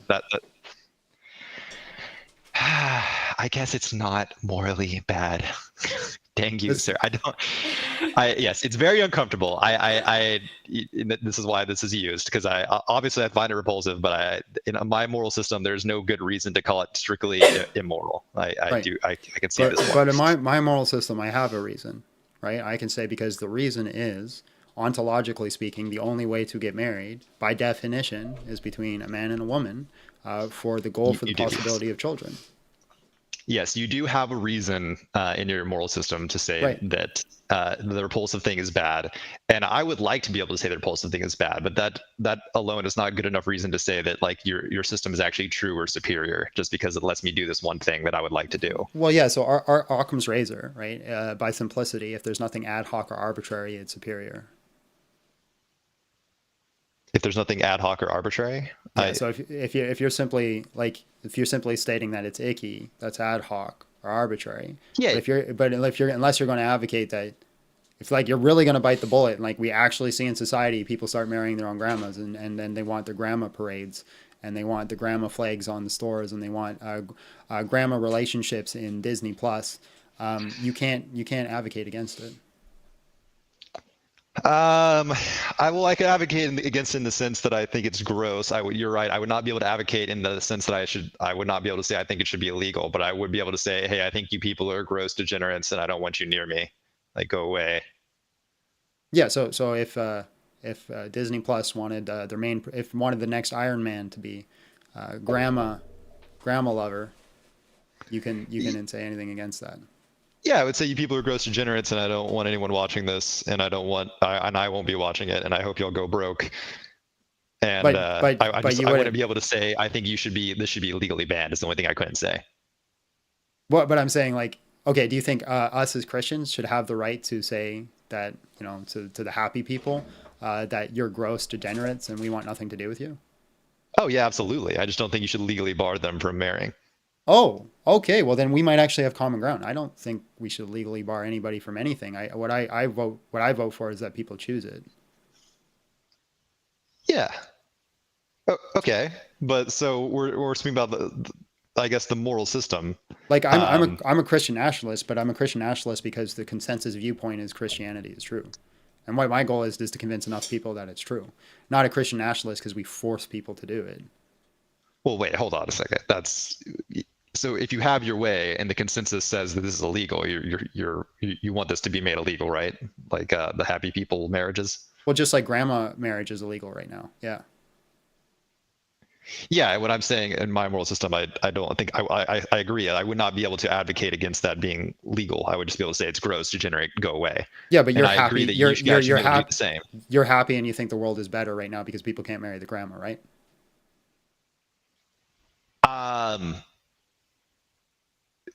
So no, because I don't thank God that doesn't seem to be a widespread desire that is happening. But it. Like, so if we did make it illegal, the people that wanted to do that, whatever, like the sick people that want to do that, they're like having a bad time either way. Right, like right. What I'm saying is though, you appreciate living in a society where it's illegal. No, not really, because it doesn't affect me, and it's if we hold woke tomorrow on. and they said it was legal, I'd be like, that's gross, wild. But whatever. Oh, come on. Okay. We're going down a deep, really messed up hypothetical. So whatever answer we have to it is going to be interesting. So to fully bite the bullet, what I would say is that, yeah, if we woke up tomorrow and it's legal, I'd be like, first of all, I didn't even actually realize that was fully illegal because I didn't think we needed that. But okay, so now that that's legal, I guess these really weird people are going to go do this, and I will not associate with them, and I don't want anything to do with them. But I guess if they're off in the hills doing that and it's not hurting anyone else, go for it, I guess. But they're not going to be off in the hills. They're going to want their parades, and they're going to want their representation in media, and they're going to want to be heard by more people. And because they're heard and more accepted, then more people who hid in the closet about being attracted to their grandmother are going to start coming out, and they're going to be like, "Yeah, I was attracted to my. You were attracted to your grandma, me too." And then they're going to start growing, and they're going to want the representation. And now all of a sudden we live in a culture where, oh no, step bro is a reality. Okay, but we can go the other way with this too. Like, I'm sure we could think of an example of something that you find gross and repulsive that you would not want.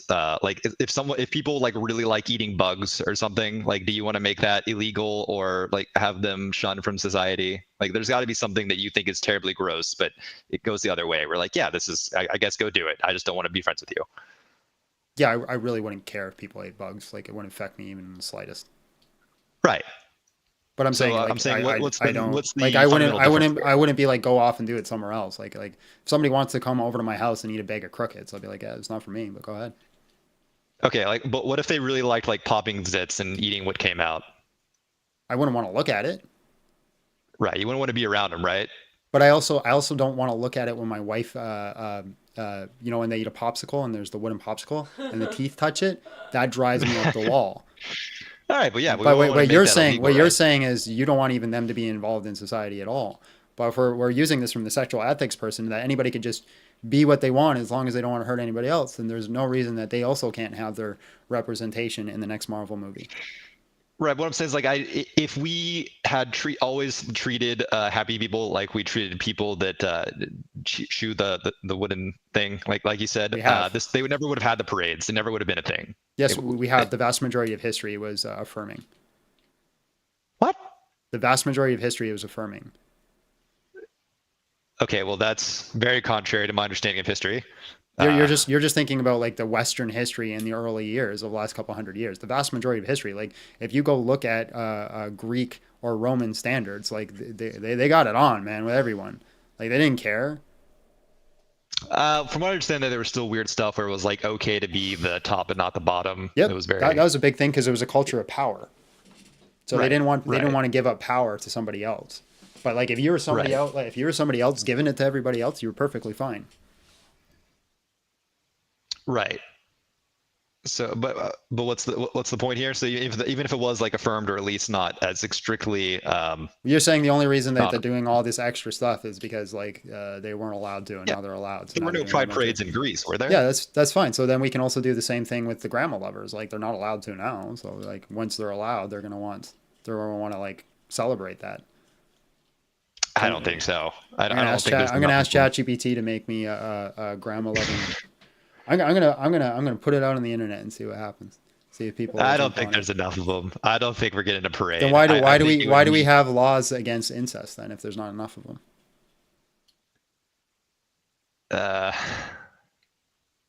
Okay. I don't know. So maybe the correct answer here is that maybe they would okay, if they did have parades, the parades wouldn't last for all of time. They would be really annoying and obnoxious for a while. I'm still waiting for these parades to end. They are kind of ending now. This is the culture has shifted dramatically. The woke is kind of dying, right? It's kind of over. Thank God. All right, man. You've been a great interlocutor, but I feel like we've just kind of hit a wall at this point. So I'll let you say what you want to say on the floor, and then I'm going to jump on if that's okay. Okay, sure. So I guess just to wrap it up, I would say that I think Christianity has broadly helped move society in a positive direction. I think it's the ethics that have come from it have been very good in a lot of ways. There's some bad stuff in there that came from times where, because I don't think any of this came from God, I think it just came from fallible people. I think there's some bad stuff in there that we still try to adhere to just because it's written in the book that we think was written by an omniscient being. And I think that if we could create a better ethical system that's better for human well-being, if we just took the good, left the bad, which in my mind would no longer be Christianity. And that's why I think that it's a system that is not Christianity that would be superior. All right. Well, I said I'll let you have the last word, so I will do that. God bless you, man. Have yourself a great day. All right. Thanks. You too, man. Peace. So everybody who says they can't argue in good faith, listen, we disagreed about everything. We had a great conversation. Great conversation. Sean Bessity came in $2, says, love your neighbor literally excludes owning people. Brady Harvey came in and said, clipping this. There's a whole channel, by the way, guys, of me on Instagram called BJS Clips. Where they just clip me out of context, and it's hilarious. I love it. Gabriel Valencia came in with $5, says, what was unthinkable yesterday is thinkable today and commonplace tomorrow. Slippery slope fallacy is not a fallacy, ladies and gentlemen. It's not a fallacy. Literally see it happen all the time. Christ's Life came in with $5, says, first you go around showing your beehole, then babies and trees are equal in value, and now you can grape your grandma. What is atheism? Seriously. There are listen. That's the problem with the moral claims of what one ought not. You only ought not do anything that you can as long as it doesn't harm anybody else. Leads to some crazy ideals, man. Crazy ideals. Now, I think what I should start doing is I think I should actually start arguing from ethicism because God is real. I think that would be better. What time is it? Time for me to get groceries. Time for you to get groceries. Okay, so $100, and we'll do one more guest. If not, I'm going to use the washroom, and then we'll do our hangout. That last guest was on for an hour. You want to make money? We got card payments now.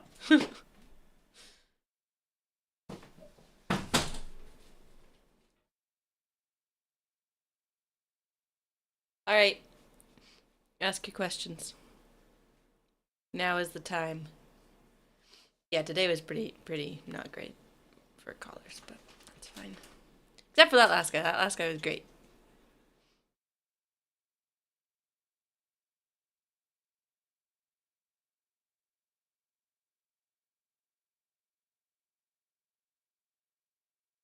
Ooh. Oh, favorite food. My favorite food is probably pizza. I love pizza. John is the shoe size like 12. He's got big feet. Big feet. Somebody asked your shoe size. I said big. Just subscribe to my Only John's, and you'll see how much size my shoes are. John's favorite food is steak. Yeah. Or chicken wings. Why not both? He likes my chicken wings. I make a good She makes really good chicken wings. Like, they're so good. They're so good. They're homemade sauce. All right, in 5 more minutes, we'll shut it down on TikTok, and then we'll do the hangout after that. Like I said, unless somebody wants to help us with our car payment, we got some responsibilities and things that we got to do. What do we do for wing flavor again? Honey garlic. Honey garlic, yeah. Are you into exorcism movies? Have you ever looked into real cases before? And what do you think about it? So yes and no. I really love the Conjuring series. I really like the Conjuring series. I don't really go into the other exorcism movies, and that's because I watched The Exorcism when I was a kid, and I'm still traumatized. I watched that when I was 13 years old, and it still haunts me. And so I get scared, and then I don't want to watch exorcism movies. There's a guy, he asked a question at the very beginning of the live. Are you okay if you take it? What was the question? He says, I saved it because he asked a long time ago. What do you think God would want for someone that missed the chance of having children? What can I do to still be of use to God if that was part of his plan for us?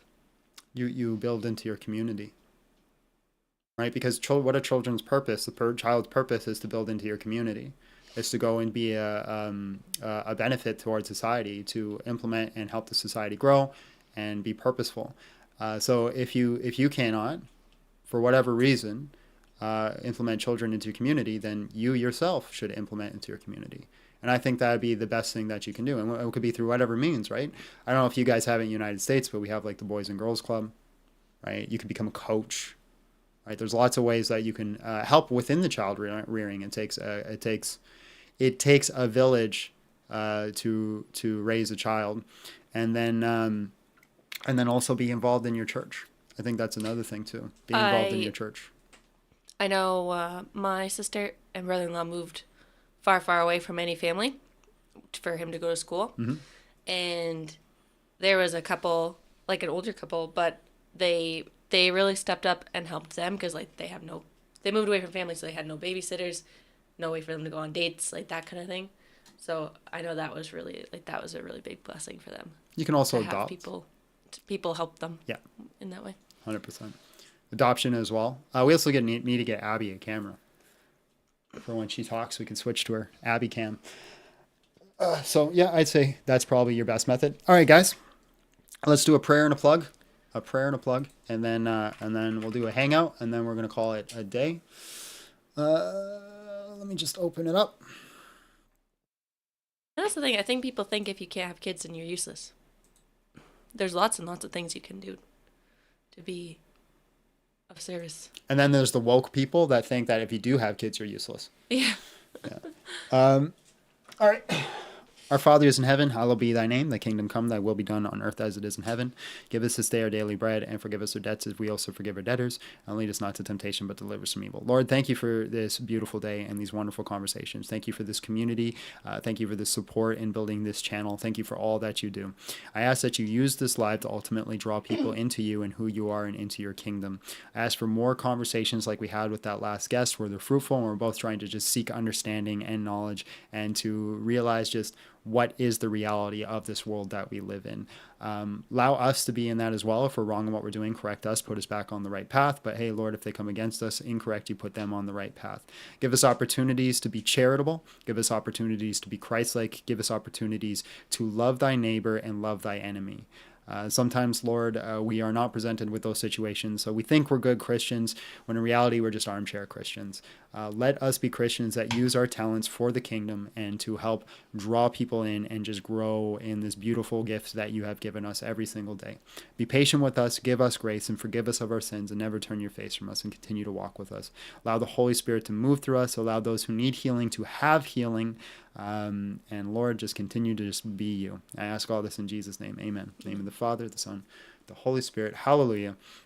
All right, guys, as always, if you want to support me, you could do it, obviously, by becoming a subscriber on the YouTube. I'm going to say it now because now we're going off TikTok and, screw you guys. Not you watching on TikTok, the TikTok itself, it's awful. But you can support this channel on Patreon. There's two options. We have a Squires package, which just gives you access to our replays that we do Tuesday and Thursday. If you want some content to watch and you can't make it when it's live, it'll be there for you. But a better package is a Knights Templar package, which offers access to those hangout and replays. You'll never miss one again, Tuesdays and Thursdays. Access to our daily Bible study, which I post Monday through Friday.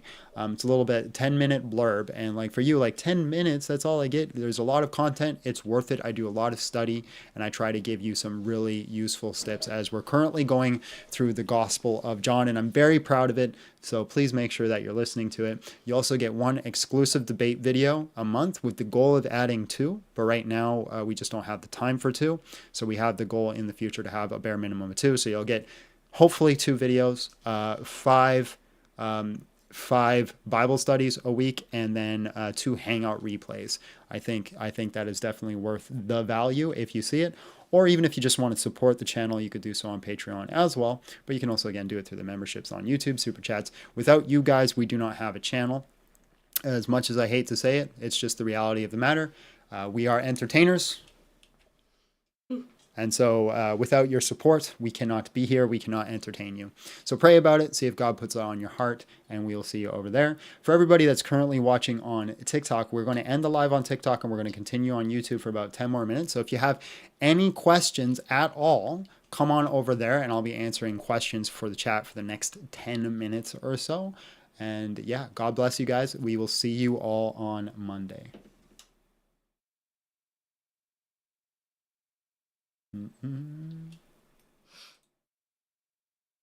Okay, we are now done on TikTok. Just the hangout. What do I think about Johnny Chang teaching? He's saying some really wild, out-of-pocket things, and I don't think he should be teaching.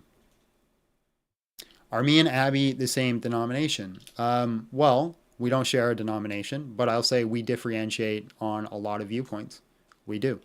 And that's okay, right? It doesn't separate how we treat each other in the sacrament of marriage. What's important is that we honor each other, and we keep moving forward on that. But I think like the majority of the things that like we disagree with aren't really big things. What would you say? I'd agree with that. I don't even think we really. You're 7 miles from that. I don't think we really disagree on that many things. No, like for example, I believe in baptizing our child. You don't, but you're also okay with baptizing our child. I'm indifferent. Yeah, so you don't think it does anything. I do, and so that'd be like a difference. Who's the heretic? She is, obviously. If I don't get a Bert gift stream, I'm gonna crash out. We could do a Bert. The problem is getting him to stay in one place. It's not fair to him. It's not fair to him. See what else we got for questions. John, do I play or enjoy anything like Warhammer 40k stuff? I love Warhammer 40k. I've never played the tabletop, and I never will play the tabletop because the figurines are freaking $20 a figurine. It's insane. Like for one little guy, it's like $20, $30. I showed Abby a figurine once. I'm like, you know how much these 3 little figurines cost? She's thinking like $5-10. It was like $45. Yeah, that's insane. It was insane. It was insane. So I play the Warhammer game. I listen to a lot of Warhammer audiobooks, like a lot. It's a little too much. Usually every night when I go to bed, I put on some Warhammer audiobook, and that's what I listen to. New metal is over. Let it die. Do I play? Oh no, you already asked that. Abby's dispossessed. I don't know what that is. Thank you. My point is not blow my own horn. No, she's not. Yeah, no, she's not pregnant. We're talking like in future if it ever happens. Bert's Cam and John needs tarot. Christ for Life came with $5. Says John needs tarot cards, crystals, astrology, soothsaying, and evil rituals to heal his sickness. I'm pretty sick right now.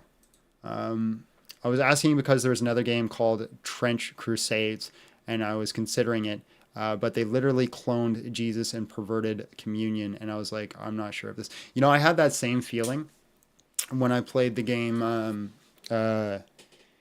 Cyberpunk. They had this whole level where you literally crucify a guy because they do these things like BDs where you get to experience what they experience. So he wanted to get crucified so other people can play his BD and experience what it's like to be crucified so they know what it's like to be Jesus. And it was just, I felt really guilty when I did it. And then anytime I ever played that game, I don't play that mission anymore. I skip that mission every time. You could dedicate your child coming into the world by water, sprinkling over them, or anointing oil, as his parents did when he was coming to the world, then baptize them when they're older. No, if we ever have children, they'll be baptized. Do I have John and Abby have no say. Hold on, this thing is scrolling too fast. John, God, goodness. John and Abby have no say if they baptize the baby because it's up to Bert. Why do I think women should vote instead of the household? Genuine question. Well, I think women should have just a say of what happens in their lives. Now, if a woman is a genuine Christian woman, she's going to submit to her husband willingly, not because she has to. Right? And I think that's the case of like me and Abby. She submits to me as the man in the household, not because she's forced to, because she chooses to. I don't like making decisions. She doesn't like making decisions. So it's a choice, right? And I think more people should choose it and should actively choose it. And that's the gift that God has given us, is the ability to choose. So I don't think we should force women to be in that situation, but rather that we live in a society where it's optimized so they just intentionally choose it. Can you Princess Carrie Abby reliably, or are your muscles just for show? What's Princess Carrie? Like the bride. Reliably? Yes. What was reliably, like, in context? Like, can you actually carry me? I can carry you like that, but like for how long? Yeah, I guess that's the context we need. Yeah, you're also not you're not a petite woman. No, I'm 104 pounds. Yeah, she jack, bro. She jack. He carries me though when I'm hurt, but often a more practical way is a payback. Yeah. Speaking on Dima, I'm in a similar situation where I don't fit in any church. Do you just go for the church closest to your position? I would say the best thing you could do is be in a community. Try to find something that's apostolic and build into that. That is the best thing that you can do. Yeah. Do I like Alice in Chains? Never heard of her. Please, I played Space Marine too. Yeah, I didn't like that part. Yeah, let's see. John the Baptized. Witcher 3 was great, yeah. You can skip that part, John, just by completing the original mission in Cyberpunk and not going through the dialogue. I just shoot the guy before the mission starts, and then the mission ends and you fail. So that just solves my problem. My fiance, yeah. Decisions are hard. Sometimes it annoys me too, because I'm like, where do you want to eat? You decide. I don't want to decide right now. Why don't you decide for once? And I mean, that just shows, like, in society, there's a reason that no women out there knows where they want to eat, because inherently they just want men to lead. They just do. Also, I'm playing an Inspired Flies Minecraft server through Discord, if you can find it, at work right now. Come join me when the stream. I don't have Minecraft. From the front door to the bedroom. Yeah, well, yeah. When we got married, I carried her over the threshold. Like, let's just say that. If you were forced to live CN, which country would you choose? Maybe Poland? I don't know. Yes, I told Abby to let me out of the basement. She said, I don't like making decisions. It's up to John. John yelled no. True. Did you miss the stream? Yes, we're at the end. And I'm non-denom. I hold to apostolic faith, tradition, EED, sacraments, no sola scriptura, etc. How can you be non-denom and do that? I don't know. We ending? Yeah. Can I beat Floyd Mayweather in a fight right now? If full MMA, yes. In boxing, no. Floyd Mayweather would make me a child in boxing. But full MMA, absolutely, I would beat him in a fight. He has no ground training. I would just go for the double leg, and I would just strangle him.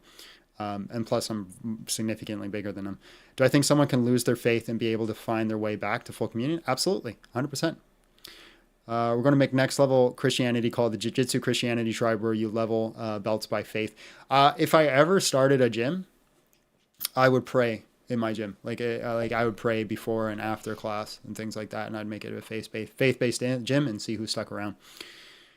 Okay, let's see. Let's see if we can find a deep question. No, I don't have Minecraft. All right. I think we got it today. All right, guys. We love you all. We will see you all on Monday for sure. God bless and have yourself a great day.